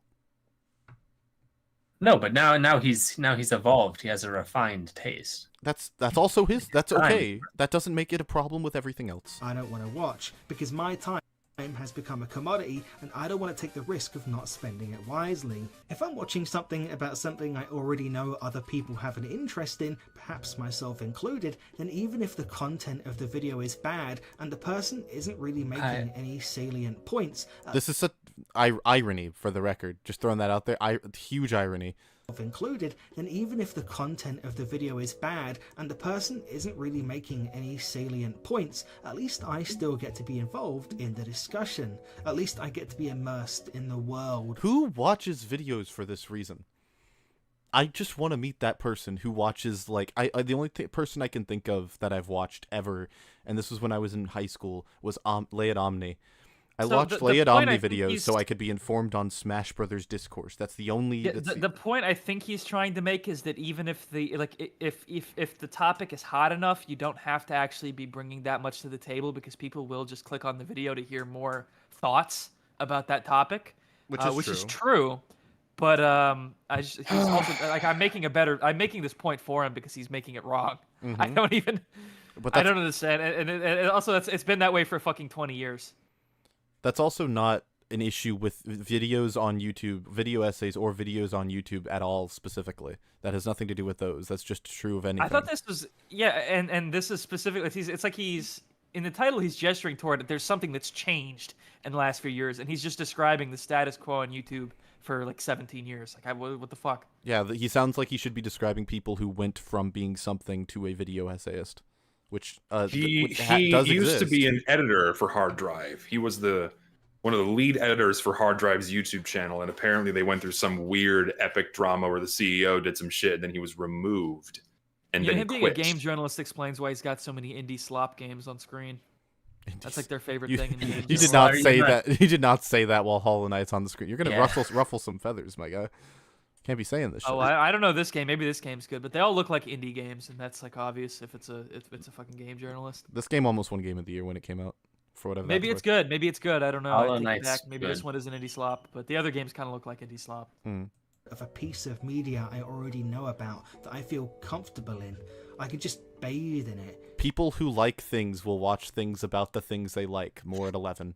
Is that what he just said? Yes. Pretty much. Basically. I'll roll them back if you'd like. Here you go. No, it's okay. At least I get to be immersed in the world of a piece of media I already know about that I feel comfortable in. I could just bathe in it, enshrouded in the warm glow. Enshrouded! Yes. Of discourse. Even Oh if my it's bad, god, it's dude. comfortable. Is You're that such a sarcasm? whiny bitch. Just like, yes, people are going to watch what they want to watch. And tough shit, and they're not watching your videos. That's Why is YouTube sarcasm, not right? mandating people to watch my videos? Why is YouTube not mandating people to watch content they aren't interested in? What the fuck? Yeah, what the fuck is this guy talking about? I know it. That's what we want to watch. Remember animators? Oh, here we go. You guys ready? Remember when animators used to do stuff on YouTube? They still do. Terminal Montage is a channel that makes a lot of content. Yeah, what about that guy who makes the fucking... I don't think they're that funny, but he does like a new animation every week, the Papa Meat or something like that. Yeah, he was sampled on... Canyon. Well, he was sampled on J. Cole's album. Yeah, that guy's like more popular than ever. What the fuck is this He guy was talking pumping about? stuff out for a while there, yeah. Make animations. You know why they all quit, right? It's because they simply weren't They did not all quit. It's just the ones you're showing They on all screen. quit though. Everyone. being rewarded proportionately for their work. The time investment. Also, yes, someone in chat has already pointed out that VivzyPop is just an example of this not being the case. Because she has like a fucking TV show now because of her web animation that took off. That's the thing this guy's Same missing with Oni as well. is with this point he's trying to make is that the animators a lot of the time it's not worth it for them, but when it is worth it for them they usually get like rewarded more handsomely than anyone else. Correct. Like I What is guarantee the- the what Oni is the Plays guy is amazing probably digital making circus? more money than like any of us combined. So it's like that's like a high risk high reward kind of industry on YouTube. What is the amazing digital circus? I've never heard of it. I don't know what you're talking about, Zesty. That It's an doesn't sound- it's an amazing animated Zesty, I'm video. fucking with It's you. so Zesty, I'm fucking with you. It's okay. okay, I was gonna say. Also, Smiling Friends. Thank you. And Jack. Smiling Friends, thank you. Thank you. There are Jack. plenty of animators out there Those still guys doing get great YouTube- stuff. Those guys get whole channels or whole fucking series. Richter, I can tell that this guy is just a bitter old head who is angry that like the gaming environment for journos and old heads like Ego Raptor and shit they're not as welcoming for them anymore. Yeah, and so now he's bitter about it. My honest to God advice for this guy is he needs to stop like regarding the new age of like internet consumers with content and realize that those are his prime demographic and he should be appealing to them. Also, and not think that because he's older and he has a degree that he should have some kind of say over them. Like they I don't know, it's a pretentiousness, like I said, it's like a shades of Gamergate kind of thing where you can tell this person is just out of touch and doesn't understand the consumer base. Also, it's sad. Also, like the animators point is so bad because it's obvious he watched these people and they left, but he doesn't know that there's like a huge market for animation on YouTube.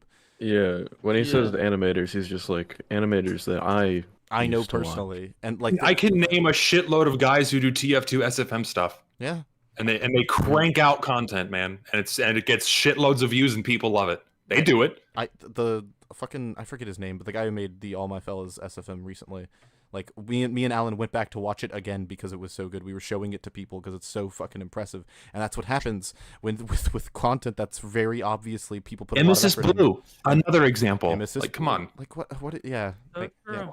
Also, Richter, do you know what Marble Hornets is? Of course I know what Marble Hornets is. Okay, so he's going to say something about Marble Hornets in a bit, and I swear it might be relevant, but I really want you to give me your thoughts on it when he says it, okay? Because I'm a massive Marble Hornets fan when he says. Let's hear it. Yeah. Just was not worth it. Most animations were somewhere from 2 to 10 minutes. Enough time to show off your abilities. Also, wait, doesn't Aaron Hansen own like a fucking production company now? Yes, he does. And what the fuck is this guy talking about? Yeah, he stopped animating on YouTube because he had millions of dollars to make elsewhere. No, you don't understand. Creatively, but not so much time that the workload became completely impossible, even though that is still an insane amount of work. And in today's climate, animators stand basically no chance because YouTube wants you to be a short or it wants you to be 3 hours. That's just objectively false when we have feature-length animations that are doing insanely well. You just gave like 10 examples. Also shorts. Shorts would be easy earn to no make money. Shorts earn no fucking money. That too. I was gonna say, but shorts. If you were making animations of shorts, that would actually be easier if you're an animator. Because I feel like it's a better time on YouTube to be shilling your Patreon or your Float Plane or your fucking Ko-Fi than ever. Like these people probably weren't getting a lot of money off of that stuff back then. Nowadays, I feel like every animator I see has a Patreon that's making at least $1,000 a month off of it. Also, the person in chat, the implement made this point, but better because he was talking about he was talking about it at a time where animators hadn't really found their footing because 2017 was a much worse time for animators because the adpocalypse had just happened. I think that's just where this guy's head is. Is it still 2017? Yeah, he doesn't. Well, you can just tell that by the presentation of his videos. He's making this stuff to what he thinks the standard of YouTube should be because it's what people were doing on the platform when he was growing up, and he's mad it's not as easy for him. Both extremes. With shorts, we can chase TikTok in the glory days of Vine, and with our watch time boner and pushing of 9-hour video essays. You cannot have your cake and eat it too. It cannot be either shorts and the long form stuff. You can't do both, bro. Come on. Also, what? I was just gonna say the watch time boner isn't like a real thing anymore, is it? Well, no, engagement. Watch time matters. We're only halfway through. He can't keep going on this for another 10 minutes. You did this to us, Zesty. I could be in bed right now. You can go to bed, Alan. I'll take care of the rest. I also love that he's positing like with all the great video essayists on YouTube like H Bomber guys and fucking like MvM and people like that to then be like, they're not real art. Look at this shitty Minecraft cow a guy drew. Now this is awesome. Like this is awesome. This is real art. Yeah. Video games without actually watching or playing them. Now, I mentioned my own video essay exploits and how I too have. That's five, Alan. I hate the text on the screen while he's talking. It looks so bad too. Looks like you made it in this fucking is not a video Windows. This guy was hired as an editor for a game journal article, and his editing is shit. He doesn't even easy ease the keyframes for the motion of his text, so it doesn't have a jarring start and stop. Come on. Video editor or like text editor? Like yeah, that's a good question actually. Because I want to say this, it's not the people's fault. This is not a video to say video essayists are lame or that you should hold anything against them because No, but they just make horrible content and they're not creative and they don't make anything and they're tainting discourse. But also I do the same thing and it's fine. What? despite my actual yearning to do more creative stuff on YouTube, have had to be one of them too. I've had to. Man, I just have the to. algorithm. It's forced. This just goes back to bitter journo whining that no one wants to watch or read his garbage. Like, what is the like to dislike ratio on this? Can someone check? Oh, pretty high, or you know, like it's got a lot of likes. Yeah, at 538 likes to 30 dislikes. Oh my gosh! Do your chat. Do your diligence.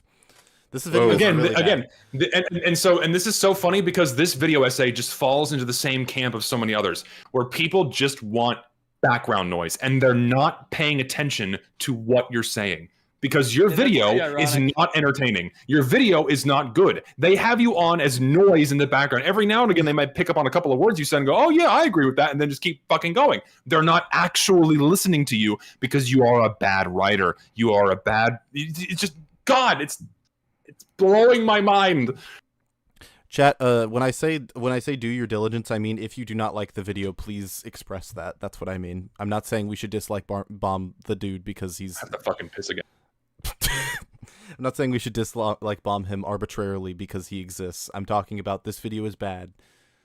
Please, yeah, go watch the video on your own. Yeah, go watch the video on your own. There without us shitting on it. Yeah. Always criticizing it. Relies on like this like plug-in extension thing that shows the like dislike ratio. I'm pretty sure it's just like made up like estimates. Return YouTube dislike. It works better on bigger videos. Because it's like I feel like this I wouldn't trust that this video has a positive like dislike ratio. It works better on bigger and older videos because what they did is they scraped all of the old dislikes from when they removed it from public view. And then from then on, anyone who has it installed, when they dislike a video, it gets added to that count.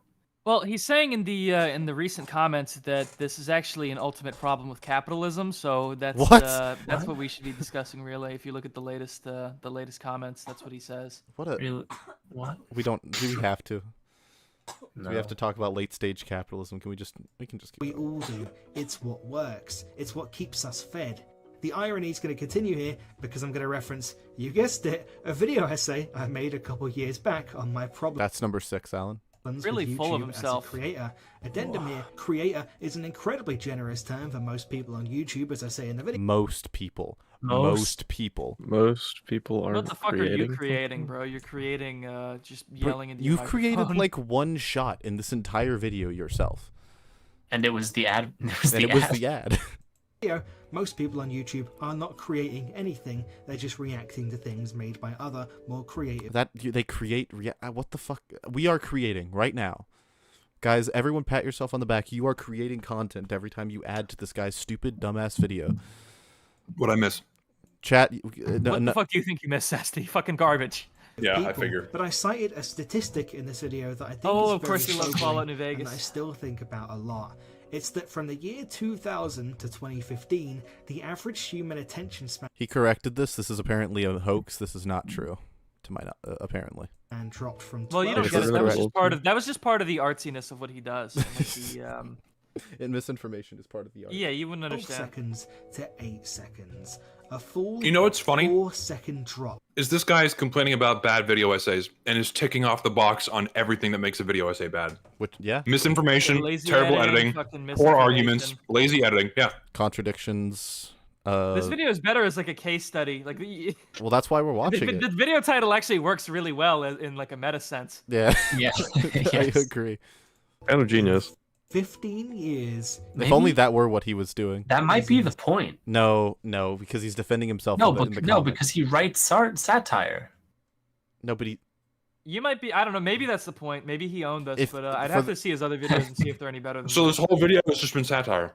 I don't think it's satire because he's defending himself in the comments like religiously, and it's too in character with who I know this person to be for it to be satire.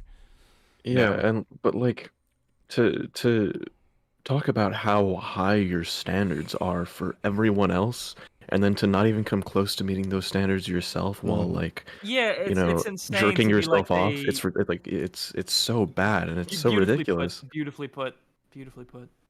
Insane. and I shudder to think how it's changed in the age of TikTok, aggressive, bouncy, text-in-your-face editing, jump cuts, and instant gratification. This guy put more effort into this short than you did your video. He did. Yeah. I'm going. I'll go out on a limb and say, well, no. Well, you don't understand. That actually has nothing to do with it. It's actually just because he's pretty. Oh, okay. Oh yeah, he's attractive. Like, That's because he had to go. fucking He had to sign me go up. to this house because this house is a tourist attraction based off the text on screen. He had to actually get up and go to this house and record all of these shots. He also has someone else doing the shot for him. Not to say that like the editing or anything. Actually, the editing required a lot too because he had to put all the special effects and shit on it on screen. This required more editing at the very least. Yeah. Instant gratification. Basically, everything I say in that Yeah, but your video I gives feel no is gratification ever. And It's- so, like, your- and that's not something to be proud of. Your video makes me sad. still relevant And angry. today. I think maybe even more relevant today, so I won't repeat myself. I think this drop in attention span is the root of a lot of things, and somewhat... Why is Link standing there? Do I? It has. Then to you're do- literally just showing Link standing there as your background Paradoxically, footage. I actually think it explains our love of the 8-hour critique or breakdown of a piece of media we already know or want to know more about. It's not about the length. Hell, most of the time we just put it on in the background while we're doing something else. Ironic. It's about not being the this is so. If this is satire, it's so well written. It's like if the goal was to be bad, you succeeded. Dude. That's basically what you said. That is the metagame here. If this is written to be satire, he got us all. Yeah. That degree is really shining through. If Right? this was meant to be satire, holy fuck, it's all been a ruse the entire time. If this is meant to be satire, Fudj is my new favorite YouTuber, but I don't think it's satire. He's gonna watch I will this rescind and then everything play I it just off. said about him.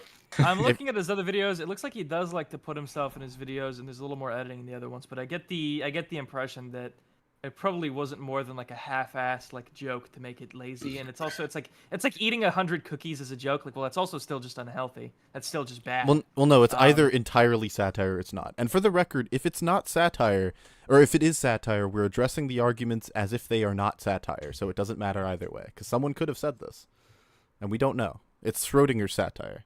It's Schrodinger's satire. It's Schrodinger's satire. You didn't get my joke that it was only happening in my head.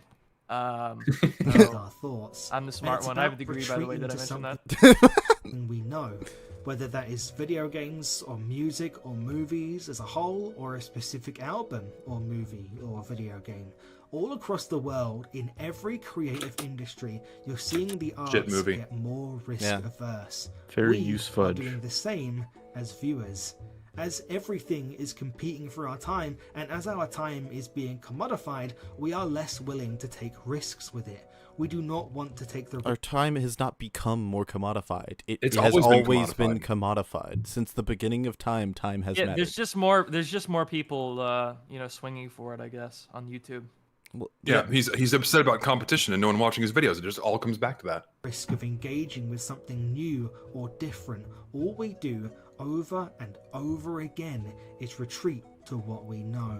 So what I am not saying is Yes, people are going to be comfortable with what they prefer and what they enjoy. Very rarely is someone going to go out of their way to look at something that they're not interested in. Like, Yes. are we really shocked by that? People are going to go for their favorite flavor of ice cream. They prefer that thing. They're going to stick with their preferences. Unless they are Boo in the fucking mood to who? try, unless they are specifically in the mood to try something else, in which case Yes. you better hope that your stuff is better than everyone else's, because that means they are more likely to try your thing because it looks more appealing. Fuck. Yes. the video essayists are to blame for the way social media has decimated our attention span, nor are they to blame for doing what works to pay the bills. I'm saying we seem to have forgotten that the creatives are the ones to be revered and looked up to. And you're a creative? I don't know. The creators Should you be revered and looked up to? Because right now, I don't think so. I think you should be revered based off the quality of your work, regardless of if it's art, painting, or fucking making video essays. Exactly. That's the gist of his stupid argument is that people who review things and like react to things are not creative ever, except that's what I do, and when I do it, it's creative. No, he tries to be creative, but the algorithm just pulls him down like he's a helium balloon. It's just like, no, get back Maybe here. he's just not good censoring at being me. creative. I mean, maybe he's trying harder to be creative than others, but he's just bad at it. No, but Maybe he that's- says like maybe when that's he the does it, core he's problem. creative. He's so creative, guys. Look at him put the Pokemon Platinum footage. the creative. Look, instead of making a lazy video about Pokemon Platinum, he made a lazy video where he's just playing Pokemon Platinum. The editing. I don't even know if this is his footage. Out throughout the whole video. This probably isn't. This probably is not his footage. To be revered and looked up to, and video essayists are just people talking about their work on YouTube. We spend almost all our time criticizing the works of others. Maybe who is we? Who the fuck is we? YouTubers. I want to see how he ends this. I want to see how he ends that statement. Let it play. Almost all our time criticizing the works of others. Maybe people should criticize us more often. People criticize us, the YouTubers. People criticize YouTubers all the time. We're doing it right now, actually. People make careers out of it. I'm glad. Has anybody here not had like an annoying, angry Twitter thread made about them? Like I feel like everybody has. Oh, that. I'm new. If you have more than like 50,000 subscribers, that just happens. Ah, man, no, dude, fuck. You'll get there. No. Yeah, Lucid, you'll get there. I'm so excited. I actually earlier in the stream, because people were joking about this, I looked L*Sid, like my name censored, to see if there was anything, and there was not. So I'm safe. Oh. Yeah, you haven't done anything excruciatingly controversial yet. You should get into a race war. No, I don't like cars. Zesty. Open up Type Racer and. Oh, I could do that actually. I've been playing. All right, so all right, here I'll bust. Listen, I'll help you out here. I'll bust out. I got my slur Rolodex here. No. I got my Rolodex of slurs. Let me get one for you. Put the rolly away, Zesty. It's okay. No, hold on. I got one for you. We'll pick a letter. No, Zesty. We don't got to do this. Okay, I just like to. Here we go. I like to. Give me a letter. Come on, someone give me a letter. Come on. I got it. I got it right here. Come on, give me one. Come on. I got it here. Come on. Let me know. You can hear it. I can hear it. Yeah. I'm hitting play on. I'm hitting play on the video. I can't tell if it's real or not. Maybe people should criticize it's a joke. It's like the video. Us more often. I think a lot about enchanted portals. Me too, man. Me too, dude. I know where he's going, but this is a hilarious transition. Criticize us more often. I think a lot about Enchanted Portals. It's this game made by literally two people who formed a studio together in Spain. This game, by all accounts, was not good, and as you can see from the footage, it is hugely derivative of Cuphead. Too derivative to ever stand out on its own, and likely speaks to a lack of creativity on the developer's part. It is definitely deserving of criticism. Okay. But and is Cuphead not? No. Just listen to where he's going. See, there doesn't seem to be anything particularly malicious about it. You know what there is something malicious about? The way people talked about it. I mean, look at some of these thumbnails. Don't be mean! Don't be mean to me on the internet! Don't be mean! First of all, these first two are by the same person, which is, yeah. Secondly, okay. This doesn't. Criticism is harassment. Here we go. Here it comes. Here it comes. This doesn't look malicious. Let him.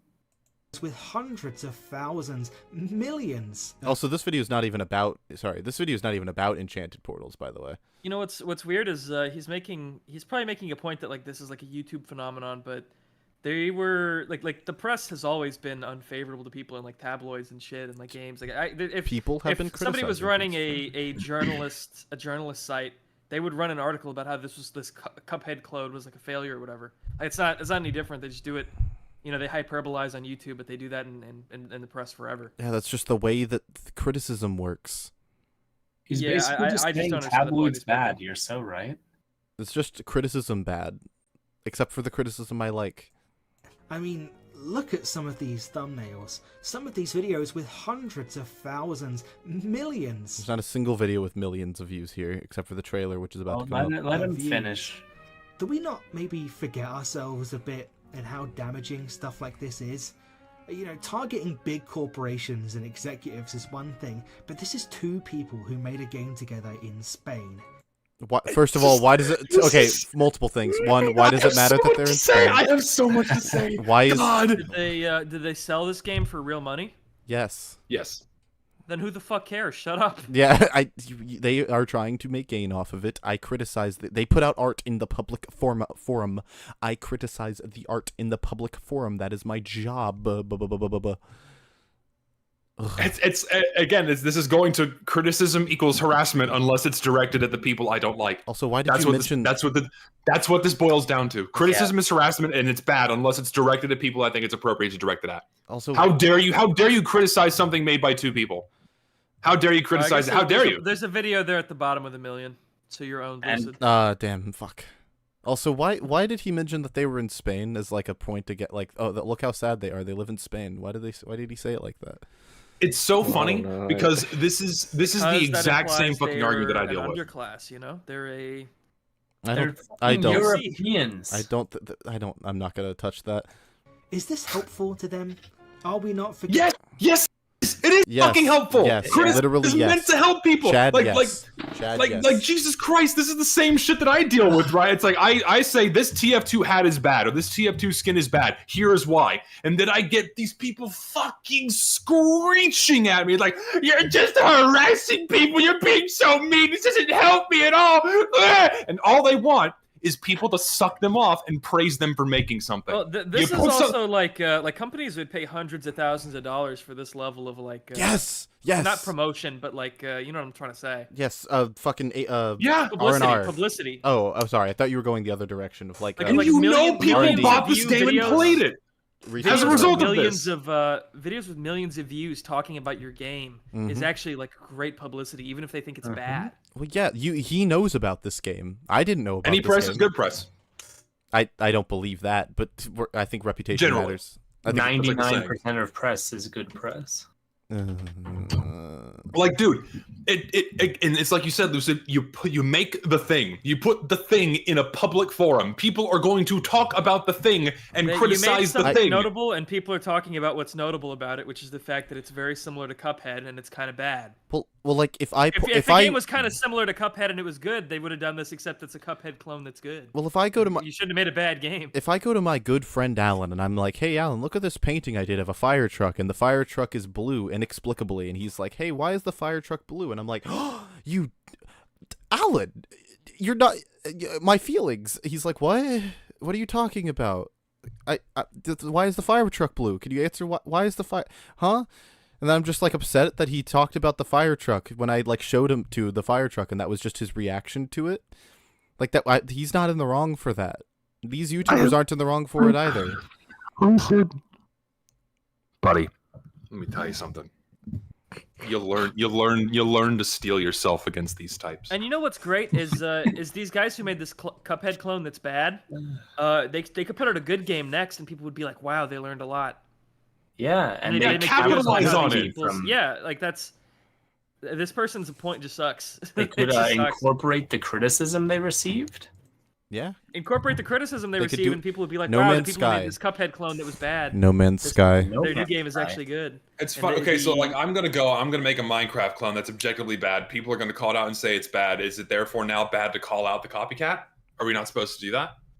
Like, he has a point about how YouTube has fostered like an ecosystem of negativity and how that sells so much, but that's always sold in all. He does, but he doesn't even have a problem with that if it's directed at the right target.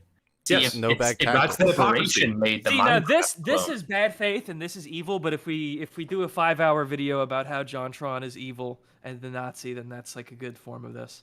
No bag tactics, only bad targets. Yeah. Exactly. Thousands, millions of views. Do we not maybe forget ourselves a bit and how damaging stuff like this is? You know, targeting big corporations and executives is one thing, but this is... Oh, I know this isn't satire, unless it's incredibly well-planned satire. I just realized something. It comes up in a second. Dude, attacking a game studio? Dude. But wait. PewDiePie said he was whatever. That's like, that's on the table too. That guy's a corporation, basically, when you think about it. You can't criticize Mr. Beast. Or no, you can't. Sorry, you can criticize Mr. Beast. My bad. You can talk about Mr. Beast, but you don't have to worry about whether that's damaging to him, even though he's one guy. People who made a game together in Spain. Is this helpful to them? Yes. Are we not forgetting ourselves? How do we think this makes them feel? Are you serious? Are we really doing? It makes me. How do you? Let him finish. I'm sorry. Truly, I would love to see any of the people who made these videos make their own game with one other person, Max. Are you happy that he finished? Are you happy that he finished? Are you happy? I'm happy. Are you? I am. I'm so glad. I'm so glad we let him finish. How dare you criticize something? Why don't you try it? Oh, you were served a shitty burnt meal at like a 5-star restaurant. You didn't like your food. Why? You cook your own food then. Like, fuck! I hate that. It's a non-argument. It's such a bad argument, yeah. Oh, I'm sorry. Think about the chef's feelings, dude. Could you imagine, like, when the Challenger shuttle, like, crashed, someone was like, wow, I wonder if the shuttle was made poorly. Someone was like, have you ever built a shuttle? Yeah, are you considering the engineer's feelings? like, bro, the shuttle exploded. I think there was something wrong with it. I think a lot of like, oh my god, I cannot believe he posed. He did it. He posed the argument. He did it. He fucking did it. Do it yourself. Sane in the Rain music. Don't criticize an things. Incredible jazz musician on YouTube who announced in 2022 that he was leaving it behind for a bevy of reasons. Now, he's since come back, kind of, for other reasons, and I don't want to speak for him, but there's a section in the original Departure video that really resonated with me. Okay, so he's going to say a bunch of things. Just brace yourself. Now, for a long time, I kind of felt guilty that, oh, I am the only one that has stumbled into, inadvertently profiting off of somebody else's content, and I'm a bad person for doing that. But the more that I looked around... First of all, this guy makes covers of things, but he makes jazz covers where he plays all of the instruments himself. So I don't know why he... How is that stealing content? Covers are transformative, right? Covers are especially his. This guy makes creative. This guy, I don't know if you guys have watched this guy, but this guy makes really good music. This guy seems to have an unhealthy attitude toward this, because doing covers of songs has been... Well, no, people have been doing that for like 400 years, bro. Well, especially like his are really good. Like probably longer than 400. I'm not a fucking music historian. They've probably been doing that forever. But even like going back to like the 1900s in America, it's been normal to do covers of classics and redo them. Like Kim Wilde, or not fucking Kim Wilde. That's the fucking Valve developer. Kim Swift's. Wait, no, I got that bad. I got that wrong. I think it was Kim Wilde who did Keep Me Hanging On, and that was like that was a cover of a previous song. All kinds of shit like that. That's like normal to make money off of your cover of other people's songs. So this guy might be feeling some guilt that's not warranted. Well, is he saying this about himself, or is he talking about like other things people say about him? He's saying this is like he's talking about like, oh, I'm making stuff off of people's content, and then I looked around and I realized everyone was doing that. The more I realized that this particular group of issues regarding copyright wasn't just unique to me. Also, he's talking about copyright specifically, so it doesn't even fit the topic of the video. It's a problem with the entire creator ecosystem. Maybe it's not a problem, but it's a phenomenon that's existed in the entire creator ecosystem. YouTube is full of people profiting off somebody else's creation. For example, there are reaction YouTubers who just record themselves. Fun fact, if you've ever reacted to a piece of Bo Burnham's work, you are everything he hates, and rightfully so. What? Okay, who cares? Yeah. I find it sad that I from my point of view, it looks like the social discourse surrounding this guy has pressured him to think that his work is comparable to a reaction YouTuber, and that's just sad. I agree. Like I think he was bullied so much into believing that now that he thinks his work is comparable to this, and it's not. I think there's good reaction content, and I think there's bad reaction content. This is good reaction content. What you're doing, very different from what I assume this guy is doing in the video. Well, if he has to have the video like 20% opacity in the bottom left, then that's probably not a good sign. Yeah. Watching somebody else's. I just realized, can someone screenshot this of me reacting to this guy reacting to this to Bo Burnham? Oh, it's perfect. To Babu Frick. Material. Even people like Let's Players and Twitch streamers are playing a game that was created and sold by somebody else, and if they do it professionally, are generating their own profit off of it. Now, I'm not saying this is inherently wrong. There are Let's Players and Twitch streamers out there that are innovative and add their own, their own flavor to a game. Transformative. Their commentary, what they might do with it. And I think that's wonderful. For me, this is also completely unrelated to the topic, just throwing that out there. It solidifies the notion that ownership of intellectual property on the internet is just so complicated. There are people that make $1 million livings off of making reaction videos, or what are essentially reaction videos, not adding that much of their own, and just reacting. This is it. This is it. This is Well, exactly this is what- it. It's not that it isn't possible to get creative with videos based on other IP. It's what Neil CC did. It's what Mystery Guitar Man did. It's what I and tons of others have tried because it's the closest to creativity you can get on YouTube nowadays. But increasingly, it's feeling like the only genre on YouTube left in 5 years or so will be people dissecting things that already exist or ranking them. Do you What? People have done this for years. Like, oh my He god, contradicted dude. himself in It's- one hold sentence. on, He hold said, on. I no, really no. got something to say here. Wait, no. Okay, first, he contradicted himself in one sentence. He said, it's not like you can't be creative by reacting to someone else's IP, but I'm worried that in 5 years people will only be reacting to other people's IPs. This guy either doesn't understand or is uncomfortable with the essence of the internet.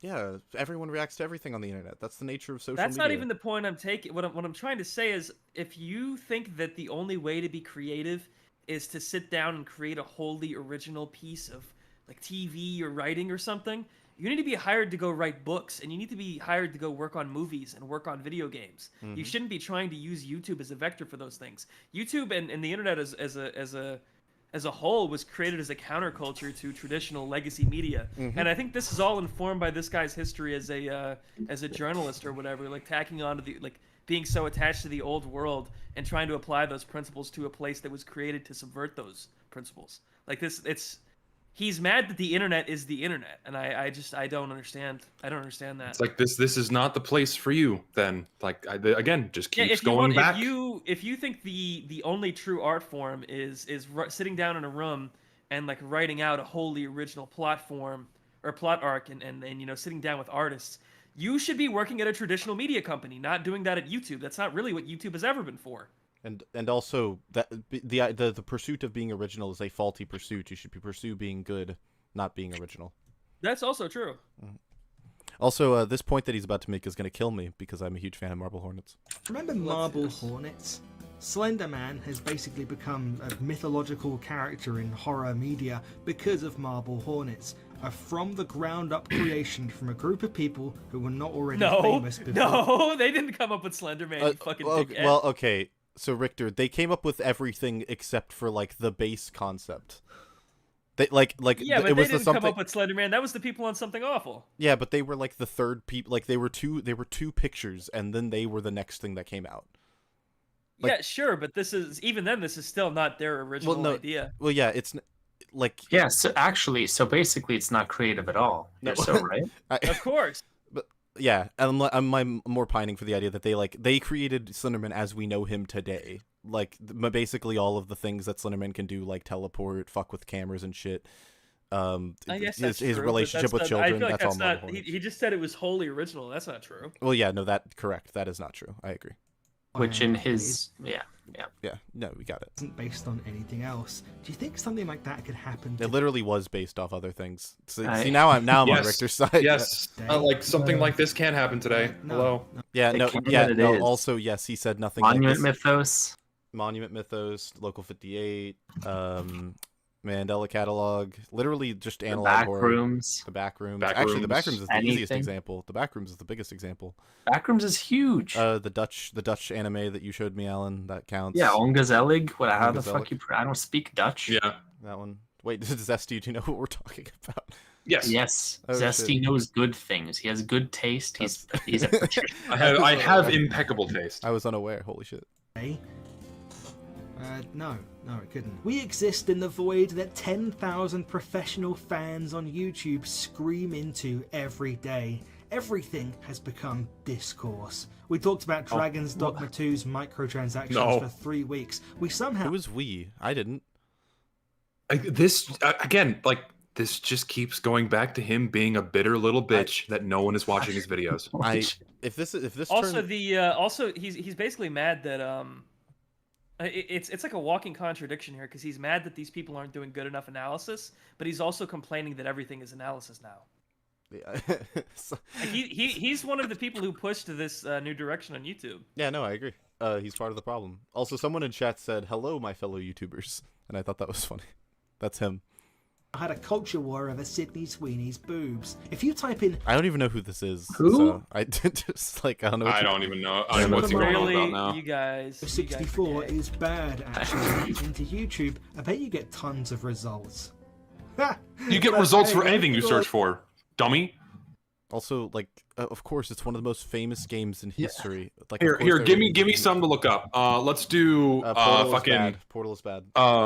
burnt toast is good, actually. Does having a stroke actually smell like burning toast? Well, Interesting. holy shit, that's a different. That's an interesting topic. Is it okay to eat burnt toast? Burnt toast happens. Burnt toast for diarrhea, spelled incorrectly. You know, it would have been interesting for him to point out that the best thumbnail, or like the most creative thumbnail here, has the least amount of views. That would have been an interesting thing to point out. Has the what? Sorry? The least amount of views, the best thumbnail, like the one that's actually like drawn by hand and shit, like the Yeah. technically best thumbnail.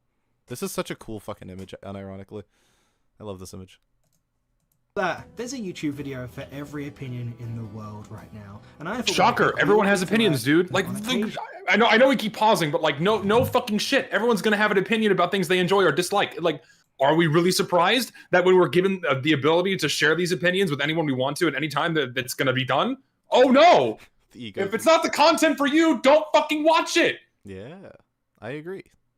Also, I'm also being like trying to go back and forth on if this is a joke or not, if this is satire or not, and I don't think it is because of how, like, some of this is stuff he clearly does believe, like the stuff about reactors. It's just like the parts that are unbelievable that make it like Look, there you go. Look at all that. There's a YouTube video for every opinion in the world right now, and I for one think we all need to learn on occasion to just shut the fuck up.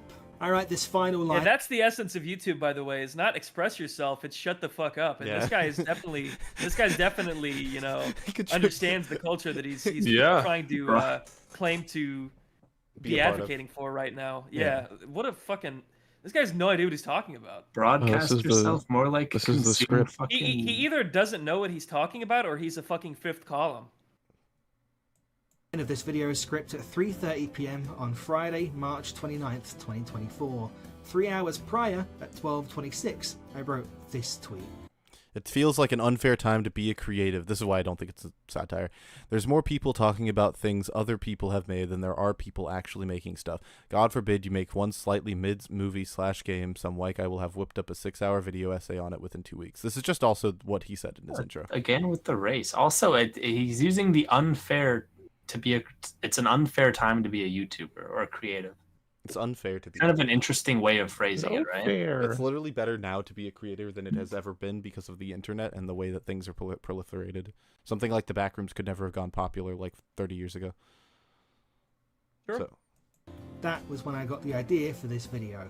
It took me 3 hours to write this script, and the video has only gone up so long after the fact because I had another one to finish for Palette Swap first. I have written and made countless videos more creatively involved and fulfilling and much more challenging over the years of this channel, admittedly many of them towing the video essay line because that's just kind of what you have to do. But that's number 7, Alan, for reference. Also not. And when they're not just why I like this thing, or why insert thing here is good, or why insert thing here is bad, I'd say they average about 4,000 or 5,000 views. This isn't sour grapes or anything. Maybe you should make videos that aren't that are interesting. This isn't sour grapes, dude. The previous 19 minutes have been nothing but sour grapes. Just It really has been. Grapes. It's not sour grapes. It's like you didn't hear him. About 4,000 or 5,000 views. This isn't sour grapes or anything. I've long made my peace with also, this. yes, person in chat, thank you, Pixel, pointed out, week-long essays are not essays, but also, I wrote the script in 3 hours. What? Yeah, what the fuck? I was gonna say, I feel like my videos take more than 3 hours to write. What the fuck? Mine also do, typically, and I'm pretty fast at writing. Yeah, this like for me, I couldn't even start editing this video until I was like 4 months in because of how long it took to write and get everything right. That would certainly be the outlier, though, I think. But I know, but it's like I just find it silly that he's using the time argument of how long it like there's some minimum amount of time that needs to be put into something before it's good. Yeah, some people work faster than other people. Yeah, and some people work slower. This is why we don't judge things based off of these extraneous nonsense factors. We judge them based off the quality of the thing. I wonder if he would consider this video to be one of his worst, like, lesser video essays. I feel like if you were in this call, you would have to. Also, yeah, I think he kind of just said that. I see. This isn't sour grapes or Has anything. this guy considered that being a white male, he might just not have as much to say? Okay. Long made my peace with this. I'm just making a point. Creativity doesn't do numbers. Criticizing other people's work. Criticizing people while being creative does the most numbers, I would argue. In like the vast majority of situations, it does the most numbers. You don't he's trying. Oh, well, also yes, but I was gonna say if you were trying, the best critics on YouTube are the ones that are creative. I also just disagree with his characterization that, well, if you make anything, people are just going to tear it apart. We just witnessed like 6 like hyper popular games come into just blip into existence in the last 6 months, and immediately get like giant video essays praising them, like fucking Lethal Company, Helldivers 2. What's the one where the buckshot roulette game? There's been like fucking 6 or 7 of them in the last. There's one that just came out. What was that one called? Content warning. Content warning. Like all of these, like if you make something good, it comes out. People will make videos praising shit. It's not just a negativity farm. You're of, like, just everything. this guy is just not making good videos, and they're not getting views. It has nothing to do with the type of content doing better than his preferred type of It's content. the algorithm, bro. It's the algorithm, bro. You are just making videos that people do not want to watch. That's true. It's just true. Criticizing other people's work. He's gonna watch this, and we're gonna be in a shitty article in like a week. I hope you're ready for that. Oh, I'm so excited. Also, I can't wait for the response to this stream being, no, you don't understand. You're criticizing his criticizing of the format, so you are also part of the problem. You don't understand. He got you. Why is he eating a Twix in a forest? What is this? I truly do not mean to disrespect or insult anyone. Addendum. Wow, this Addendum. is what a fucking eyesore. What a fucking eyesore. I do Text mean. on I the do screen, mean. chat, and then he's putting another addendum on top of it, bro. This is fucking Addendum. So I he do says mean to something, and then in disrespect editing, he's like, to clarify, what I mean is the exact opposite of the thing I that do mean to just said. disrespect reaction YouTubers / streamers, as well as most of the weekly lo-fi video essay guys whom I suspect are frauds.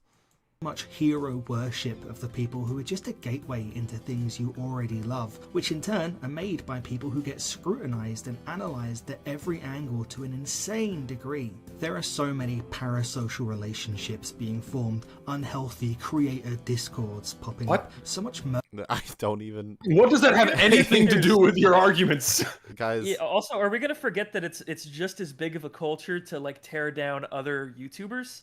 Like like the drama That's channel also stuff true. is a whole thing you have to worry Keemstar. about when you're a YouTuber. Keemstar Yeah, literally that's like to say, oh well, it's unhealthy YouTube a fan group. Well, there's unhealthy fucking video game fan bases, and oh well, every fucking creative is fucking being forced to be analyzed from 1,000 angles. Well, it's also true of every fucking YouTuber.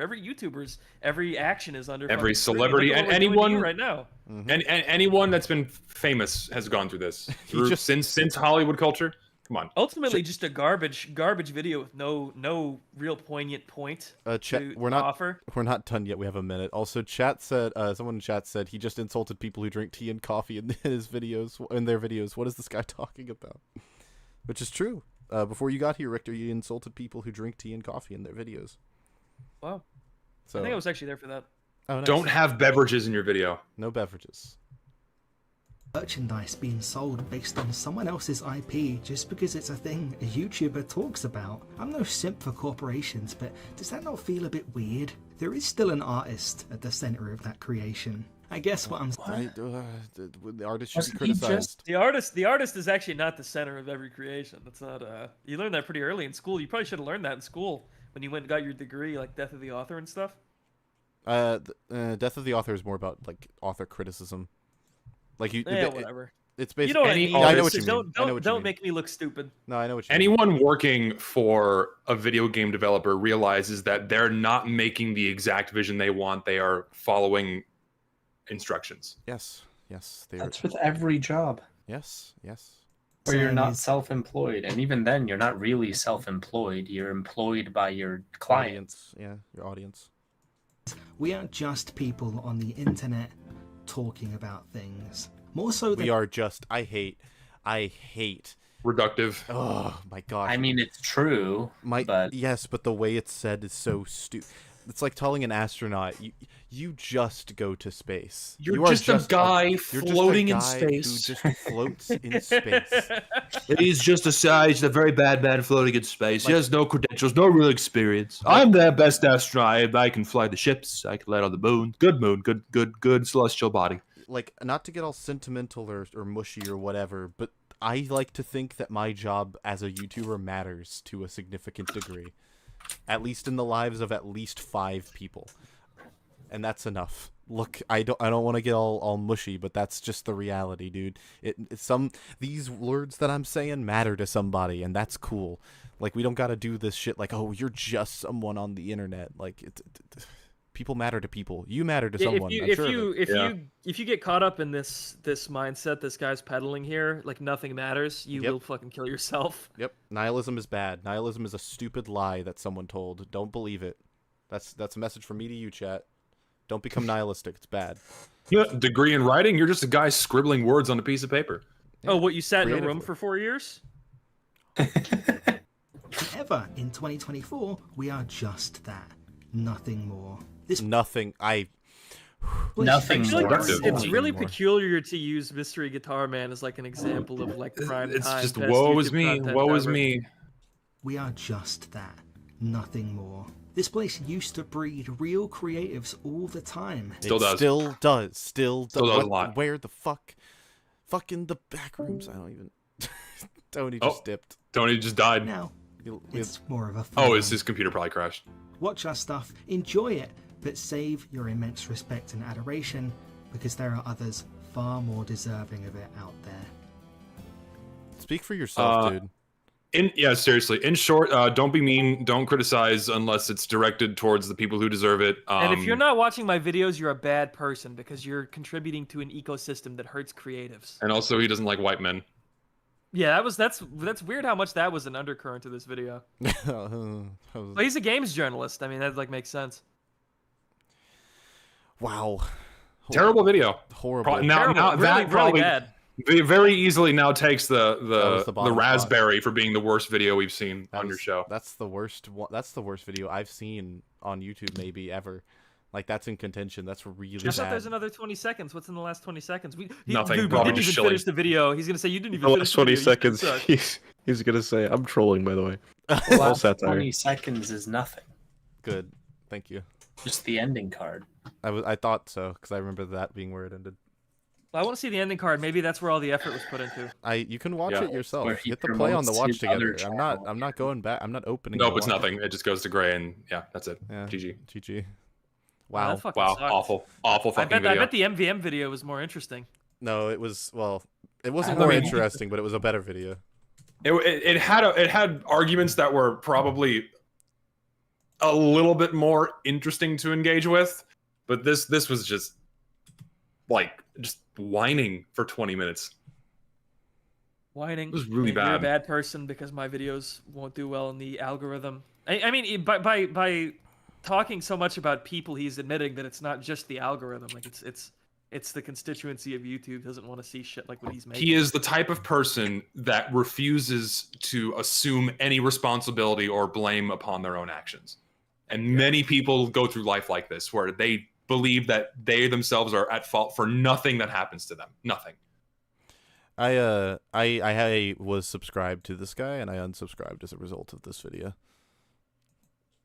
This Where'd was you go? Subscribe to this game? I was subscribed to him because of his Smash Ultimate coverage from forever ago. I watched that when it came out, which was like 4 years ago. So yeah, no, this was awful. This is so.